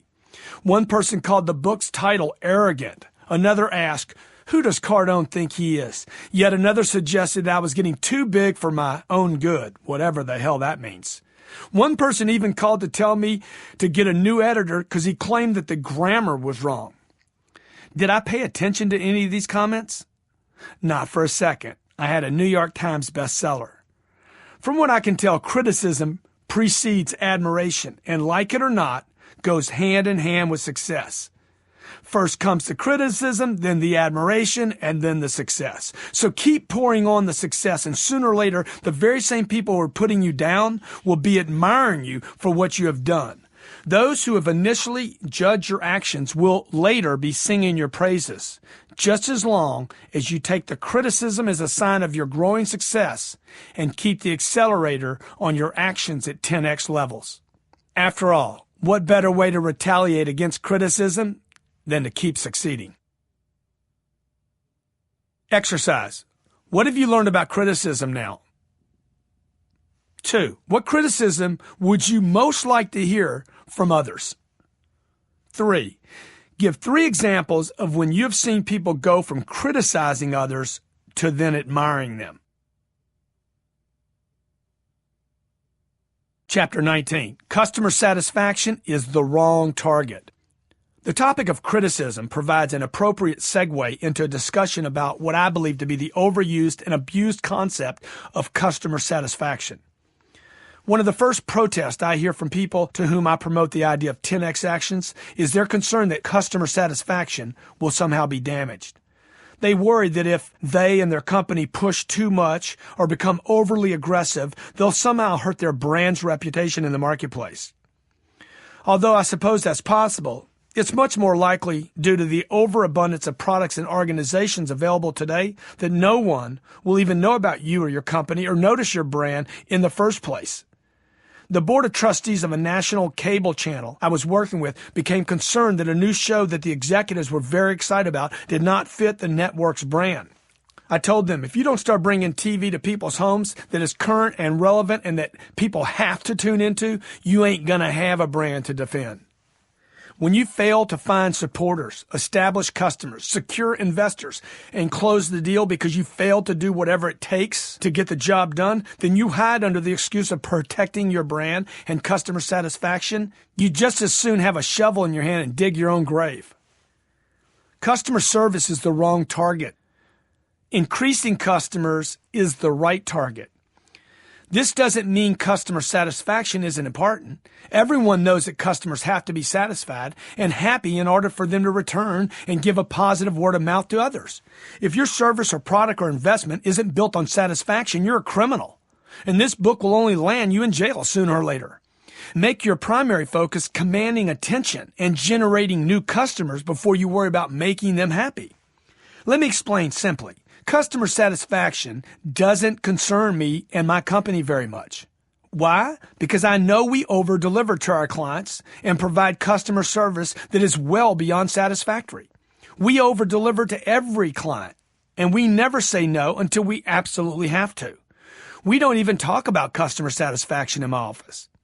We do talk a lot about how to get more customers, because attracting customers to our program is the only way to increase customer satisfaction in the first place. Look, you get it?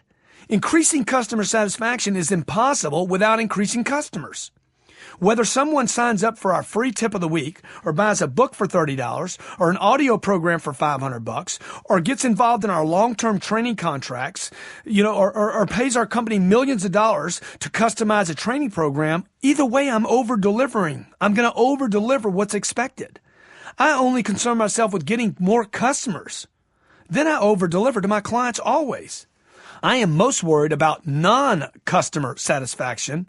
That is, the people who are dissatisfied because they don't have my product and may not even know they're unhappy.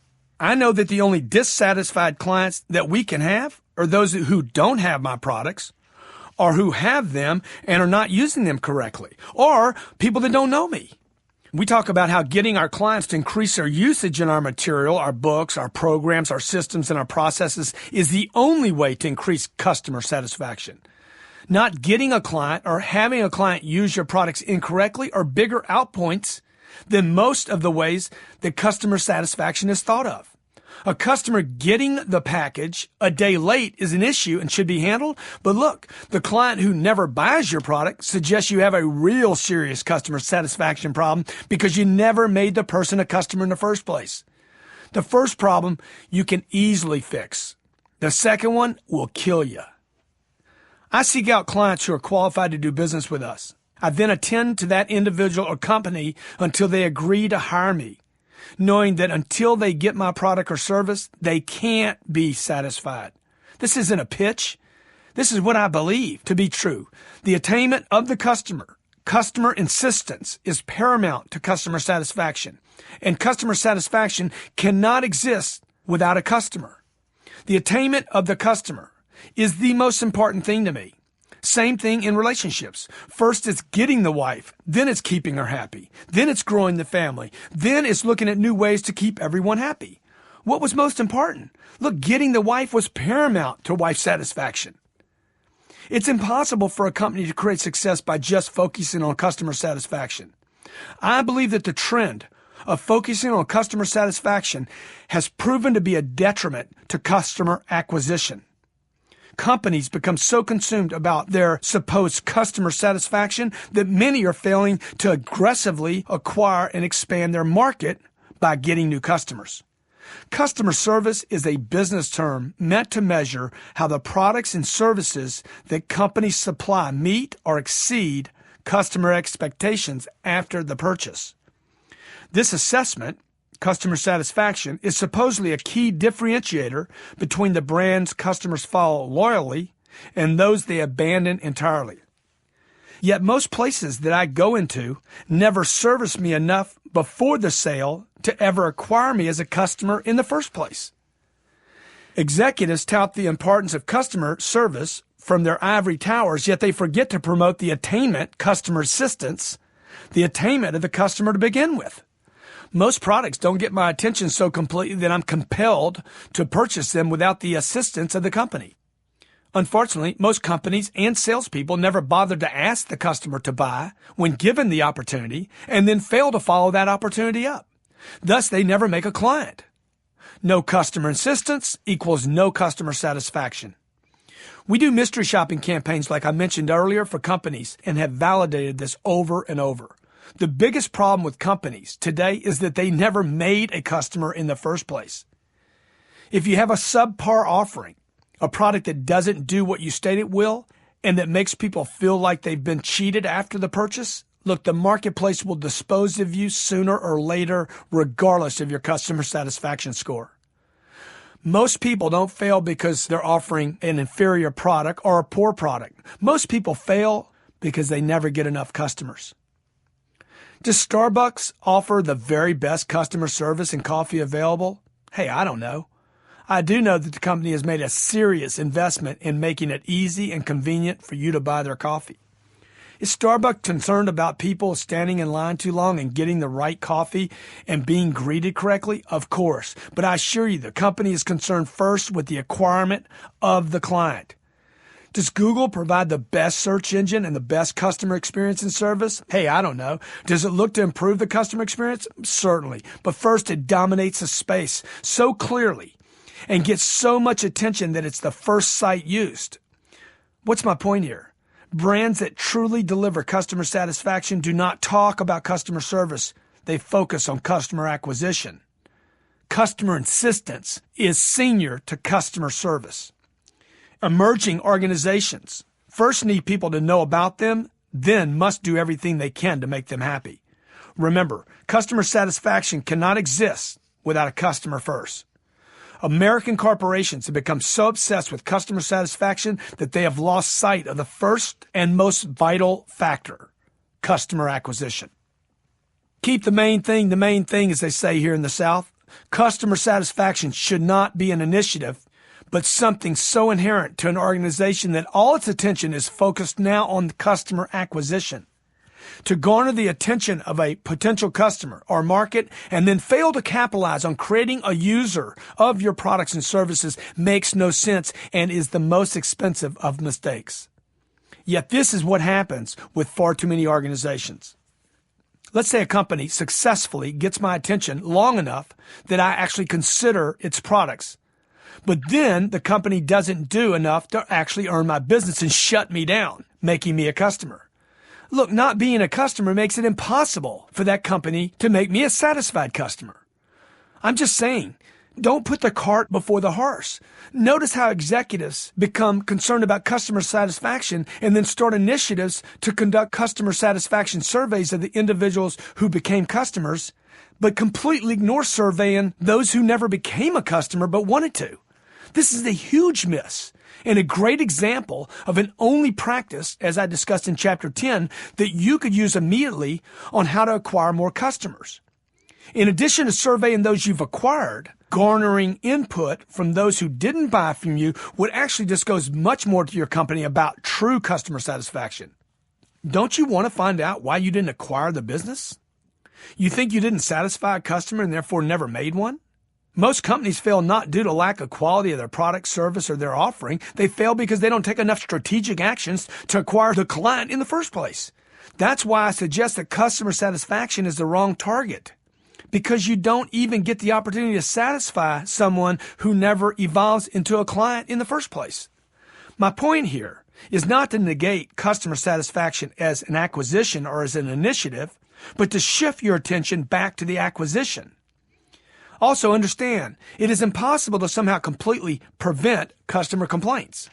There are, of course, measures you can take to improve your product or service.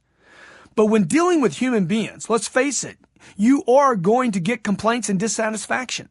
It's just that simple. The best you can do is resolve complaints and dissatisfaction when they emerge, and they will, I promise, and treat them as opportunities to be in communication with your clients. What you need is more people interacting with your product or service and your company. Yes, complaints will increase when dealing with human beings, but so will praise. Increase the number of users of your product or service through massive action, not through massive initiatives that cause your people to back off from the acquisition in the first place. I launched my first company under the naive impression that I would work with a handful, quote unquote, a handful of clients and really, quote unquote, concentrate my attention on them. Thereby, I would elicit, hopefully, great customer satisfaction. I assumed that this would give me an advantage in the market and allow me to deliver quality service and really make a difference. Look, although this was a great idea, it just didn't work out. First of all, this great plan didn't put me on a scale necessary to build a business with a wide enough reach to get me enough attention. And I fell way short of domination, not to mention way short on the cash flow necessary to continue to support the clients. Just as important, it didn't allow me to share my information with enough of the successful people. When I finally got my thinking to the right levels, got off this customer satisfaction binge, and committed to expanding my footprint and taking on 10 times more clients, what I did was I multiplied my exposure tenfold and increased the number of successful people and companies I had previously been avoiding.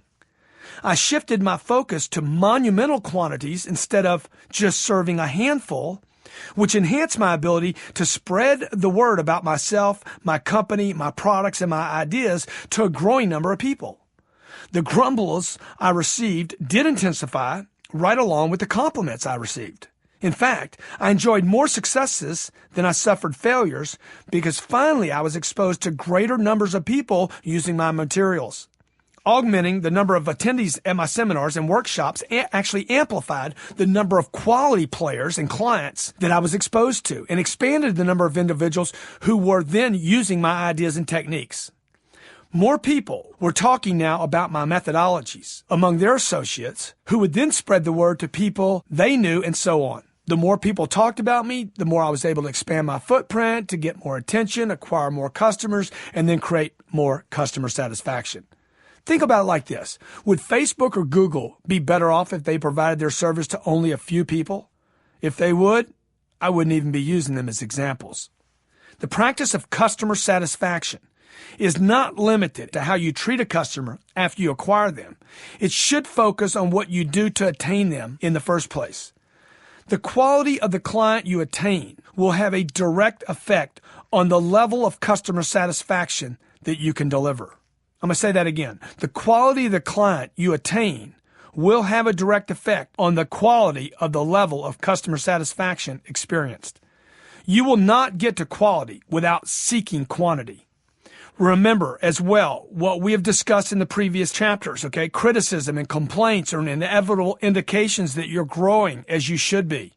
Disregard the criticism as a bad thing. Welcome and handle complaints, and do everything you can to expand your footprint. The more people you serve, the better your chances are of interacting with quality customers. To be clear, you certainly want to deliver and exceed on the promises you make. Certainly you want great customer satisfaction. However, look, if you're focused on delivering exceptional 10x service prior to acquisition, if you already know you deliver great service and a great product, this part becomes natural after acquisition. Acquire your client. I'm assuming you have a great product, a great idea, a great service, a great investment opportunity. Now you need to increase your support base for that idea. There are, regrettably, thousands of organizations in existence that sell inferior products every day. Although I'm certainly not suggesting that you push substandard offerings or sacrifice your product's quality, I'm trying to highlight an unfortunate reality. Domination of market share trumps all other things. Companies that sell products make acquisition their number one goal. And they better handle any problems with their products or offerings after they get their users on board, or they will cease to exist.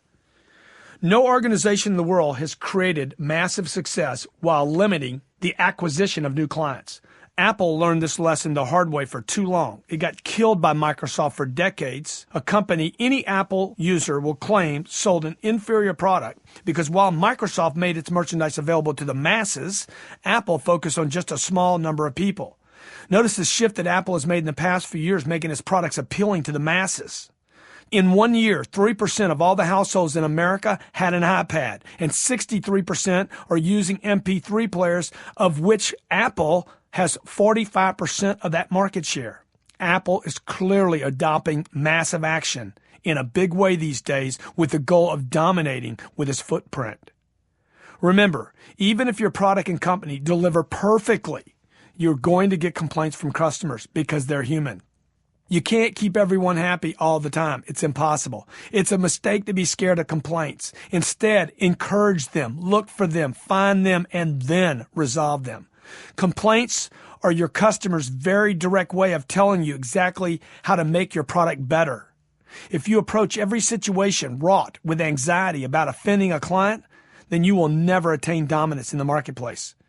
Let's go back to Apple as an example. This company doesn't worry today about customer satisfaction so much that it neglects to continue building products that people are willing to stand in line to get. It recognizes the proper order of objectives. Number one, acquire customers via an amazing product or service that you've worked on at 10x levels to create. 2, impress them with how great you are during that acquisition process. And 3, establish customer loyalty through repeat purchases, support, word-of-mouth marketing, etc. When you're building a business, your primary target is not customer satisfaction. It's acquisition, referral, loyalty, insistence, and then more acquisition using the customers you've attained. I want everyone to have my products, not just some. I want masses of people, not just a few, to know about me and my products. I personally will not be satisfied until 6 billion people know what I do. I want everyone to purchase from me over and over, and I want to be on their minds so regularly and make such an impact on them and their companies that they can never even think about using someone else. This line of thinking differs from concentrating so intensely on customer satisfaction that members of the sales team then worry too much about upsetting or pressuring or pressing hard for fear that if they do so, they'll damage their client's opinion of the company. I know sales teams that are penalized when they receive customer complaints, which seems odd to me for several reasons. For one, it suggests that these grievances could have been avoided, which they clearly cannot be. Even if you could avoid them, why would you want to? Complaints and problems are opportunities to do more business and solve more issues and to communicate and to give your customer the chance to spread the word about how great you are at making problems go away. If you truly want to find out what your organization's customer acquisition and loyalty weaknesses are, if you really want to find out the truth, then survey the people who did not acquire your product. The sooner you can ask them questions, the better, ideally, as they leave or refuse your business. And be sure to ask them about the process, not about the people they've encountered. You might ask questions like the following. How long were you here? Did you meet a manager? Were you shown optional products? Were you presented with a proposal? Did anyone offer to bring the product to your home or office? Feel free to call my office for guidance on how to develop this, what we call an exit survey for non-buyers, so that we can create something for your unique situation. 800-368-5771. We can help you identify what you want to ask in your exit survey to pinpoint where the breakdown is taking place. When was the last time you were asked to give a company that you decided not to purchase from your feedback on the experience? Did the salespeople give you enough attention? Did they stay with you through your decision-making process? Did they meet you enthusiastically? Did they offer to solve your problem? Did they have someone from management say hello? Did they show you various options or even present their product or proposal? And did anyone call you back? I bet the answer to most of these questions is no. Companies fail not because they offend customers, but because they don't take enough action to make them customers in the first place. And I assure you that these very same companies hold one meeting after another on improving customer satisfaction. They will survey those that buy from them instead of taking the time to ask those who didn't buy why they didn't buy. Add to this fact that most of these surveys focus on what the sales associate did wrong rather than on what is inadequate about the organization's thinking and processes. Remember, the operative order of performance, customer acquisition is the primary target, followed by customer satisfaction, then customer loyalty, followed by customers who spread the word about you. This order allows a company to continue to invest in product development and improvement, enhance processes, and increase promotion, which ultimately creates real customer satisfaction.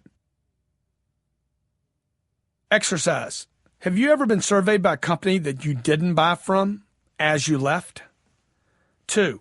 What is more important than customer satisfaction? There's 2 answers. Why do most businesses fail? What might be some survey questions you could use when you don't acquire a customer? Chapter 20, Omnipresence. The word omnipresence conveys the concept of being everywhere, in all places, at all times, all at the same time. Can you imagine what it would be like if you, your brand, and your company could be everywhere all the time, and how much power this would give you? Although it may seem impossible, this should be your goal. The things that are assigned the most value on this planet are believed to be available everywhere.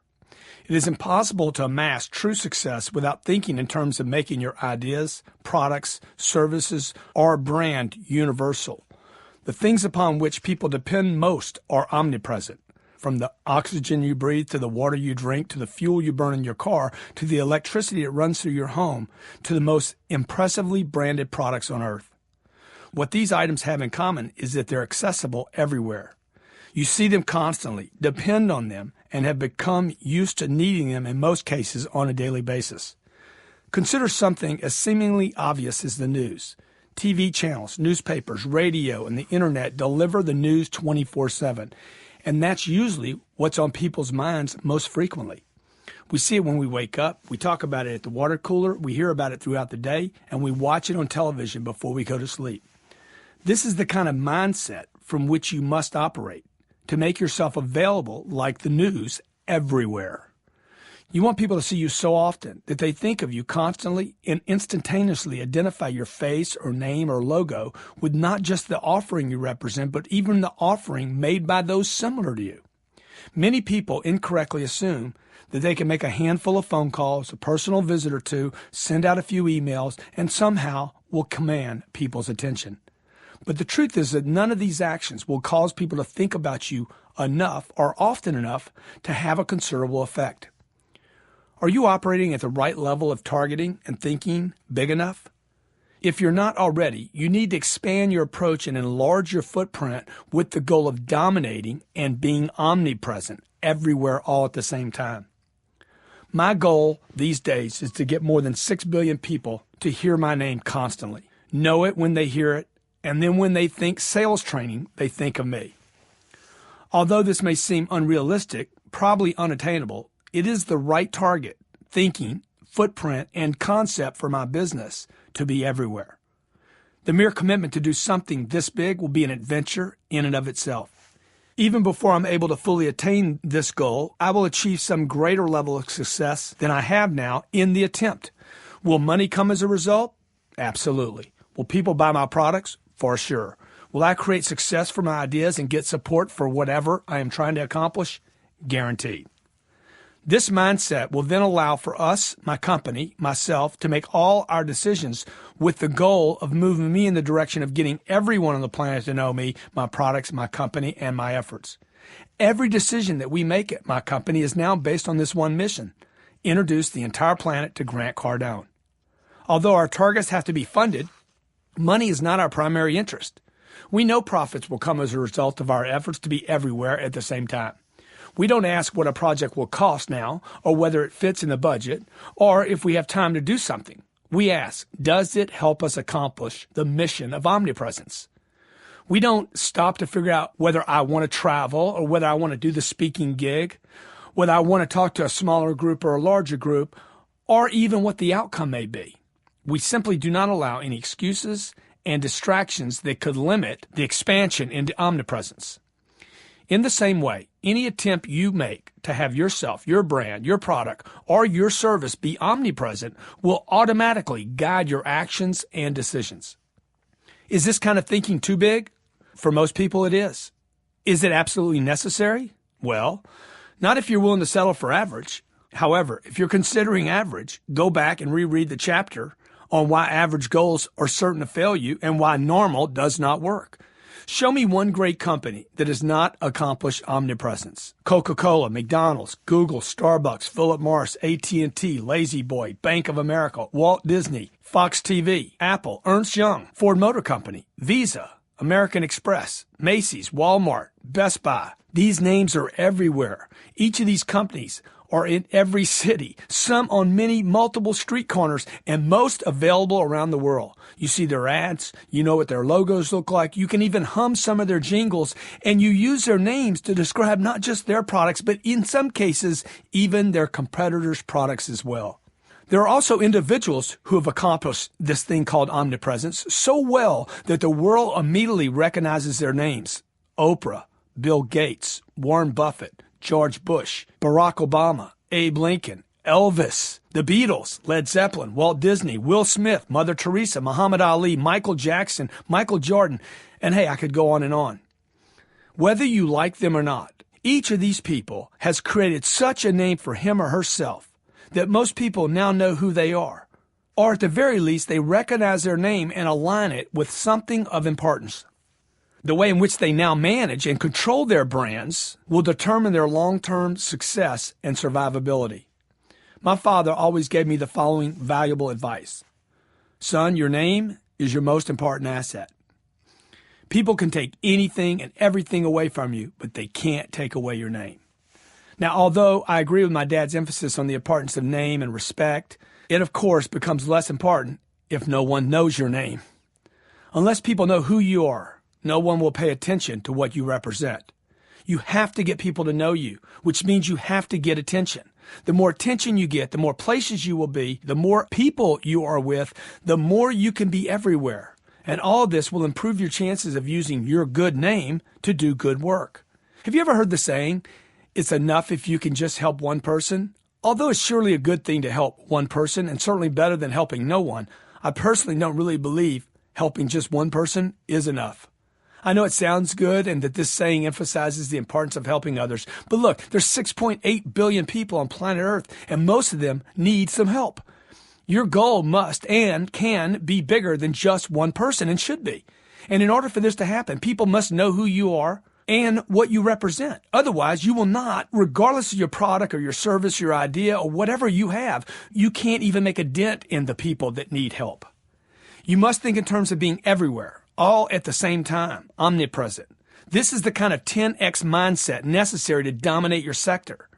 If you commit to taking 10x actions consistently, followed up with more 10x actions, then I assure you that you will be propelled into situations where you will find yourself everywhere, all at the same time. The first thing you have to do is burst through obscurity and let the world know what you can do for it. And then you must do that relentlessly. Although it might sound like a grind, it will only be a chore if your goals are too small, if they're too self-serving, and when they're unattained. I promise, it won't feel like a grind when you come out on top. You might want to get rich, but why? What do you want to use the money for? Do you have a higher purpose? Is there something higher that you're looking to serve? After all, you can only accumulate so much personal wealth before it doesn't really matter anymore. Maybe you want to amass riches in order to help more people and improve conditions for all mankind. Now, that will require you to be omnipresent, everywhere, all the time, all at the same time. The higher your purpose, the more fuel it will provide for your 10x actions. This is what it takes in order to rocket to omnipresence. People of fame and influence achieve the status because they are compelled to fulfill their purpose by writing books, doing interviews, blogging, writing articles, accepting speaking engagements, and saying yes constantly to get the attention for themselves, their companies, and their projects. These are the results of thinking big. This isn't a grind. This is a passion. It's only a grind when your mindset and actions are too small and will not create enough of a payoff for you and your company. You're capable. You know you're capable of much more than you're doing now. Once you match your mindset with the right purpose and the right actions, you will start taking the necessary 10x actions and find yourself simultaneously propelled into more places than you ever thought was possible.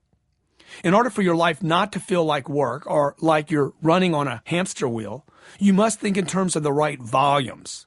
Omnipresence, the goal of being everywhere at all times, and then at the same time, is exactly the kind of massive thinking that is missing from most people's expectations of themselves and their dreams.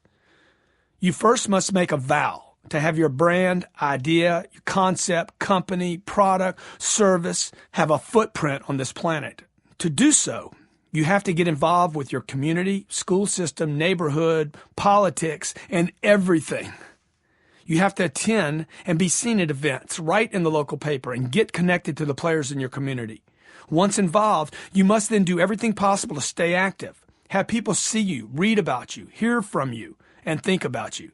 Say yes to every opportunity to get your word out and make yourself known. Write about your project. Talk about it. Give lectures on it. Even bark on the street corners if you have to. Commit to omnipresence. I didn't learn this incredibly important lesson myself until I was under a major attack by people who didn't want to see me doing well, and I had to figure out how to counter their negative attack on me. My gut reaction was to retaliate immediately by way of inflicting physical harm, which I felt in a fleeting moment of insanity. However, my wife reminded me of my own saying, the best revenge is massive success. She advised me to move forward with such great momentum and so much of a presence that every time these people woke up, turned the TV on, or made a business move, they would have to see my face, hear my voice, and be reminded of how well I was doing. Hearing the truth from my sane and positive wife immediately put me at ease and made it clear to me that the best payback was not force of any kind, but simply amassing more success. Rather than spending energy on retaliating, I spent all my energy, resources, and creativity on becoming omnipresent and expanding my footprint. This is a much better investment in energy than chasing someone else down. Consider how you can use this illustration to figure out how you can be in more places at the same time. Immediately after the attack, I got busy, putting all my resources into being seen everywhere all at the same time, omnipresent. I wrote my first book, followed it up with another one 3 months later, then finished my third book, and the members of my group were so excited they spent months doing everything possible to make it a New York Times bestseller. By the way, it did. The goal was to do everything we could to get my information and material disseminated. We started using YouTube and Flickr to provide motivational videos, sales tips, and business strategies to our clients, and asked people to pass them on to their friends to meet new people. I personally recorded more than 200 videos, wrote over 150 blogs and articles, did somewhere south of 700 radio interviews in just a year and a half. I then began getting national TV exposure with the networks and cable TV, Fox, CNBC, MSNBC, CNN, Wall Street Journal Radio, and more all started having me on their shows. In the same period of time, I personally wrote more than 2,000 posts on Facebook, Twitter, and LinkedIn. All of this was in addition to what my office was diligently doing to get my name out. My face, name, voice, articles, methodologies, and videos began showing up everywhere, many at the same time. People with whom I had never done business started saying to us, "I see your name everywhere. Everywhere I go, I hear about Grant Cardone." I was completely focused on expanding my footprint and making myself known to the rest of the world, rather than worrying about a small group of critics or criminals. My business blew up on every front. Opportunities started to flow in daily. We started getting attention, not just from those we had focused on, but from people all over the world. As a result of this campaign, my books are being translated into Chinese and German as we speak. Now inquiries are starting to come from France and Mexico, South Africa, and other countries are flowing in with interest for our sales training programs, audio programs, and our books. We have people calling us from both here in the United States and overseas who are interested in TV programs and me doing magazine articles. Now, look, I'm not bragging here, but I'm showing you what can happen, what will happen for you when you take the right action at the right levels and start thinking in the right sizes. Omnipresence should be your goal. All powerful companies, ideas, products, and people are omnipresent. They can be found everywhere. They dominate their sectors. They become synonymous with that which they represent. Real success is measured by longevity. So if you want to get excited and passionate for the long haul, then make omnipresent your constant goal. Your name, brand, and reputation are your most valuable assets only if enough people know of them and use them. And remember, the best way to even the score against those who have it in for you is to make yourself so well known that every time they look up each morning when they wake up or right before they go to sleep at night, they see evidence of you in the marketplace and your success. Exercise. What does it mean to be omnipresent? What steps do you need to take to become omnipresent? What is the upside of taking so much action that the marketplace now makes your name synonymous with what it is you represent?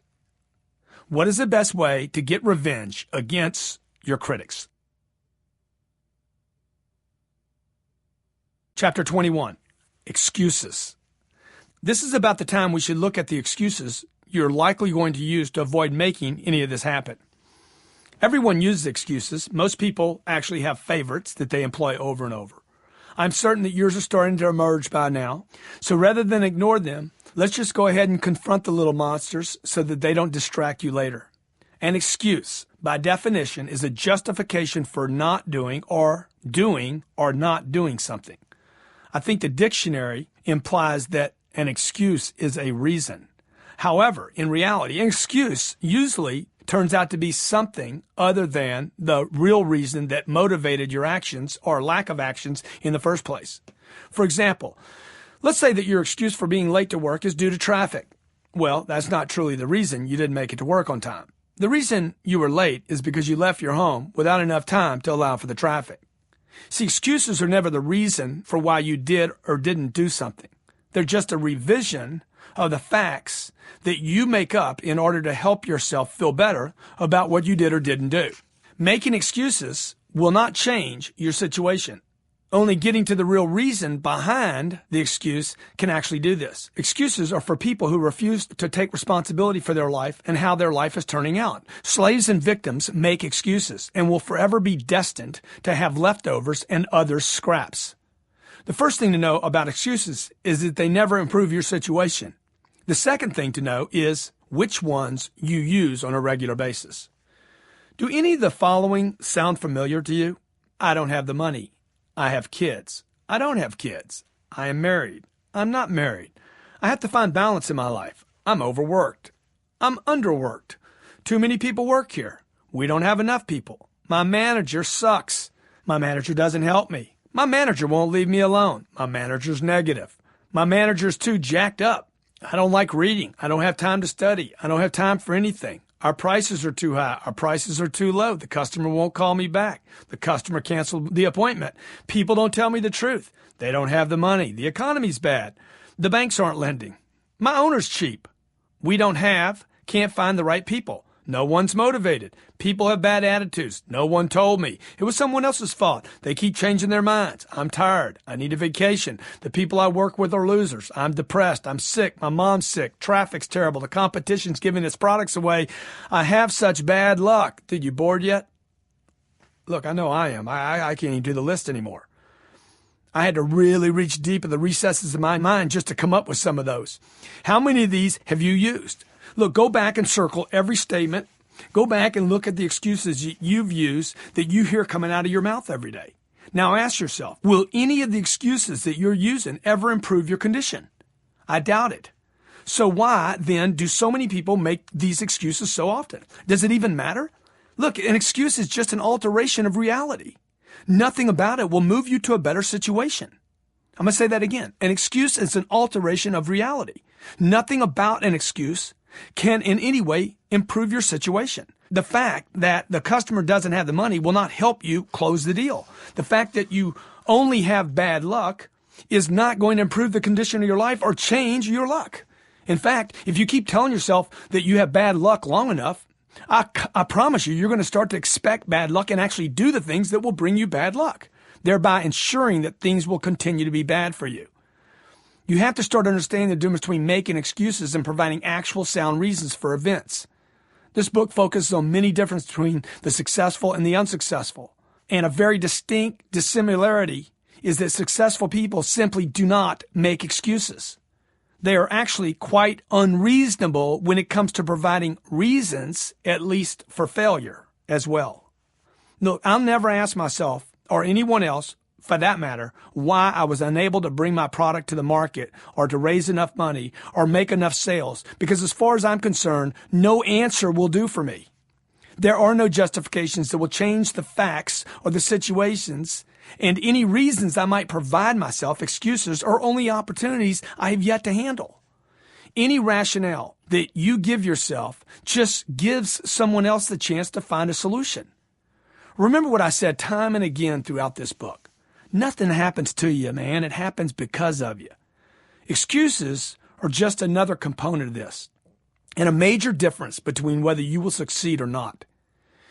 If you make success an option, then it won't be an option for you. Simple. No excuse exists that can or will make you successful. Engaging in self-pity and excuse-making are signs that someone has an extremely minimal degree of responsibility. He didn't buy from me because the bank wouldn't make the loan. No, he didn't buy from you because you were unable to secure proper financing for your client. The first statement assumes no responsibility for the event, while the other does and identifies a solution. Get the guy some money. Once you adopt a more advanced sense of responsibility and refuse to make any more excuses, then you can go out and search for a solution. And as an added bonus, you will avoid such situations in the future. The quality of being rare is what makes something valuable. Anything that is plentiful has very little worth. Excuses are one item that people seem to have an almost endless supply of. Because they are so plentiful, they have no value. Because they do not move your desire to create more success for yourself, they are worthless uses of your energy. If you're going to approach success, as you've been taught throughout this book, not as an option, but as your duty, obligation, and responsibility, then you must commit to never using excuses for anything.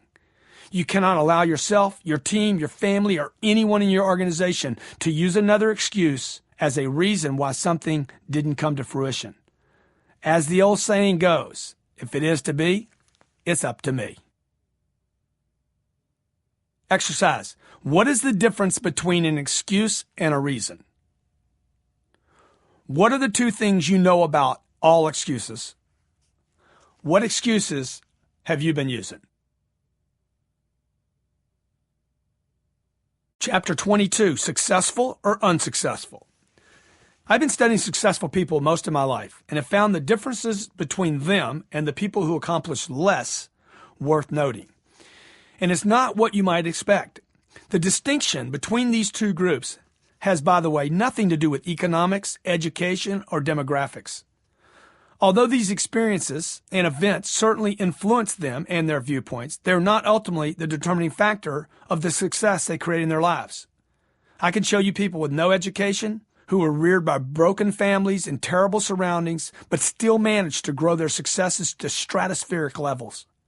Successful people talk, think, and approach situations, challenges, and problems differently than most people, and they definitely think about money differently. Listed in this chapter are the commonly found qualities, personality traits, and habits that make successful people the way they are. Each item is followed by a few of my thoughts on what each category means.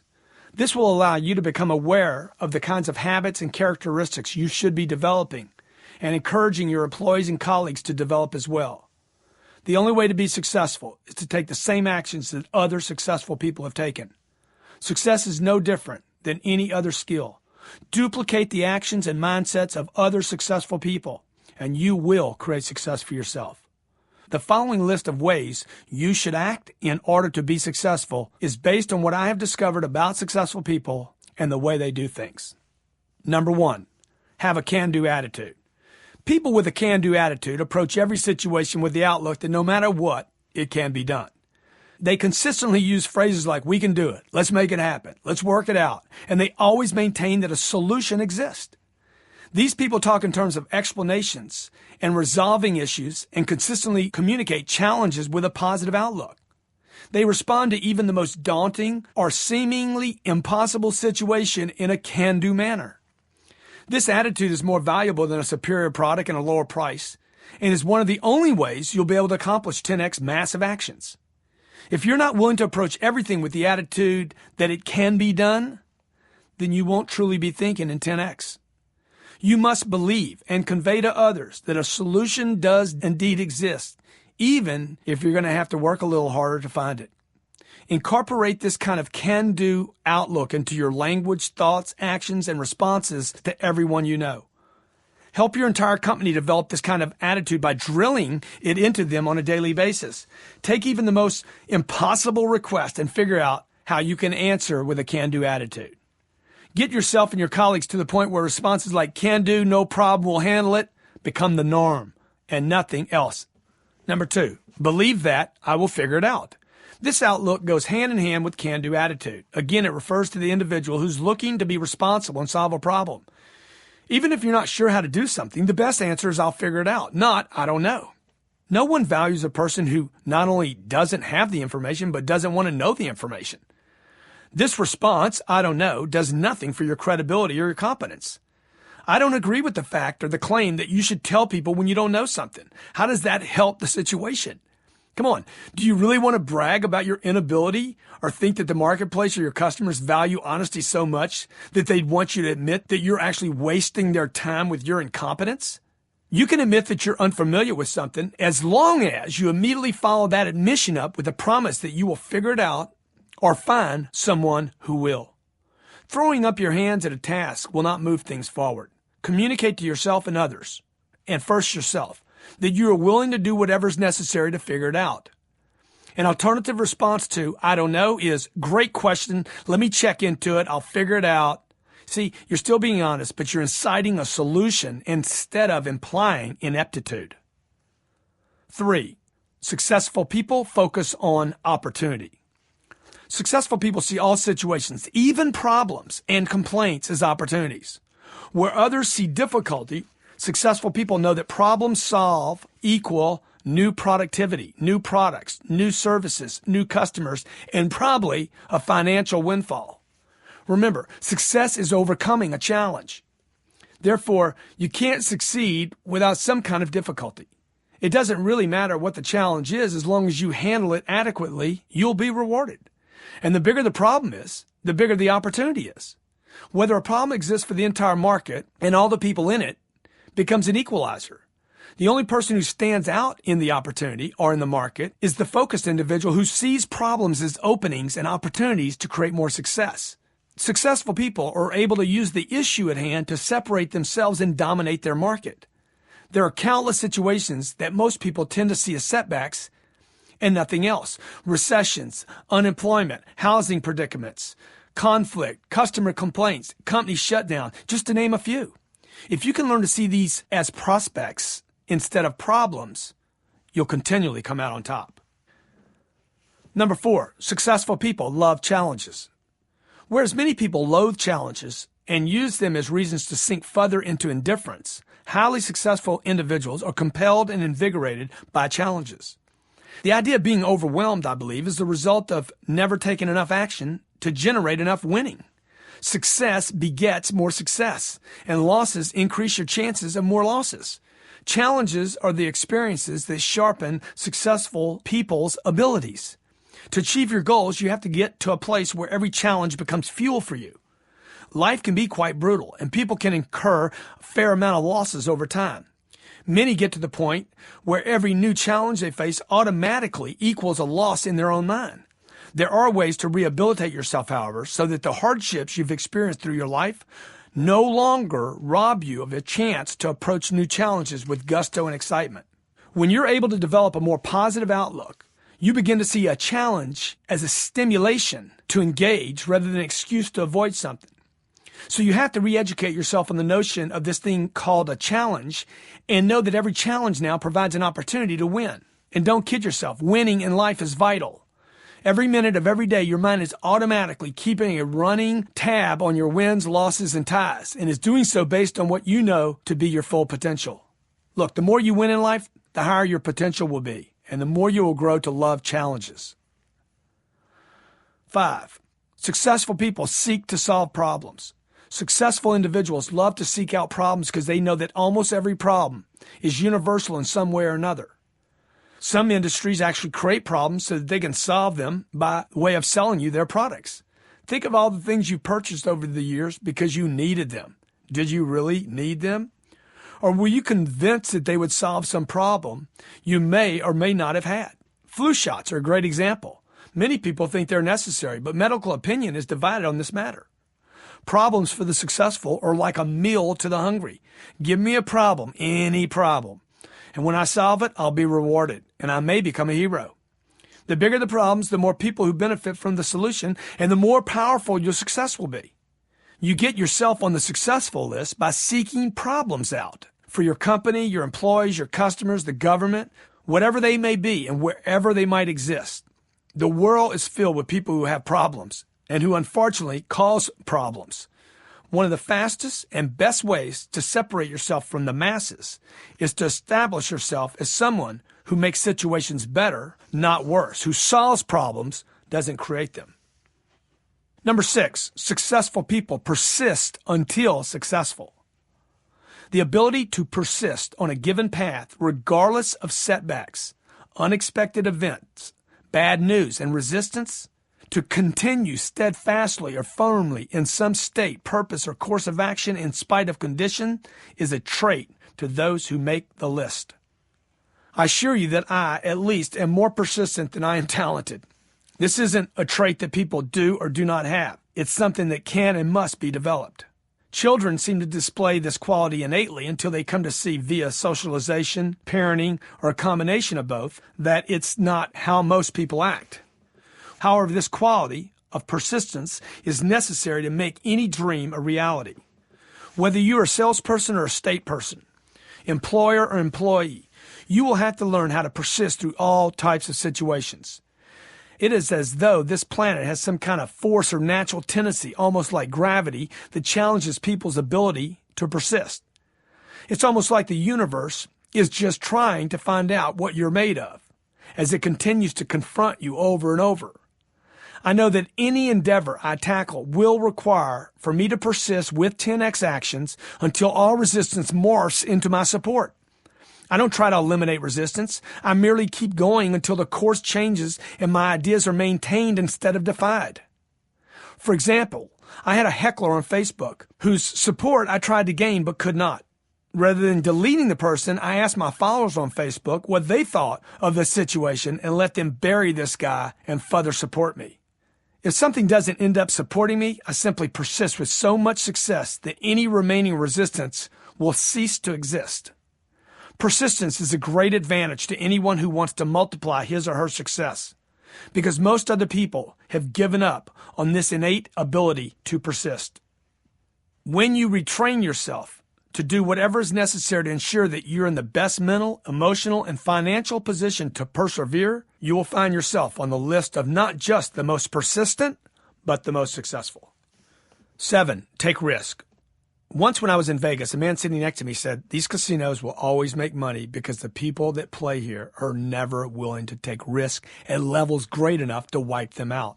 I'm not suggesting that you go out and try to take a casino down. However, the man's observations reminded me of how many of us are taught to play it safe, to be conservative, and never really go for it in a big way. Look, life is not a great deal different than Vegas. You're going to have to put something on the line to get a return. At some point, you will have to take a risk, and the successful are willing to take risk.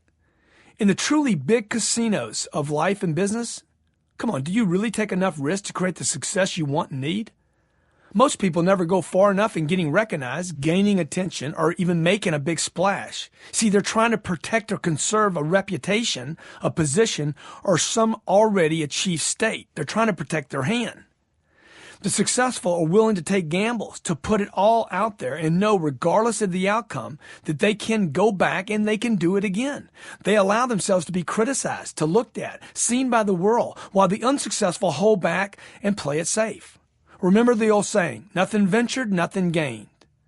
At this time, it's vital that you get your family and friends to be supportive of you taking risk and in no longer playing it safe in your life and in your career. 8, be unreasonable. No, that's not an error. It does say unreasonable. In my book, Sell to Survive, I introduced the notion that successful salespeople must be unreasonable with his or her client in order to consummate a sale. This clearly flies in the face of what most of us are taught, that is, to be reasonable and logical. Being unreasonable requires that you act without rational consideration and not in accordance with realities. And yes, that's what I want you to do.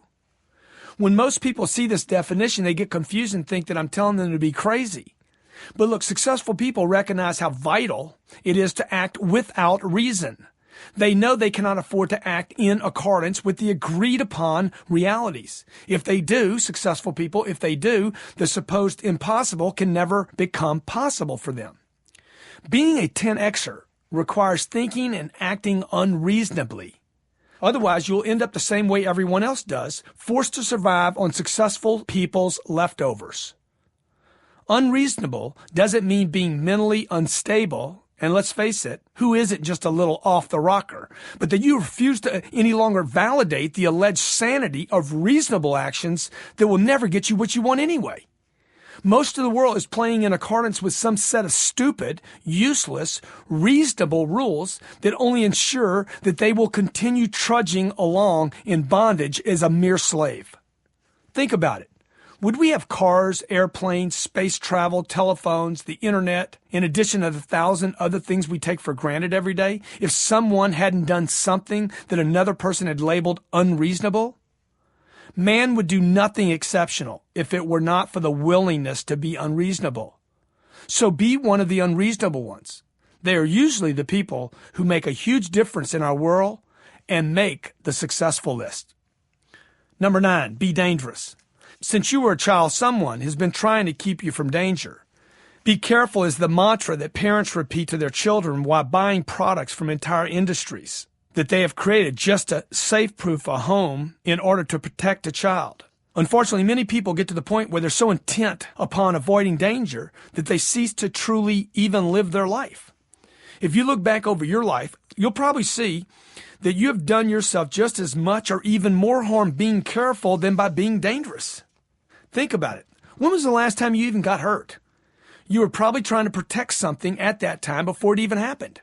Being careful requires you to take actions cautiously, and there's no way that you will ever hit 10x activity levels or 10x goals by being cautious. Massive action demands that you throw caution to the wind, even if it puts you in the path of danger. Working with powerful people is dangerous in and of itself. Do you want to get investment dollars from a billionaire? A salary that pays you $1 million a year? You want to take your company public? If so, you'll have to be willing to be dangerous because more will be expected of you when you go to work for a millionaire or get $1 million salary or start to raise money from billionaires or when you go public. To do something big, you have to embrace danger. The way to ensure that danger doesn't kill you is to be sufficiently trained so that you can get into the ring and come out the victor. 10. Create wealth. Attitude towards wealth and the creation of wealth is an especially significant distinction between financially successful and the unsuccessful. Poor people believe they need to work in order to make money and then spend their lives either spending it on nothing, their money on nothing of importance, or they spend their lives conserving the money like crazy in order to protect the money. The very successful know that money is already created. They think in terms of generating wealth through the exchange of new ideas, products, services, and solutions. They don't think in terms of making money. The very successful realize they're not bound by shortages. They know that money exists in abundance and flows to those who create products, services, and solutions, and that wealth is not limited to a monetary supply. The very successful know that the closer they are to massive flows of money, the better chance they have of creating wealth for themselves and their families. Think in terms of creating money and wealth, not salaries and conservation of funds. Figure out how to create wealth through the exchange of great ideas, quality service, and effective problem solving. Look, for example, how powerful banks behave. They collect currency through methods that compel other people to either give them money or borrow money from them. Consider the way in which wealthy people own real estate that others pay for by the way of rent. See, they produce money solely by owning the property and therefore create wealth for themselves. People who invest in their own companies do so in order to increase their wealth, not their incomes. The unsuccessful, on the other hand, spend money on things that affluent individuals use to create wealth. Income is taxed, wealth is not. Remember, you don't need to make money. It's already been made. There's no shortages of actual money, only shortages of people creating wealth. And truly a shortage of people going for the real payday. Move your attention from conserving money to creating wealth, and you'll be thinking as successful people do. 11. Readily take action. This is entirely what this book is about. I hope that much is clear by now. The highly successful take unbelievable amounts of action, regardless of what that action looks like. These people rarely do nothing, even when they're on vacation. Just ask their spouses or family members. Whether it is by the way of getting others to take action for them, getting attention for their products or ideas, or just grinding it out day and night, the successful have been consistently taking high levels of action before anyone ever heard their names. The unsuccessful talk about a plan of action but never quite getting around to doing what they claim they're going to do, at least enough of it to ever get them where they want. Successful people assume that their future achievements rely on investing in actions that may or may not pay off today, but that when taken consistently and persistently over time will sooner or later bear fruit. Massive action is the one thing I know I can depend on for myself when times are tough. Your ability to take action will be a major factor in determining your potential success. And it is discipline. It is a discipline that you should spend time on daily. It is not a gift. Taking action is not a gift or a trait that I was lucky enough to receive or inherit. It's a habit, a muscle that must be developed. Laziness and a lack of action are ethical issues for me. I don't think it's right or acceptable for me to be lazy. It's not a character flaw that's caused by some invented disease, any more than a highly active person is somehow blessed. No one is born to sprint or run a marathon any more than some people are born to take more action than others. Action is necessary in order to create success and can be the single defining quality that will enable you to make the list of successful people. No matter who you are or what you've done in life so far, you can develop this habit in order to enhance your success. 12. Always say yes. To really go at it in life and in business, you have to say yes to everything. It's something you'll see successful people do time and again, not because they can, but because they choose to say yes. They eagerly engage in life and realize the word yes has more life and possibilities in it and is clearly so much more positive than no. When a client asks me to do something, I say yes. I'll be happy to. I'd love to. I want to make it work for you. I have a saying, I never say no until I have to. It's a great way to tell someone no, that is, if you absolutely must later. When given an option to do or not do, always say yes. Life is to be lived, something that becomes impossible to do when you're constantly saying no. Although many suggest it's critical to know what to say no to, the reality is most people don't venture out enough and don't experience enough in life with yeses. They refuse to take on new things and experience as often as they should. You know that you have an automatic no in you all ready to go, one that's backed up with 100 reasons why you should say no, why you can't, why you shouldn't, why you don't have time to do something. Give this a try. Say yes for now until you become so successful that you're forced to add no to your arsenal. And then you have to start managing your time and efforts with no's. Until then, until you're so successful, make yes part of your successful habits. Say yes to your kids, your spouse, your clients, your boss, and most importantly, say yes to yourself. It will propel you to new adventures, new solutions, and new levels of success. 13. Habitually commit. The successful fully and consistently commit to activities, some of which requires them to put all on the line. This goes back to the concept of being all in that I described earlier. It also relates to the operating with some level of danger and refusing to play it safe. Look, unsuccessful people rarely commit to anything entirely. They're always talking about trying. And when they do commit, it's normally in destructive acts and habits. Commitment is actually one of those things of which there is a massive shortage. Far too many individuals and organizations fail to ever commit fully to their activities, duties, their obligations, and responsibilities to ever see anything through all the way. To acquire success, it is vital that you quit testing the water's temperature. You simply must jump in. Devoting yourself to something all the way means that there's no backing out. It's just like when you jump into a body of water. Once you decide to go for it, you cannot stop yourself midair. See, I would prefer a person who's able to fully commit over one who is completely educated about the right way to do it. Commitment, by definition, is pledging him or herself completely to a position, issue, or action. Commitment.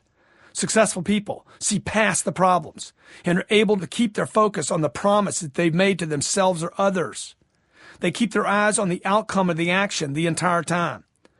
When I commit to ensuring success for myself, my family, the project, my company, it means I will do whatever is necessary. I have pledged myself to make that pledge a reality and fulfill my commitment.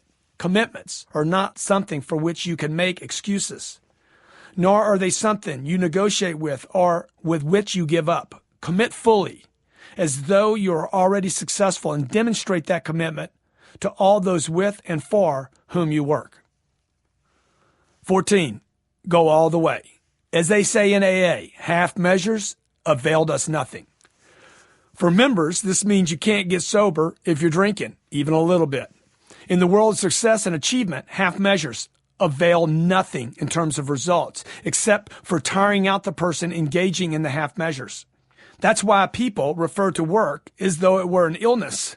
Only those who go all the way and see things through all the way until they're done experience the rewards that the workplace has to offer. See, until an action is turned into success, it's not a done.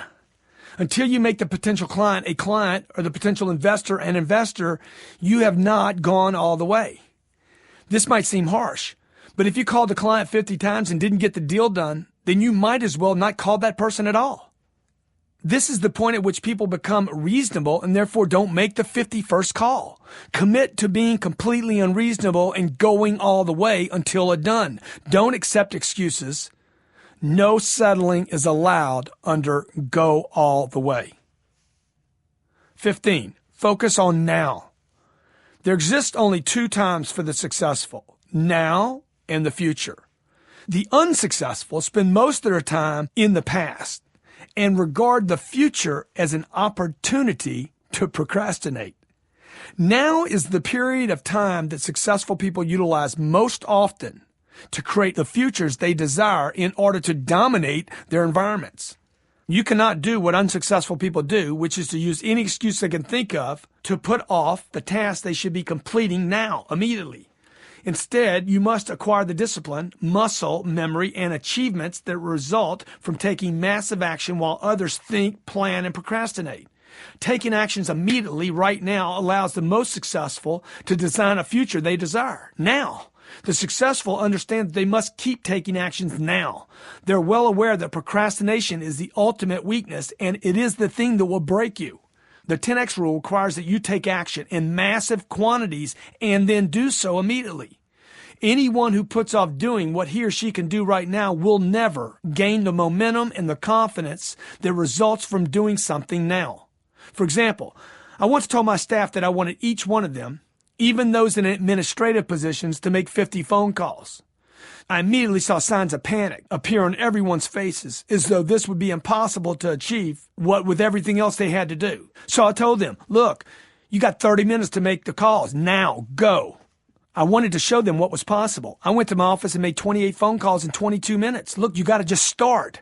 You cannot allow even 1 second of worry or analysis to delay you in situations like these, because every second you spend thinking is a second of action that you're wasting. You will be amazed how much you can get done when you quit thinking, calculating, analyzing, paralyzing yourself and then procrastinating, and just get on with it and make a habit of acting now. Although this may cause you to feel like you're reacting constantly, causing you to be too spontaneous, it will also make acting a habit. Action is necessary, and there's no time more valuable than now. While others are trying to figure out how they will get something done, you will have already finished it. The person who continues to do more consistently will improve his or her skill set out of the sheer survival and adjustment. Discipline yourself to perform now, not later, and I assure you that the volume of endeavors you're undertaking will quickly increase the quality of work and propel you to move with enhanced conviction and certainty that will guarantee you onto the list of the most successful. Demonstrate courage. Courage is that quality of mind or spirit that compels people to face dangerous situations in spite of fear. That is the definition. It's rare that people feel or are described as courageous before the event that compels them to act in the way that later quantifies them as courageous. Rather, they're referred to as such as a result of taking action regardless of their fears. Soldiers and heroes never refer to themselves as brave before they endured their courageous act. As far as they're concerned, they're just doing what they had to do at the moment. You'll often notice that successful people carry themselves with an air of confidence and conviction, a sense of comfort, and maybe even a touch of what others call arrogance. Now, before you start thinking that they're somehow inherently different, you should understand that they've acquired these qualities as a result of one thing: taking action repeatedly. The more frequently you can do things that scare you a bit, the more others will label you as courageous and then start to gravitate toward you. Courage comes to those who act, not to those who think, wait, and wonder. The only way to hone this trait is by taking action. Although you can train to increase your skills and your confidence, courage is only attained by doing, especially doing things that you fear. Who wants to do business with or support someone who readily gives in to his or her fears? Who wants to invest in a project when the people behind it don't act with confidence and courage? I was recently interviewed with someone who asked me, "Does nothing scare you?" The question surprised me because I know that I experience fear. I suppose that it must appear that I'm not scared because I deliver fourth-degree actions, massive action, and you can certainly do the same. Look, attack, dominate, keep your attention on your future, and then continue to repeat your actions, and your courage will grow. Do things that scare you more frequently, and they will slowly begin to scare you a bit less over time, until they become so habitual that you wonder why you were ever scared of them in the first place. 17. Successful people embrace change. Successful people love change, whereas the unsuccessful do everything they can to keep things from changing, the status quo. But how can you create success when you're trying to keep things from becoming any different? It's impossible. Although you never want to alter the things that are working successfully, you should always look for ways to improve what you are doing successfully. The successful always keep an eye for what is coming next. They seek out potential upcoming market transformations and embrace them instead of rejecting them. The successful look at how their world is shifting and apply this to how they might improve their operations and grow their advantage. See, their attention is on the now or into the future.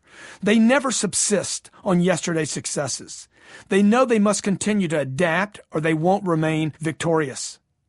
The successful don't see change as something that should be resisted, but something instead that keeps them excited. Apple's Steve Jobs is a great example of this.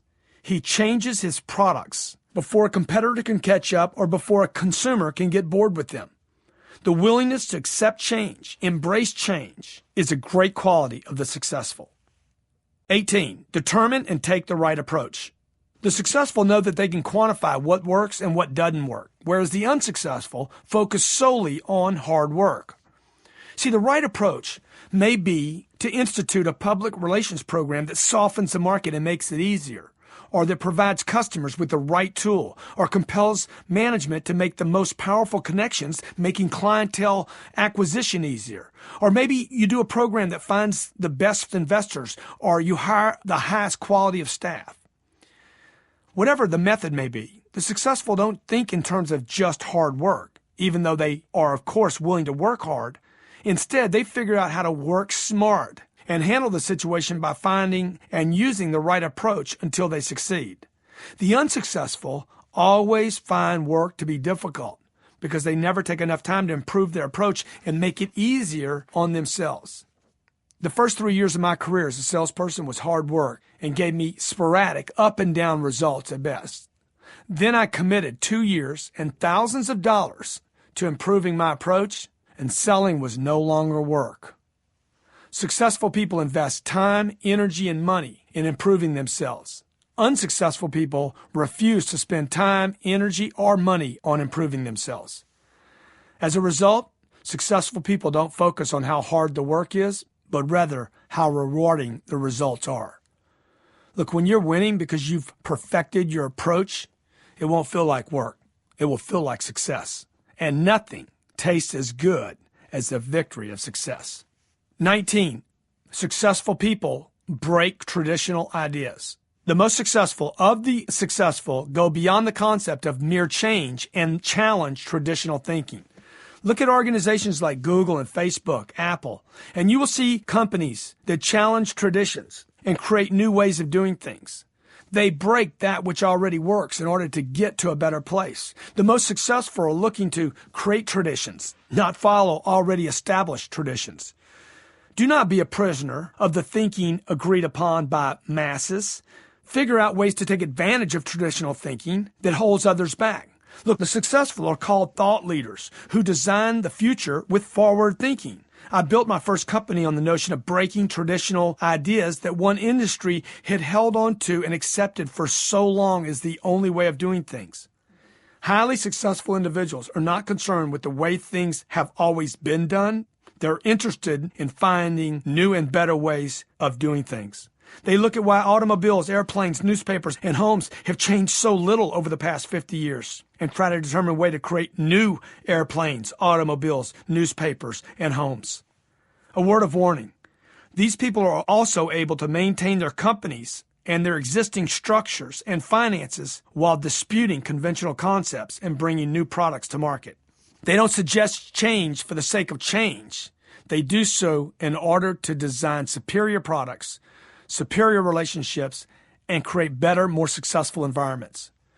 The successful are willing to challenge tradition in order to discover new and better ways to accomplish their goals and dreams. 20. Be goal-oriented. A goal, by definition, is some desirable objective, typically something yet to be achieved, that a person or company needs in order to move forward. Successful people are highly goal-oriented and always pay more attention to the target than the problem. They are seemingly able to bend bullets because of their commitment and focus on the goal. Far too many people spend more time planning what they will get at the grocery store than they even do setting the most important goals of their lives. If you don't stay focused on your goals, you will spend your life achieving the objectives and goals of other people, particularly those who are goal-oriented. Goals are incredibly important to me. I begin and finish each day almost every day by writing them down and reviewing them. Anytime I encounter a failure or a challenge, I take out a legal pad and start writing down my goals. This helps keep my attention on where I desire to go and the goals that I want to achieve, instead of letting me dwell on the difficulty or the failure of the moment. The ability to remain focused on the goal, where I'm going, keeps your orientation on your goal's achievement, and this is vital to your success. Although I try to stay focused on the present, I want to keep most of my attention on the bigger picture of my goals rather than on just the task I'm trying to accomplish at the moment. 21. Be on a mission. Whereas the unsuccessful spend their lives thinking in terms of a job, successful people approach their activities as though they are on a religious mission, not as though they're at a job or at work. Successful employees, employers, entrepreneurs, and market makers, changers, consider their daily activities to be part of a more important mission that will somehow change things significantly. They are always thinking bigger and homing in on some massive target that they desire to achieve. Until you start approaching your job or career as though you're on a mission, I promise you it's always going to be reduced to just a job or just a career.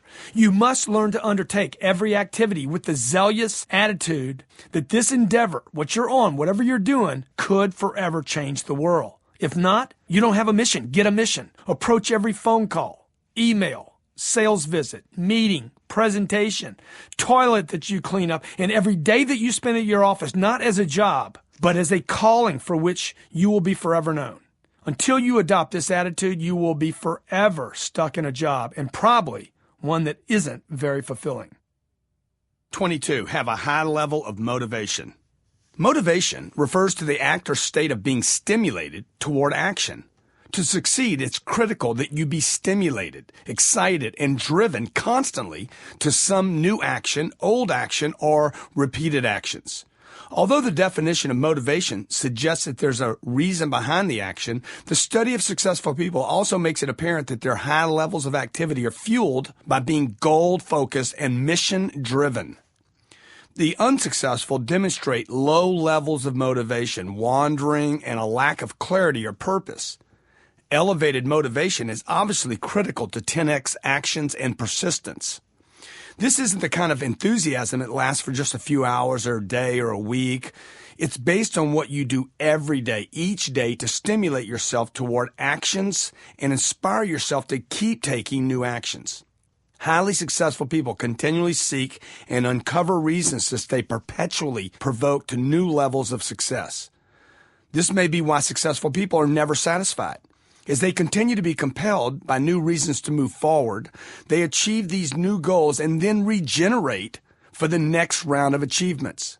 They are constantly stimulated to higher and higher levels of action and achievements. There's one question I get in my seminars, probably more than any other question. Grant, how do you stay so motivated? The answer? I create new reasons to keep showing up. The unsuccessful unceasingly suggest to me, Grant, if I had what you had, I'd retire. But you see, I don't believe this claim for a second. First of all, they don't know if that's true or not because they don't have it yet. Since they can't tell how they'd respond to success at that level, how could they determine how they would respond once they had it? See, it is possible and highly probable that the success that you'd create in your own life at another level would also include some responsibilities and obligations to continue to produce in order to keep what you'd already attained. See, motivation's an inside job. I can't motivate you, and you can't motivate anyone else. You can encourage, you can challenge, and you can inspire, but look, true motivation, the underlying reason for doing something, that's what motivation is, has to come from within. I do it personally by setting goals daily to keep myself enthused and jacked and focused. I look at things that seem to be just out of my reach, even sometimes way in a distance. And I'm not talking about just material things, but I look at other people's accomplishments, their achievements, to see what's possible. It keeps my attention on the possibilities, and this keeps me motivated. Look, anything you can do to stay highly motivated is critical to your 10x commitments. 23. Be interested in results. Successful people don't value effort.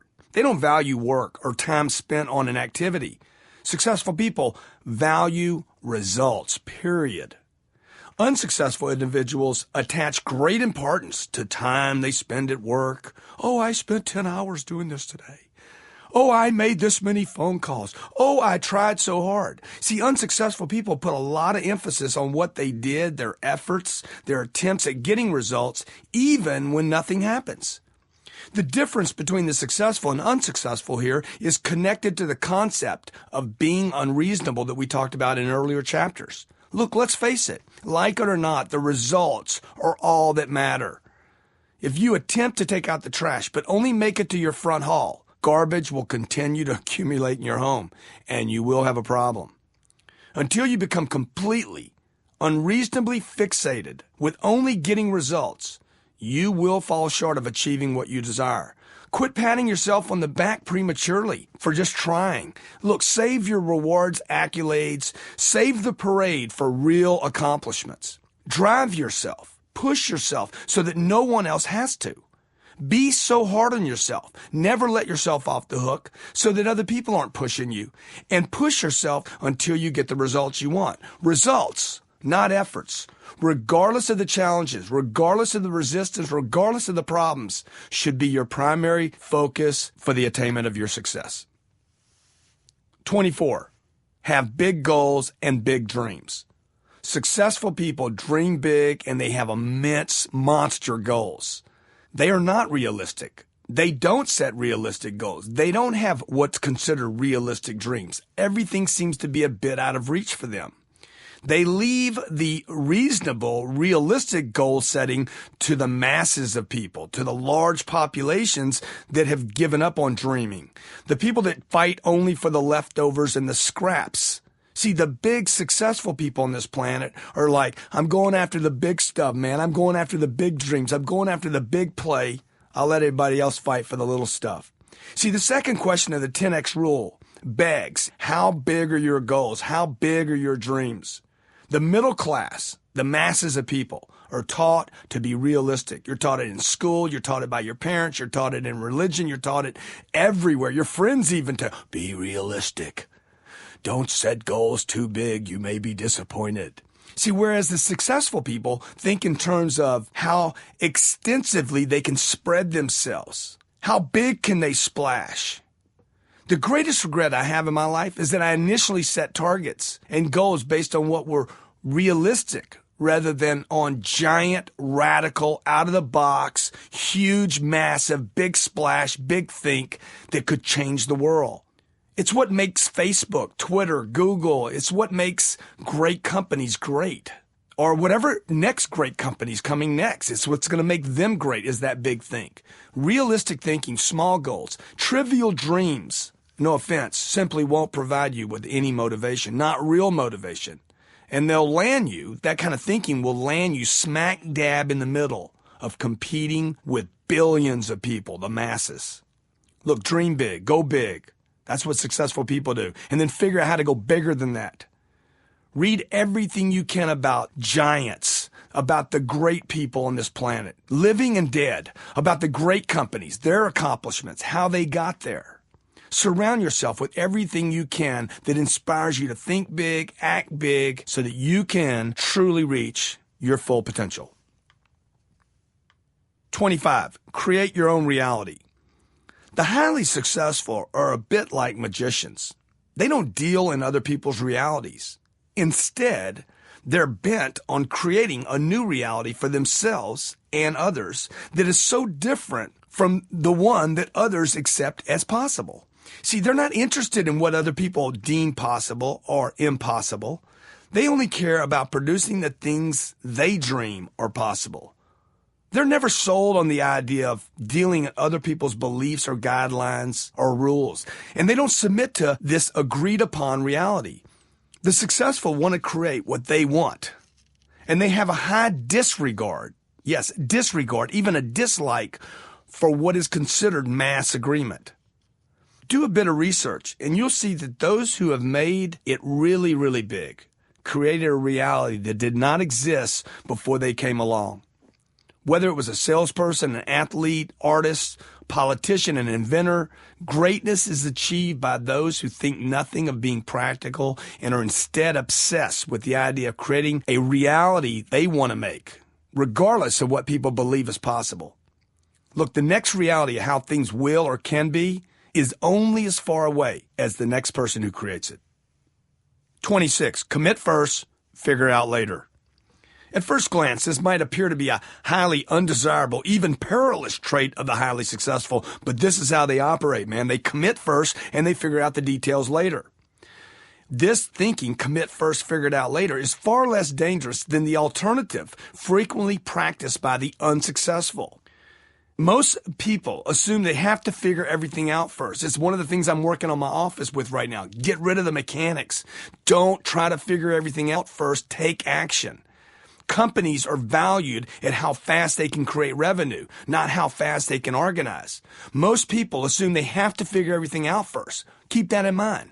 If you're competing with another company and they think I have to figure it out, slaughter them by not figuring it out and just taking action.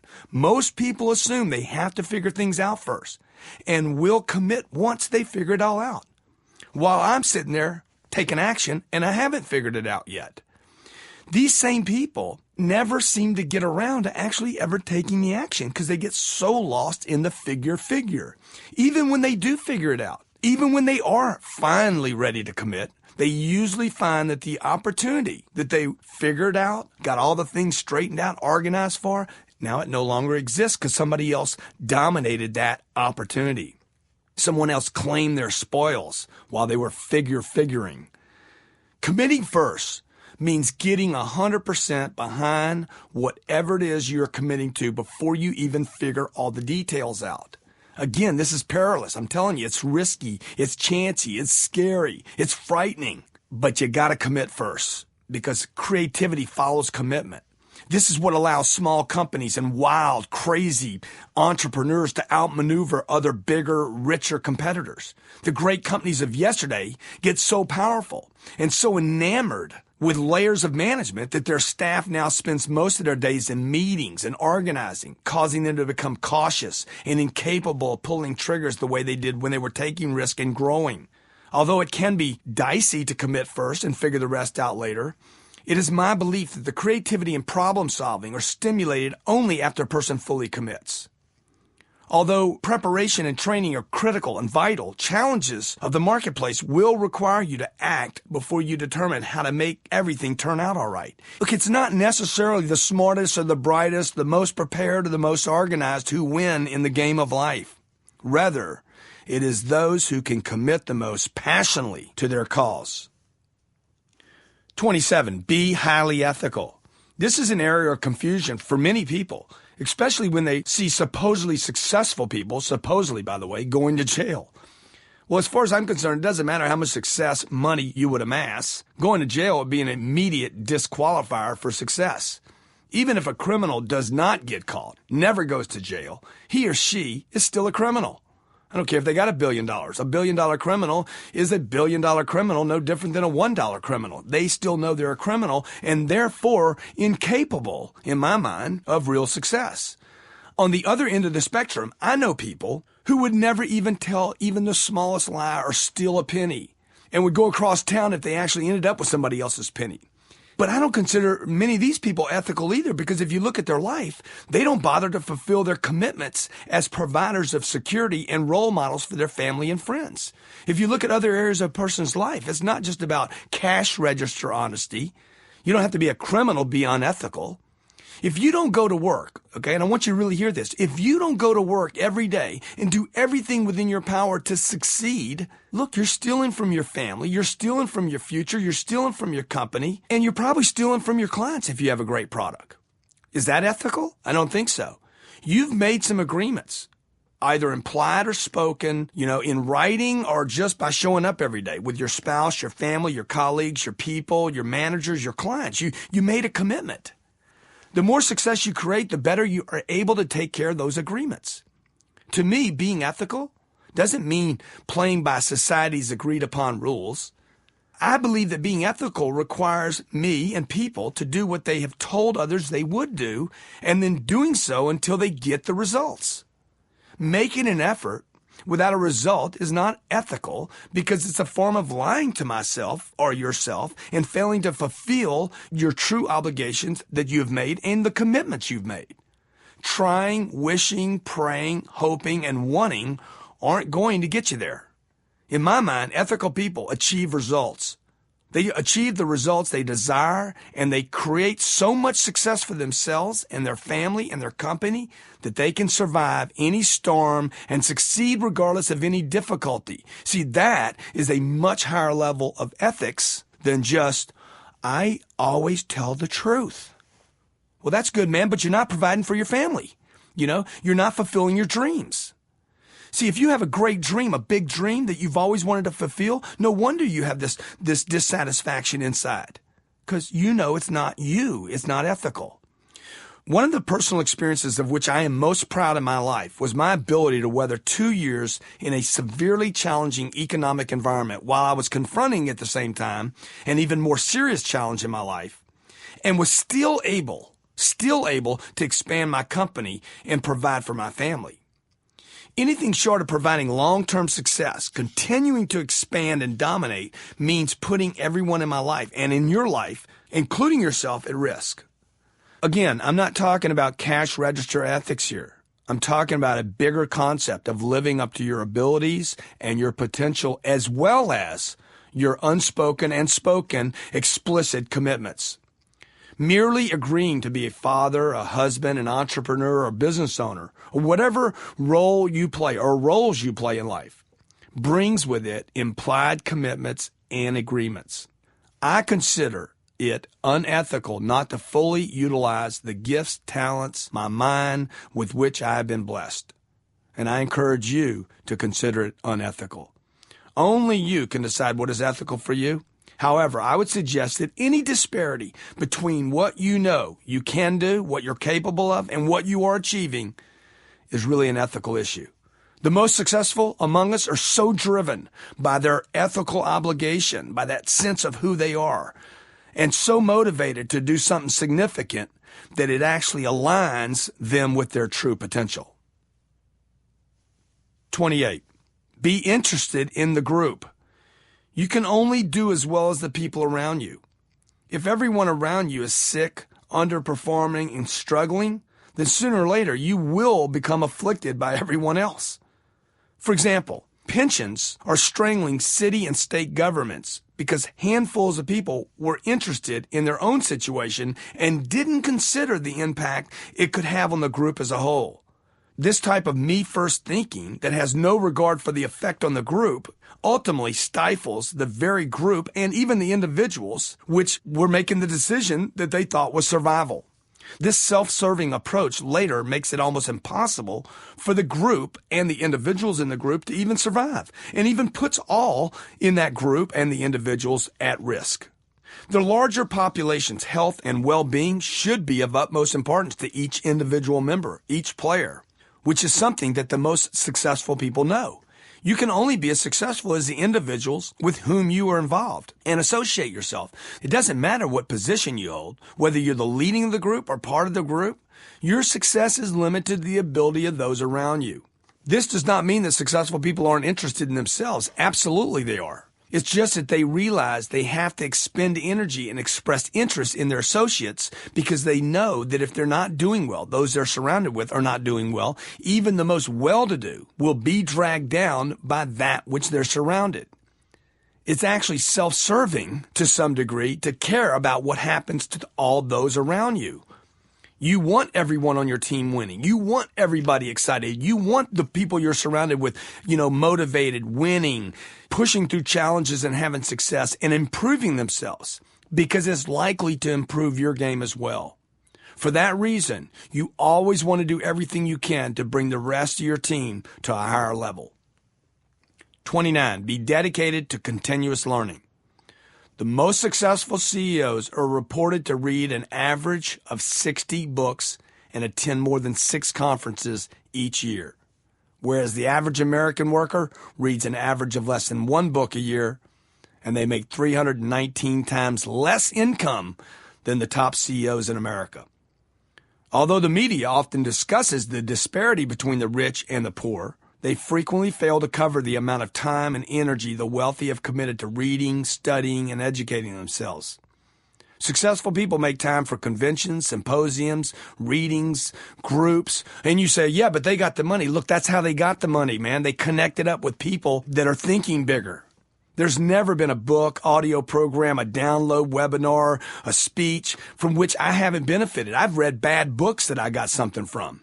The most successful people I know read everything they can get their hands on. I know successful people that hate to read, and they surround themselves with people that know how to read, like to read, in fact, hire people to read and say, hey, give me what you learned from it. They approach a $30 book as though it has the potential to make them millions of dollars. Poor people look at a $30 book and figure out how to buy it for $12. Rich people are like, $30 book, man, where's the $1 million? Find me one freaking paragraph with $1 million. That's what they're looking for. See, they see every opportunity to train and educate themselves because they believe in themselves as a solid, sure investment. Unsuccessful people, on the other hand, simply worry about the cost of the book or the seminar. Oh my gosh, it's $500 to go to this. I'm going to miss a day of work. The rich guy saying, it's only $500, let's roll. Okay? You see the difference? Join the ranks of the successful people who know that their income, their wealth, their health, their future are dependent upon their ability to continue to seek out new information. These people never, ever stop learning, and neither should you. 30, be uncomfortable. Successful people are willing to be uncomfortable. Those who succeed were at one point or another in their life, I promise you, willing to put themselves in situations that were uncomfortable, whereas unsuccessful people seek comfort from all their decisions. Every decision is based on, am I going to be comfortable here? I don't want to call on that client. I'll be uncomfortable. I want to sit in front of the TV. I want to find the most comfortable sofa I can have. I don't want to work out. I get uncomfortable. I don't want to go to this group. I don't want to stand on a stage. I don't want to speak to people. See, you don't want to be uncomfortable. You got to be uncomfortable. Discomfort is an indicator of where you want to go. The most important, or one of the most important things I've done in my life were not the things I was comfortable doing. In fact, many of them made me so uneasy. I was terrified. Whether it was moving to a new city, cold calling a client, or hundreds of them, meeting new people, doing a new presentation, venturing into new sectors or businesses that I knew nothing about, most of these things were uncomfortable for me until I repeated the action enough time and got familiar with it and became a professional at it.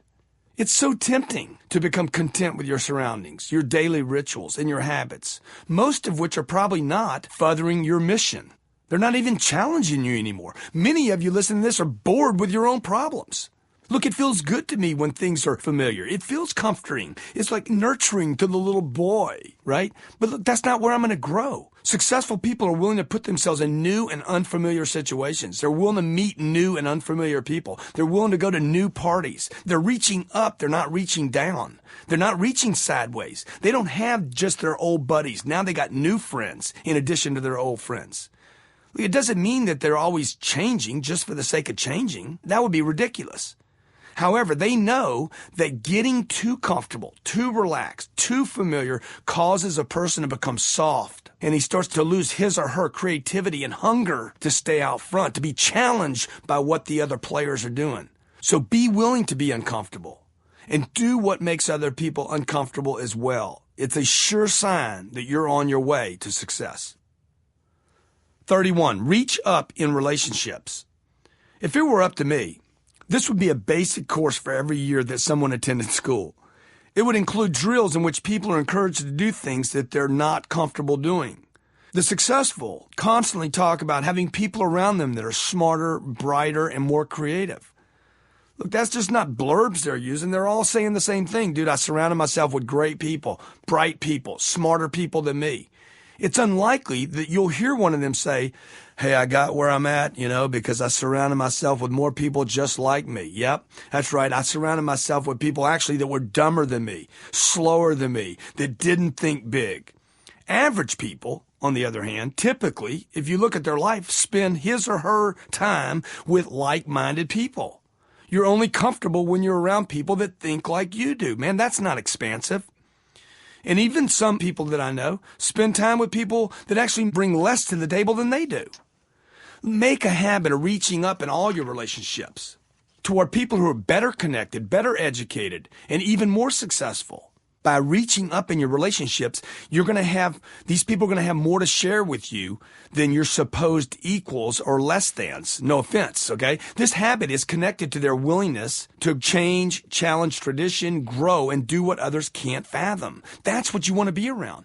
Reach up, never sideways, never down. Base your decisions on what will be the greatest investment to move you toward your ethical commitment to create success for yourself, your family, and your business. The people with whom you surround yourself are going to have a great deal to do with whether you achieve your goals or not. Let's face it. You don't want to go horizontal. You want to go vertical. If you want to go vertical, then you got to go vertical with your friends. You want to go up. You do this by associating yourself with bigger thinkers, with bigger dreamers, with bigger players. Look, black belts don't learn new skills from white belts. They can be reminded of the basics from a white belt, but remember that a white belt cannot take a black belt to a red belt or to a higher degree of a red or black belt. Look, you can't become a scratch golfer by playing with bogey golfers. You get it? You have to interact with people who are better than you, smarter than you, who are more connected than you. Reach up, don't reach sideways, and don't reach down. It's what successful people do, and it's the only way to become better yourself. 32, be disciplined. Remember, we're not talking about money here when we're talking about success. We're talking about success in every area of your life. And to do so, you will not be able to compromise this thing called discipline. Discipline, by definition, is an orderly, prescribed conduct that will get a person, an individual, or an activity what it wants. Discipline is a requirement for you to be a 10X player. Unfortunately, most people's disciplines look more like bad habits instead of the admittedly uncomfortable 10X actions that we have to make disciplines for you. Discipline is what you use to complete any activity until the activity, regardless of how uncomfortable, regardless of how challenging, becomes a normal operating procedure. In order to ever attain and keep success, you must determine which habits are constructive and then discipline both yourself and your group to do those things over and over and over again until it becomes a discipline. Okay, if you find you don't have all the previously mentioned 32 successful traits and habits, or maybe you see yourself having most or some of them most of the time, but then you occasionally fall off a bit, look, no worries. Don't worry about it. I don't implement or have these every second of every day. I would expect that most of the people listening to this don't consistently display all 32 of these qualities all the time. But you want to become aware of the list. You want to keep this list close to you. You want to keep these 32 traits so close to you that you're looking at them all the time, that you're becoming, very, very aware, so that you're able to make new commitments to making these techniques, if you will, these indicators, part of who you are, rather than merely something you have to do. You want to make this part of your life. Although I don't personally operate in the success column of all 32 of these 100% of the time, I'm going to tell you what, I know what they are, and I know I'm operating with them most of the time, and they're becoming part of my life, just like I'm breathing air. I make efforts to ensure that I spend most of my time doing what successful people do. So when I'm going out to buy a property, and I'm like, I hadn't figured it out yet, I'm like, oh man, you don't need to figure it out, dude. Commit first. Figure it out later. I'm working on a project right now. I don't know how to get the lending for it. I don't know how to get the down payment for it. I don't know when I'm going to do the due diligence. I don't know how to work it into my calendar. I know nothing, but I'm committed. I'm in contract. I'm on a deadline to get it done, and I'm making phone calls right now to figure it out. This kind of commitment, okay, and I'm just using one of the traits now as an example. This kind of commitment, even knowing about what makes great people, just knowing that that's one of the indicators puts me back in the game when I was thinking, oh, I need to figure out how to buy this property. No, you don't, Grant. Okay. What discipline is that? Discipline, commit first, figure it out later. I don't know what the number is right now. I'll go back and check it out here. I don't know. It's somewhere in the 20s, 26, 27, something like that. Commit first, figure it out later, dude. Show up all the way. Figure out how you're going to play later on. The number doesn't matter. I've read these so much, I keep them around me that I'm like, okay, that's where you need to go. Do it. Rather than being tempted to back off. Look, none of the things on this list, they're not superhuman, but they're going to make you operate compared to other people like you're superhuman. Every single one of them is attainable. Okay, I don't care how far out of reach it is.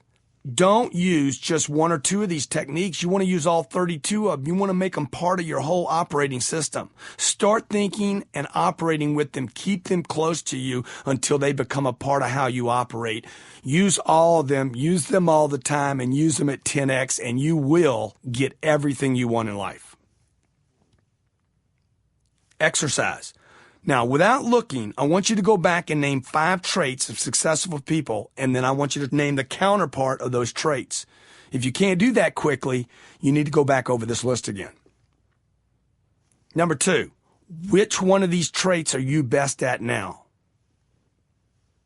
Number 3, now let's look at what you need to really start to focus on. I want you to actually write down the ones you're weakest at. Chapter 23, getting started with 10x. So where do you even get started with all this 10x stuff? What kinds of challenges are you going to run into? How do you make 10x a true, persistent discipline in your life?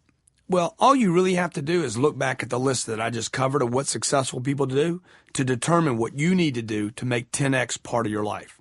When do you start? Well, remember, there's only 2 times it exists for successful people. You want to focus to some degree on now, but keep most of your attention on the future. Remember, we covered that. The future you want to create, you want all your attention on now or in the future? Most of it on the future, but you got to take action now. You certainly can't start yesterday.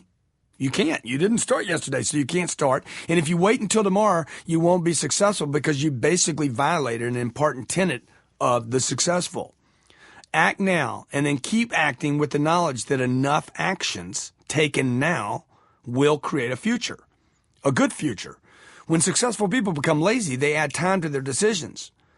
At that point, the successful are probably more concerned with protecting what they have than with creating new levels of success. And conservation of success, or what to do with it once you get it, is not what this book's about. This book's about creating 10x levels of success. I wrote this book at 52 years of age and have currently created enough success for myself only to have an appetite for more of it. I truly believe that I have yet to entirely fulfill my capabilities or my abilities. I don't want more success for the game of it or even for the money.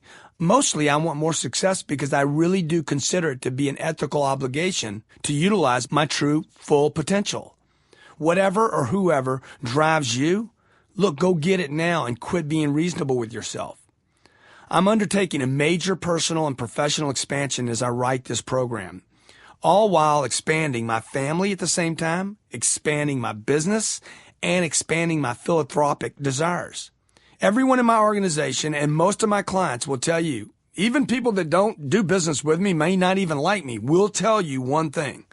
Man, when Cardone goes, he goes now, and he goes with an unreasonable belief and is willing to do whatever is necessary to hit his targets. I'm not an organizer, I'll tell you right now. I'm not a great planner, and I'll never tell anybody I'm a great manager. I realize, and I know for myself, that taking action now, right now, without adding time or meetings or overanalyzing is both an asset for me and, understand, I know that it's also a deficiency.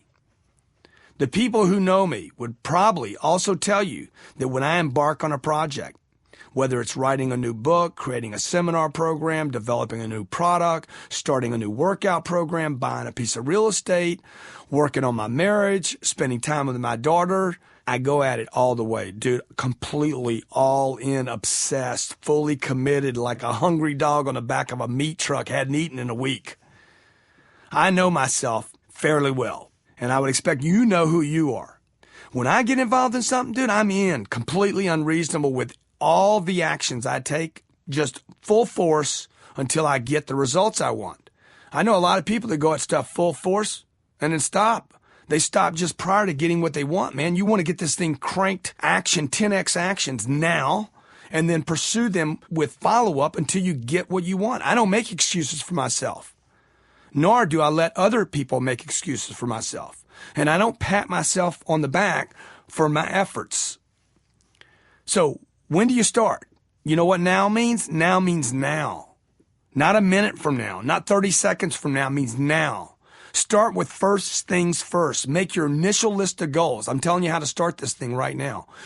Make an initial list of goals, then a list of actions that will start to propel you in the direction of those goals.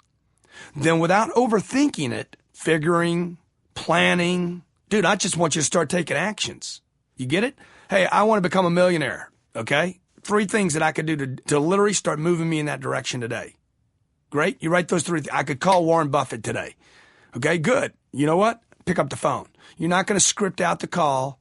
You're not going to organize. You're not going to get your day timer out. That's all BS, man. That's all stuff that's making you 1X, not 10X. Take action. That's the only way he's going to take your call, because you called him, not because you planned. Without overthinking, start taking actions. Now, here's a few things to keep in mind as you start doing this, okay? Because you're in fear land now, Jack, okay? Number 1, do not reduce your goals as you write them. So if your goal is, I'm going to write a blockbuster hit movie, okay? Don't all of a sudden say, you know what, I'm going to change that to, I'm going to do an independent movie. I'm a low budget. I'm going to do a $75,000 movie. Now, dude, the first thing that came to your head is, I'm going blockbuster, big, massive. Write it. Don't reduce your goals, number 1. Number 2, do not get lost in details of how to accomplish them at this point. This is a major mistake with goal setting. People go to write a goal and then they get lost in details, okay? Don't get lost in details of how to accomplish. I want 2,000 apartments. Do not try to figure out how to do it right now, because you're going to get derailed in details. Number 3, I like that, derailed in details. 3, ask yourself, what actions can I take right now, today, to move me toward my goals? I want this girl. What action can I take right now to go get this girl? Number 4, take whatever actions that come up on your list, regardless of your feelings, your discomfort, take the action.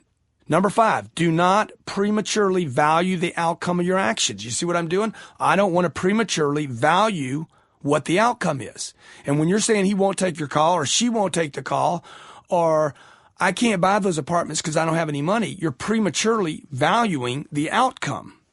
And number 6, go back each day and review the list. So let me give you the list again, okay? This is what you're going to do. Number 1, do not reduce your goals as you write them. Write the goal down. 2, do not get lost in the details of how to accomplish them at this point. Number 3, ask yourself, what actions can I take right this second, right now, to move me toward the goal? 4, take whatever actions you come up with. Just take the action.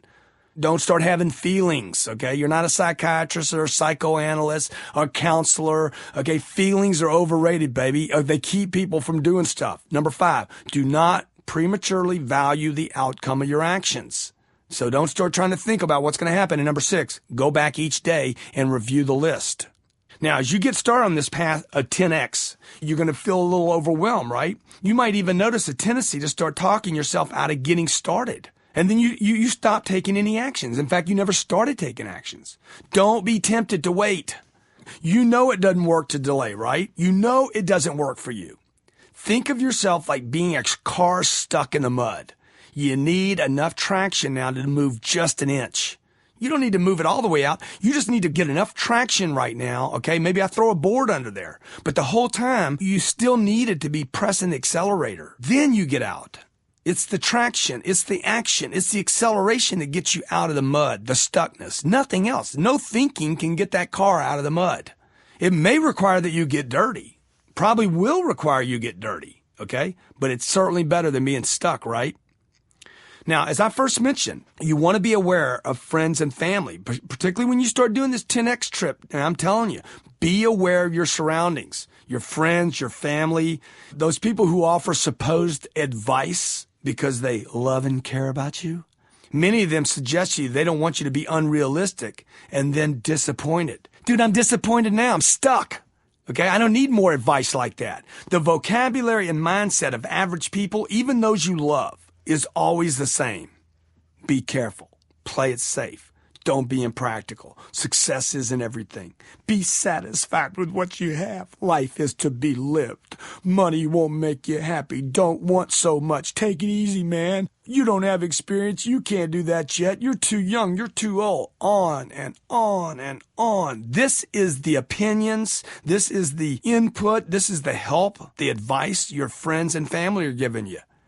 I'm not telling you to get rid of your friends and family completely, but I'm telling you, man, dump their advice. You don't need it. You need 10X, go crazy, massive action, big goal setting. That's what you need to be surrounded with right now. When you hear what average people say and think, thank them for their advice. Oh, thank you so much. I appreciate that. And then remind them that what you want from them is their support in you going for it. And let them know that you'd rather commit to your dreams and goals and be disappointed than never commit and be disappointed. So let your friends and family know, look, I'm on this quest right now, okay? Any advice you give me right now, any input, any love, any support needs to be rock and roll. Go for it, dude, okay? No more dents and dings. Total the car. That's what you want to hear from your mom, your dad, your brother, your cousin. Otherwise, keep it to yourself. Let me give you a real-life example of using 10X that took place for me as I was writing this, okay? I'm going to tell you, I'm on a 10X quest right now. You'll see as you listen to this following scenario how I was able to employ many of the habits and traits of the successful to actually reach the goals I had set for myself, and then even go beyond what I had initially imagined. But you got to be aware of these things. First, you want to take action when? Now. Start writing your goals, start taking the action, and you need to get the people around you to support you, okay? Or just tell them, knock it off. Now, let me tell you this little story here. Sometimes before I wrote my last book, If You're Not First, You're Last, okay? And that was the third of 4 books in under 22 months, okay? So I wrote this book, If You're Not First, You're Last, and I realized that although I had habitually been taking massive action in my life, I had yet to really think in 10X magnitudes, okay? While I was writing this book, I became aware I hadn't been thinking big enough. So I decided to test out this 10X concept as I wrote this new book, The 10X Rule. As I reset my targets to match 10X thinking, okay, again, I'm 52 years old at the time, I start setting my targets at 10X thinking. I realized that one of my goals was to become the name synonymous with sales training. That's one of my businesses, is sales training for years, okay? So I'm like, dude, I've been doing sales training. I've made lots of money in sales training. I've been very successful in sales training. That wasn't enough. I want to be synonymous with sales training. I want you to look it up in the dictionary and see my face, okay? That's 10X. That's off the rails 10X. I want to become that person that people think of first when they consider sales training all around the world. Sales motivation, sales strategy, anything to do with selling, I want it to equal my name. That was my new target. This is the concept of domination that I had in my mind as I wrote, If You're Not First, You're Last. So I had this new, considerably giant goal in place. I had no clue how to accomplish it. Zero. You get it? That's what I'm telling you. I don't know how I'm going to do that. I know, however, that had I stopped and tried to figure out at that point how I was going to do it before I committed to making it my goal, hey, I'd have never gotten started. I probably would have decided immediately that it was impossible. And then if I go to my office staff and say, hey, I want everybody on planet Earth, 6.8 billion people, when they think sales training, I want them to think me. Or if I'd have gone to my sister or my brother, they'd been like, dude, what are you talking about? You crazy, man? You're already doing well. You see what I'm saying? I'm trying to give you an example of what's going to happen for you. Once I clarified the right size target for me, the 10X target, and avoided overwhelming myself with technicalities and minutia, how am I going to do it? I then allow myself the target and the room to determine what actions would be most consistent with this size of target. It seemed as though a big enough goal would automatically move me in the right directions. And it will. A little trick I used was to ask myself quality questions like, what do I have to do to become the name people think of when it comes to the topic of sales? And then I start writing the answers down. You need to get 6 billion people to know you. B, you need to get a TV show. C, you need a radio show every day. You need to get your books in every store. D, you need to get your books in every store and every library in the world. Okay. E, get on major talk shows and news shows. Okay. F, make that last book, If You're Not First, You're Last, a New York Times bestseller. G, make a major push using social media to have people around the world become acquainted with my name. See what I'm doing? What's my target? Again, I didn't know how to do any of this at that point, nor did I want to figure out during these steps how to do it. Look, I know I would only become derailed by the how-tos and the cannots and the impossible and, oh my gosh, the mechanics. You don't want to focus on that. You just want to focus on what you can do. As I considered my goal of becoming synonymous with selling, I knew I was setting a target big enough, number one, big enough to keep me interested. I immediately became inspired, man. I was like jacked, super jacked at a level that I had not been for years in my career.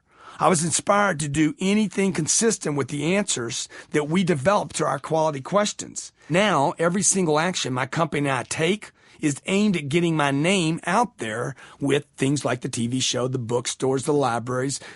You get it? We didn't have any connections to TV. I'd written 2 self-published books. I don't even have a publishing company, man. Self-published books don't make New York Times bestsellers. They don't even make it into bookstores. So how am I going to do this? I have no clue, but I know what my goal is. At this time, I hadn't done TV. I hadn't done news. I haven't done any media interviews. I don't even have a Facebook page or a Twitter page. So how am I going to get socially connected to the whole world when I don't have these things? But all these goals that I had listed, I firmly believed. I knew that they would get me where I want to get, okay? I firmly believed that getting a TV show would have the biggest bang of all of them. But I know I want them all, okay? So I know that all the actions I took were somehow connected and all were going to be very vital to me becoming synonymous with sales training. So what I'm telling you here is a story about how I used this 10X. I immediately went to my wife and informed her, look, I got these 7 or 8 things that I got to get handled, okay? And they're big, they're giant. One of the first things I want is a TV show where I'm going to demonstrate to the world that I can enter any company anywhere in the world and sell any product they have in any economy. And I'm going to increase their company sales. I want this TV show, right? I knew that this would help me avoid my potential obscurity among sales organizations worldwide. Getting a TV show would, boom, I'd be out there everywhere, right? Without reservation, she responded to me. This is a true partner. This is somebody on the same page with you, an equal. She looked at me, she says, that would make an incredible TV show. You'd be great at it. Let's do it. How can I help?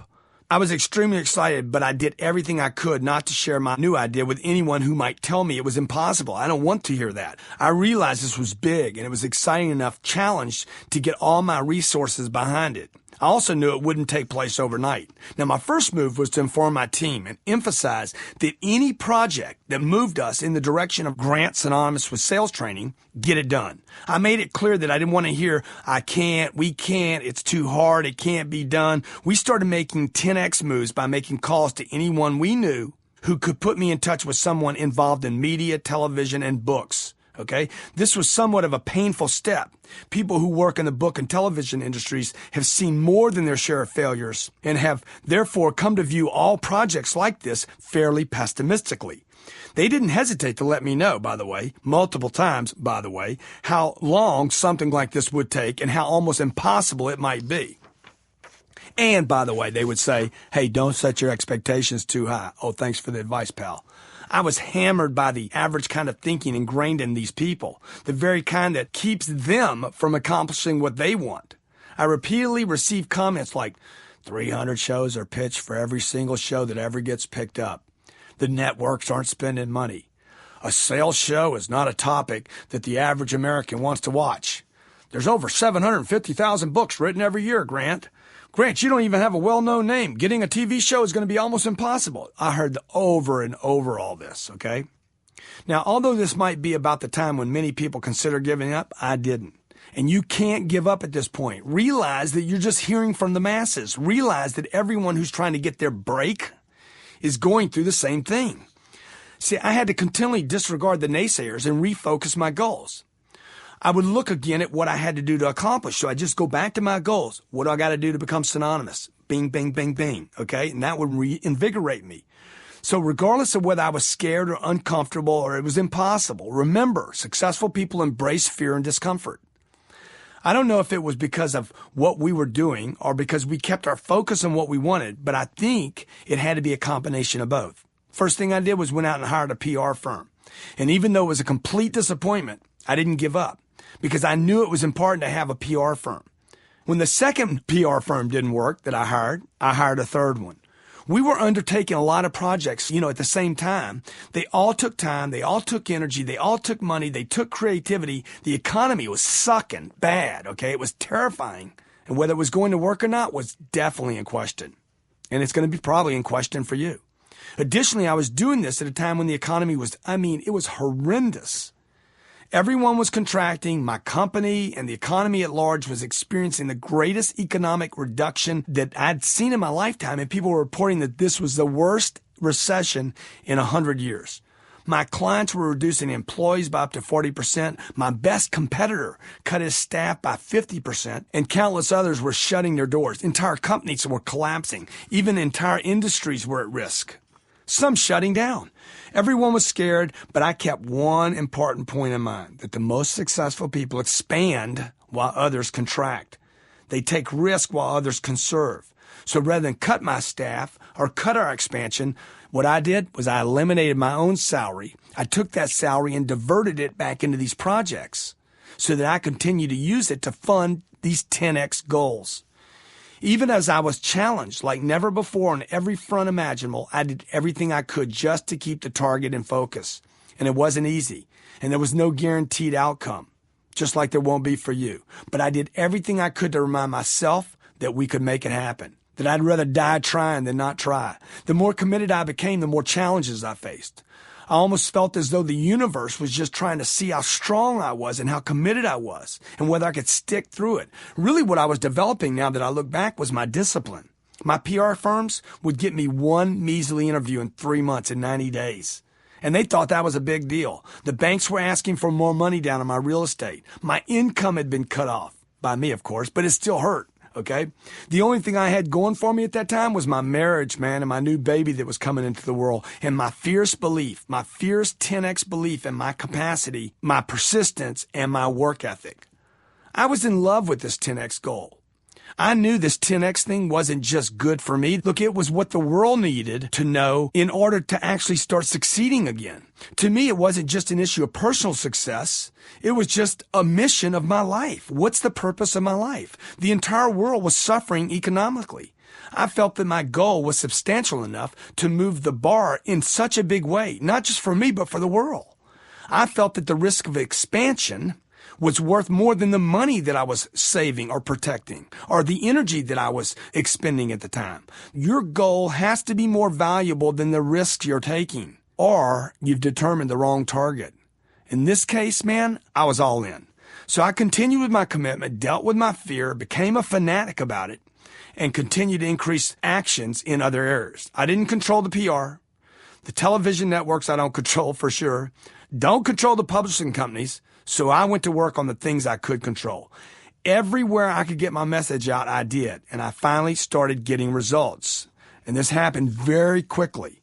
We started getting calls to do radio shows and even TV interviews. One morning I got a call from CNN Radio to do an interview on a topic of Fannie Mae busting. They said, "Can you cover this?" Oh, absolutely, I agreed. Commit first, figure it out later, right? The next morning I was asked to do a show at 3:30 in the morning for a studio and an interview on foreclosure problem. Can you do it? No problem. I'm your boy, okay? 3:30 in the morning, I'm popping up, studying everything I can on foreclosure, and then I show up at the studio to deliver. I remember getting a call from the PR people asking, "Hey, can you talk about LeBron James, the LeBron James contract and how it'll affect basketball?" What's my answer? I'm there, man. Yes, absolutely. And headed off to NBC Studios without a delay. 10 minutes before I arrived there, I receive a phone call in which I'm informed, "Hey, by the way, the topic's not LeBron James anymore. You're going to be talking about the relationship between Levi Johnson and Sarah Palin." Look, I didn't know anything about Levi Johnson, okay? I barely knew who the guy was, but I still showed up for the interview. The topic didn't matter to me. I just wanted these media sources to know they could count on me, they could depend on me, that I'll show up and baby, I will deliver.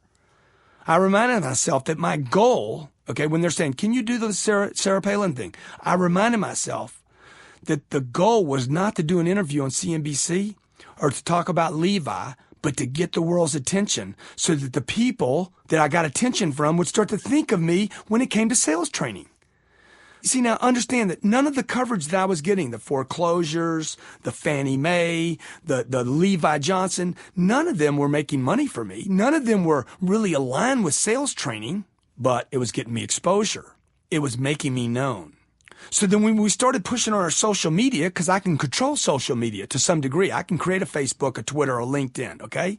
When we started pushing on social media in a huge way, we pushed so hard that I had customers, friends, and employees, even my employees, complaining that I was sending out too much. So when they came to me, "Grant, man, we're getting complaints. We're getting unsubscribes. People are saying we're sending out too much." What did I do? Rather than sending out less, I increased the amount of emails, the post, until the complaints turned into admiration. Remember the formula? Attention, criticism, maybe even some hate. Push until you get admiration. I went from being disappointed with my PR to being overbooked. That was just one way, because of our social media, that was one way of taking massive action and creating new problems. I kept making efforts towards the TV show as well. I tried to meet with theatrical agents, managers, big agencies, little agencies, anybody really. But even they wouldn't meet with me, okay? I talked to friends in Hollywood who had already had shows on TV, who had been unsuccessful pitching in the last 2 or 3 years their own TV show. Yet even as I was venturing into this new space, I continued to add wood to all the other things that I had going on. So I want you to be careful when you take on a new project. Don't drop the other ones. The speaking engagements, the client calls, the emails, the social media, writing articles, my regular core business activities I continued to work on. And every time I'd get disappointed or experience a setback, I would go back and write down my goals. I'd go back and say, what are the goals again? What's the target? What's the actions I need to take? This forced me to remain focused on the destination instead of the difficulties. I always kept in mind that the successful keep their eye on their targets regardless of the challenges. Then one day, out of the blue, I get a phone call, from a casting agent with a group in New York who informed me, hey, we ran across one of your videos on YouTube. I had posted 290 videos on YouTube at this time. We got a hold of one of your videos on YouTube. We're looking for a person to do a TV show, and we think you'd be perfect for it. We've been looking for someone like you, but haven't been able to find the right person. What was my response? I am the right person. I am the person that can do this. What took you so long to call me? Okay. And the guy starts laughing on the other end. I'm like, seriously, man, what took you so long? And then I found out the name of the guy in charge of the project. I want to talk to him. So what did I do? I called the guy that was ahead of the project. I didn't wait for them to call me to follow up with me. The guy said, we're interested. You're the guy we're looking for. I pick up the phone. I call Glenn up in New York. Glenn, Grant Cardone. Hey, I understand you guys are interested in me doing a TV show with you. I'm perfect for the deal. I'm the only guy that can do the deal, okay? And hey, I'm going to be in New York next weekend anyway. He's like, what? I said, I'm coming to New York Thursday, okay? Why am I doing that? I'm trying to establish a commitment to the project. By the way, I didn't have a trip planned to New York. I didn't tell him that. Why would I tell him? I said, hey, Glenn, I'm coming to New York anyway, okay? See, now, I did have in my mind what? Dude, I want to do a TV show. I know a TV show is important. That was my goal, right? So would you stop doing what you're doing right this second to make your goals a reality? Absolutely. So I told Glenn, dude, I'm coming to New York this weekend anyway. The producer told me he'd love to meet with me. He actually took that as a sign, one of this serendipitous things. Oh my God, you're coming anyway? This is meant to be. I committed. I said, look, I'll be there Thursday. I told him I'd be there at the end of the week. I got off the phone. I hung up. I called my assistant. Hey, where am I at Thursday? Said, what did I do here? I immediately showed the producer my willingness and hunger to make things go right, and that I was willing to commit without having all the information. See, that's what I'm doing. I don't even know if I'm available yet. Remember, successful people commit first, figure the rest out later. Some people might claim that it was entirely impetuous for me to jump on the chance and claim that I'd be in New York anyway. Some people are going to say, man, you lied to that guy. You didn't have plans on being in New York. No, I got plans in my mind that you don't know about. Just because it's not on my calendar means nothing to me, okay? I'm ready to go to New York. And because I'm committed completely to my success as a duty, I decided that a New York trip was on my calendar as I talked to Glenn. I don't need my personal assistant to tell me what's on my calendar. I'm like, I'm going to be there Thursday. See, I commit. Give yourself every advantage and give the person on the other end every opportunity to move forward with you. See what I'm doing? Don't add time. Don't add hesitation. Don't add doubt. And be hungry. Get everyone in your life reading from that same playbook.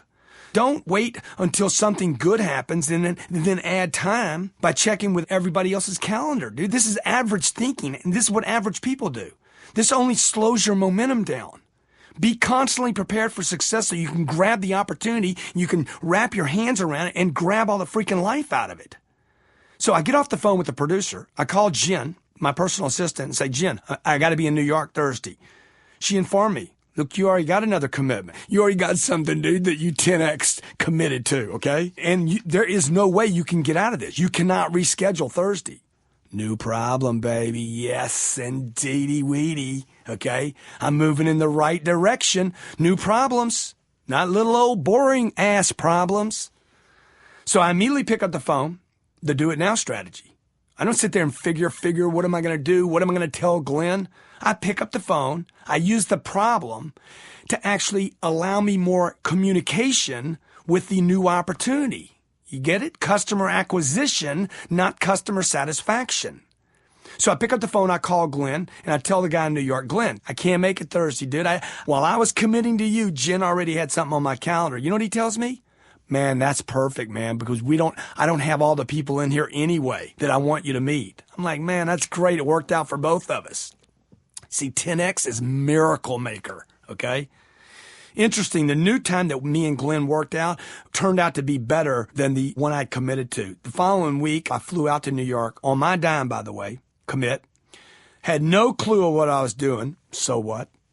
I get there, I found out the company owner was tied up in another meeting because I asked for that beforehand. I said, hey, am I going to meet the owner? Oh, yeah. Then I find out when I get out there that he's in another meeting. I told Glenn, I said, dude, come on, bro. I stood in line at the airport through security longer than I'm asking to meet with this guy. You got to walk in there and tell him to meet with me. I persuaded him to ask the owner to give me the 10 minutes of FaceTime. Be unreasonable. I don't need to be nice here. I need to get in front of the guy FaceTime. I pleaded with the gatekeepers. Guys, come on. The guy owes me a handshake. Come on. Let me at least explain my vision to him. The owner reluctantly made time for me. And within 5 minutes, I could tell he was thrilled with the concept. He spent an hour with me, not 5 minutes, by the way. He said to me, look, anybody that believes in this project the way you do, anybody that has the belief and the clarity that you have about this project, I'll get behind you. The group then decided to start pitching my TV show to the networks. Not long after that, I received another phone call. This is unbelievable. I received another phone call from another group connected back in LA, where I live, that is connected with a TV producer, Mark Burnett. They asked me to be a guest on the Joan Rivers Show. How'd you get so rich? Which is ridiculous to me. I mean, almost ridiculous because I don't consider myself rich. But of course, what do I say? I don't know. Let me see. Do I want to be on Joan's show? Dude, commit. I need the attention. You need the attention. So I commit to being on the show. Just before the Joan Rivers people came out to shoot the episode, the group in New York sent out a crew to interview me for the material we're going to use with the networks for the pitch on the show in New York. When it was over, I called my new buddies in New York and give them the feedback. Dude, the interview we just did, there's no way that'll sell the show. They're like, what? You've never done TV? There is no way that interview will sell this show. The studio heads will either need to meet me so I can sell it myself, or we need to go shoot a piece where I'm actually in a company and showing them on camera how I can increase sales, and we capture that. I received a response that they normally don't do this, of course, until they get some level of interest from the network, of course. However, I went on to explain that the interview was too soft. The one that New York sent to do with me in my home was too soft. If they were committed to this, we really need to create a short piece, a teaser, a video reel that will show the networks that this is a show that everyone in America will want to watch, demonstrating exactly what people must do right now to create success in any business, in any city, during any economy, selling any products.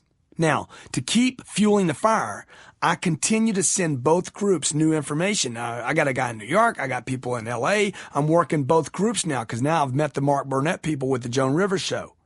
I happened to be in Las Vegas at that time doing a convention, taking care of my core business, right? Still doing the things that work, the proven tried things that are successful. And I noticed a camera crew shooting this piece. I walked up to him and said, guys, look, I'm trying to get a TV show right now. I'm pitching a group in New York and another group in LA. And I want to send my associates a 3-minute piece. Would you shoot an ad-lib piece for me? Give me that piece. I'm convincing them to actually do some work for me, right? I asked them to record an impromptu video where I'm going to get the attention of this convention space. I told them that if it worked, they would know that they helped make my TV show a reality. They looked at me and said, hey, let's help the guy get a TV show. I then recorded a 3-minute video that I labeled, You Can't Handle the Truth. And you can find it on YouTube. It's crazy video. It's in your face, okay? The crew was kind enough to cut me a copy. We sent it to both groups, and both groups loved it. What am I doing here? I'm adding wood to the fire. I'm not waiting for them to stay excited or get excited or take action. I'm adding the wood. This kept them thinking about me constantly, okay? And furthering my cause, keeping the fire burning. This video even caused the group in New York to broaden those networks they were planning to pitch to. They loved it. The guy's like, hey man, I love this. This is going to open me up to a couple of other networks. Now, my commitment to move the ball forward was starting to stoke their commitment and enthusiasm as well. I was adding wood to my own fire and certainly moving beyond the socially agreed upon norms of the TV world for sure. Just so you know, I also, for the most part, had no idea what I was doing most of the time. Look, courage is created through actions. The only thing I knew was that I was taking action that would accomplish a bigger goal. I was scared. I was worried about money. I was worried about the money I was investing. I feared rejection just like most people along the way. I knew I was going to be turned down, but I knew that I was creating an entirely new set of problems, which of course was the signal that I was making the right moves. The next major event occurred when Joan Rivers came out to my house. We shot an episode with her. Of course, I share with Joan my ideas about a show. And she gave me the name of a couple of guys who were producing the show that I was on and said, you definitely need to talk to these people. I employed the method of reaching up, not sideways and not down. Okay? So Joan Rivers is above. I reach up. Joan, can you help me? Who can you connect me with? Can you pitch me with these people, right? Many people would be like, I don't want to ask Joan Rivers for a favor. Why not? Dude, if you don't do it now, you're not going to get a chance to do it later. Okay? Is it uncomfortable? Absolutely. Could I be rejected? For sure. Didn't happen. She was happy to help me. So I employed the method of reaching up. I called the guys in LA. I request a meeting. Remember, I got a group in New York already interested in my project. Why am I doing this? Adding wood. I want to pitch this idea of a TV show just in case the guys in New York maybe lose interest in my project. Remember, never quit adding wood. Never quit taking action regardless of what other people are doing. When you think you've won the lottery ticket, okay, buy some more tickets. The group in LA liked the idea. They loved the idea. They got excited about the idea.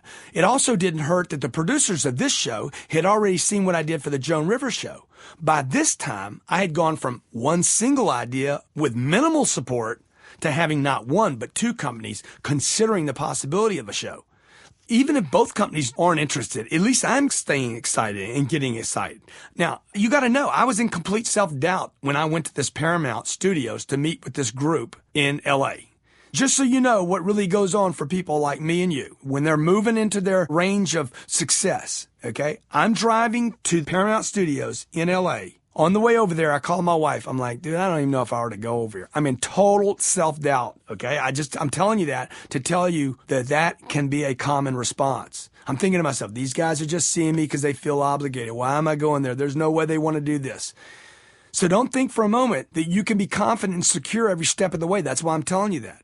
I literally almost canceled this trip to Paramount on my way over, thinking it was a waste of time. When my sense of duty kicked in, when some of those 32 characteristics of successful people kicked in. Show up, dude. Don't worry about it. Don't talk yourself out of it. Just keep moving forward. Yeah, I was scared, and I really didn't know what I was going to talk about. Didn't know what I was going to do, but I did it anyway. Commitment, discipline. I had to remember that emotions are overrated, and the boogeyman's job is to keep me down. Again, pay attention to the successful strategies. Keep them in front of you that I've illustrated because they guide you and your decisions and your actions. Now, I meet with the guys at Paramount. Upon meeting the members of the group, I was shocked to find out that they'd already spent time coming up with their own version of a show with me. All my fears about their lack of interest, like most fears, were completely unfounded. When both of these groups reached me, they both committed. It's interesting. Both of these groups that researched me both commented, dude, it's like you're everywhere. Omnipresence. Although I clearly wanted to shout from the rooftops at this point, I knew I couldn't get too excited or stop to celebrate or pat myself on the back, but I had to keep pushing myself for more actions and more responsibility in order to keep moving things forward. Rather than waiting for one of the two companies to offer me a deal, I started calling retail companies to see if I could line up organizations that would be interested in being on the show. I'm basically taking on the role of the producer of the show and setting up companies that are saying, I'd be interested in being on your show. By the way, a show that I don't even have yet. Although this would normally be completely somebody else's job. Number one, there's no deal or company to do this yet. Number two, I hate waiting. Number three, I want to move things forward to a point where no one can walk away. Lastly, I'm not leaving this up to anybody else. Was I being too aggressive? Acting in socially unacceptable ways? Breaking the agreed upon rules? You bet I was, buddy. Could this offend someone? Absolutely. Hope it does. At least I'll get their attention. Look, if either of these groups say no to me, none of what I am doing will matter anyway, right? If they both bail out, what are they going to do? Think about that 10 years later? No way. It was interesting to me that when we called the companies to let them know about our show, not only were people interested in being on the show, they also started asking more questions about me, about how they could help me, about who I was and what I was doing. Interesting, we landed multiple new accounts by just making calls about the show. Action. I then informed the New York group that I'd been lining up organizations that wanted to be involved in this show. The producer said, dude, slow down. To which I replied, I can tell you I will, but I won't. I'll tell you I will, Glenn, but it ain't going to happen, bro. It's just not in me. He's like, you're exactly why we need to shoot a show, man. You're amazing. What did come out of this call was that the group in New York now agreed to shoot a teaser piece on the show. With that, we agreed to go shoot a Harley dealership that would make for a great visual and fantastic story, okay? After a dozen phone calls, we found a company willing to do this, but I still didn't have a commitment from New York. Yet once I told them that I had an ideal, ready place to go, look, they couldn't say no to me. They agreed to send a crew to shoot me for 2 days. Understand, when you keep pushing forward, something will result. At least you'll end up further down the street, right? I found myself no experience shooting a show. I'm flying to Fort Lauderdale now. No experience shooting a TV show, no script, no notes, no preparation, no idea of what I'm actually going to do. But I was on my way to shoot 2 days in the largest Harley store in the world with a camera crew. Commit first, figure the rest out later. I'm working with a group of people I've never worked with. Frankly, I was scared to death. So don't think that that's a problem, okay? The only thing I knew for sure was I was going to go into this company and I could increase their sales. I knew I could do that. I kept one thing in mind. Fear is an indicator that you're moving in the right direction, Grant. So to put myself at ease, I focused my attention on the future and reminded myself of my goals. On the way over to Fort Lauderdale, I reminded myself repeatedly that I could handle my fears and that I was going to have to do something like this sooner or later in my life.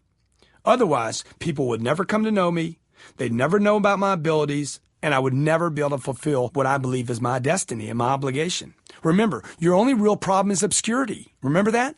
It's your only problem. People don't know who you are. So I'd keep giving myself pep talks. Grant, obscurity is your only problem. Just show up, be all in. Trust that creativity follows commitment. I'm pitching my own book to myself.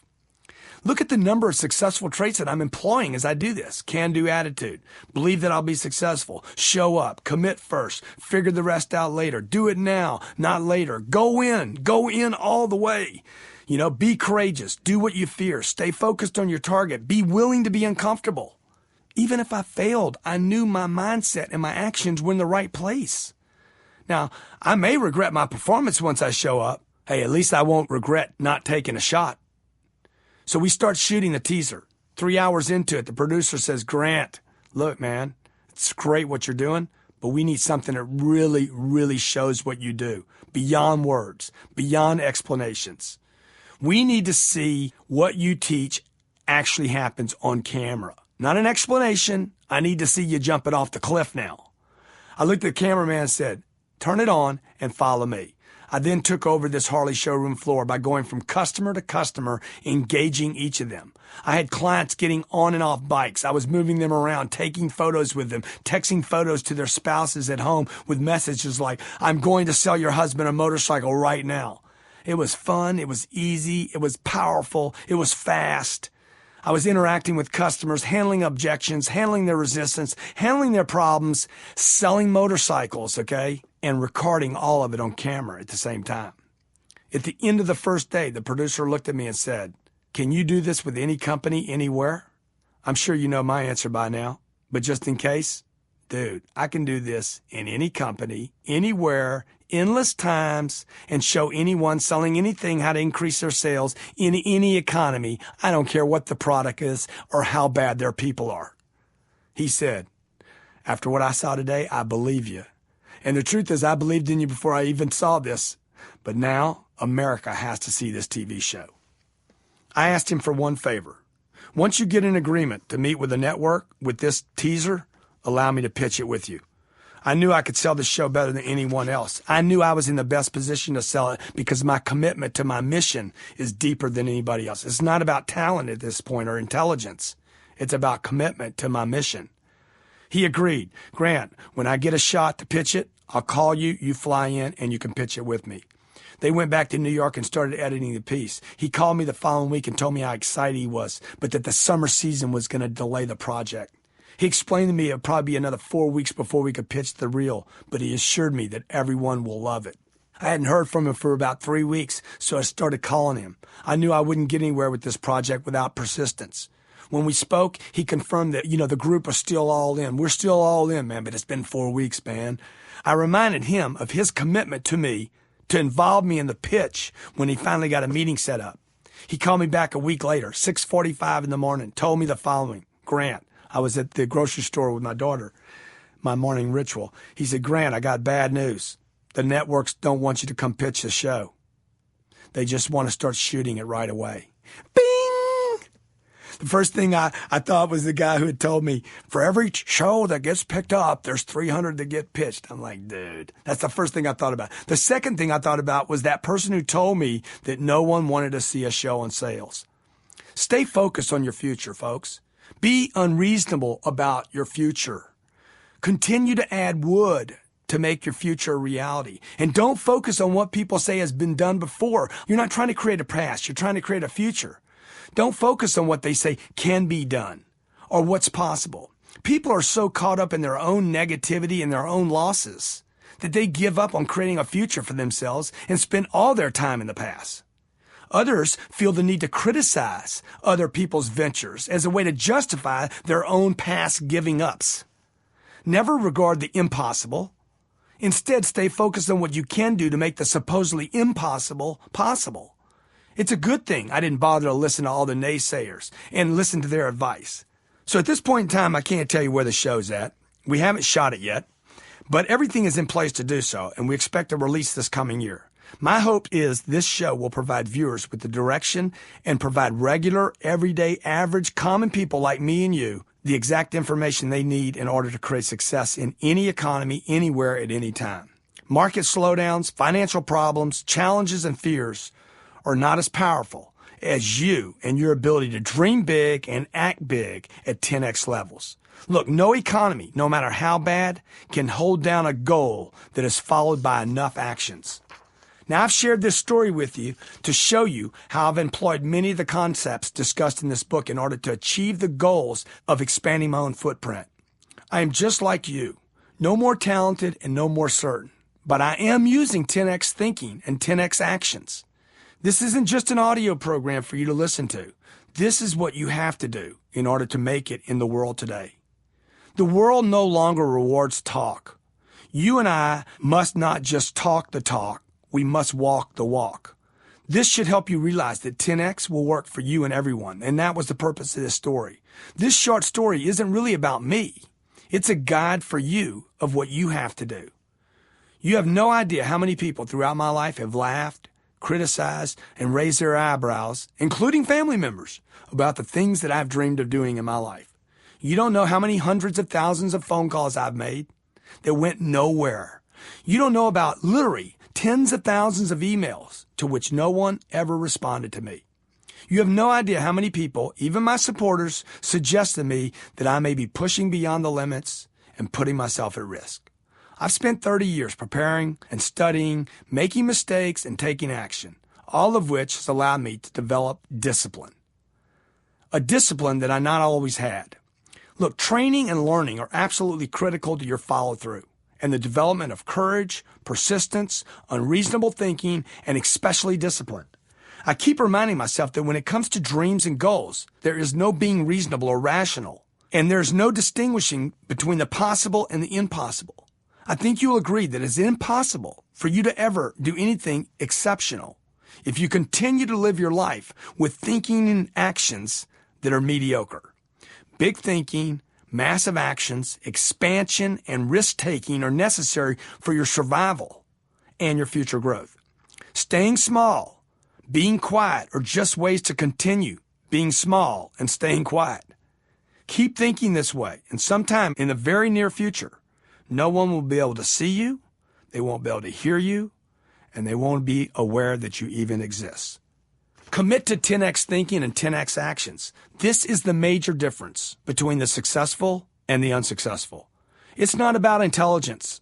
It's not about economics or even who you know, because without massive action, intelligence, economics, and who you know won't matter. I still have many of my long-term goals and targets to yet meet. I haven't made the show yet. 6 billion people don't know me yet. There's countless other things I still want to accomplish. Many I haven't even thought of yet, I'm sure. However, I do know that I'm moving in the right direction.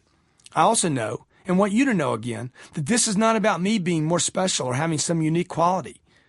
It's simply about operating with 10x thinking and 10x actions. Make your fire so big and so hot that others will have no choice but to sit around in amazement. You will never have all the answers. Your timing will never be perfect. There will always be obstacles, challenges, and difficulties. However, you can always count on one thing. Taking massive actions consistently and persistently, and then following those up with more fourth-degree massive actions are the only way, the only sure way to ensure yourself of the success you deserve and desire. Always go all in on massive action. Let the rest of the world operate at the first 3 degrees of action and watch them spend their lives fighting over bits and pieces, the scraps and leftovers. Look around you and you will see a world filled with average people, average thinking, and at best, average actions. Take another look. What you will really see behind this acceptance of average are people who have given up on their dreams and who cease to live with a dynamic purpose. They are instead willing to settle for whatever their estimation of normal is. When you're choosing the people whom you will learn from, look for the exceptional people, those who stand out because of the way they approach their lives, because of the actions they take. Don't worry about how they're special. Don't focus on how they're different. Focus on how they think and how they act and how you can duplicate that. Success is not a choice. Success is not an option. Success is your duty to operate at the right level of thoughts and actions. So follow through on your responsibility and your duty to leave a footprint on this planet so that when you're done with your tour of duty, you'll be remembered for approaching your life with nothing less than the biggest of dreams and the most remarkable of actions. Remember, success is your duty, obligation, and responsibility. And by thinking at 10x levels and taking 10x actions, I am confident you will create more success than you have just dreamed of.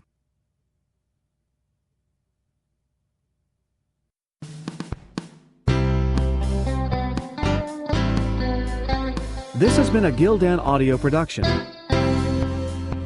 For more affordable life-changing audio programs, visit our website at gildanmedia.com.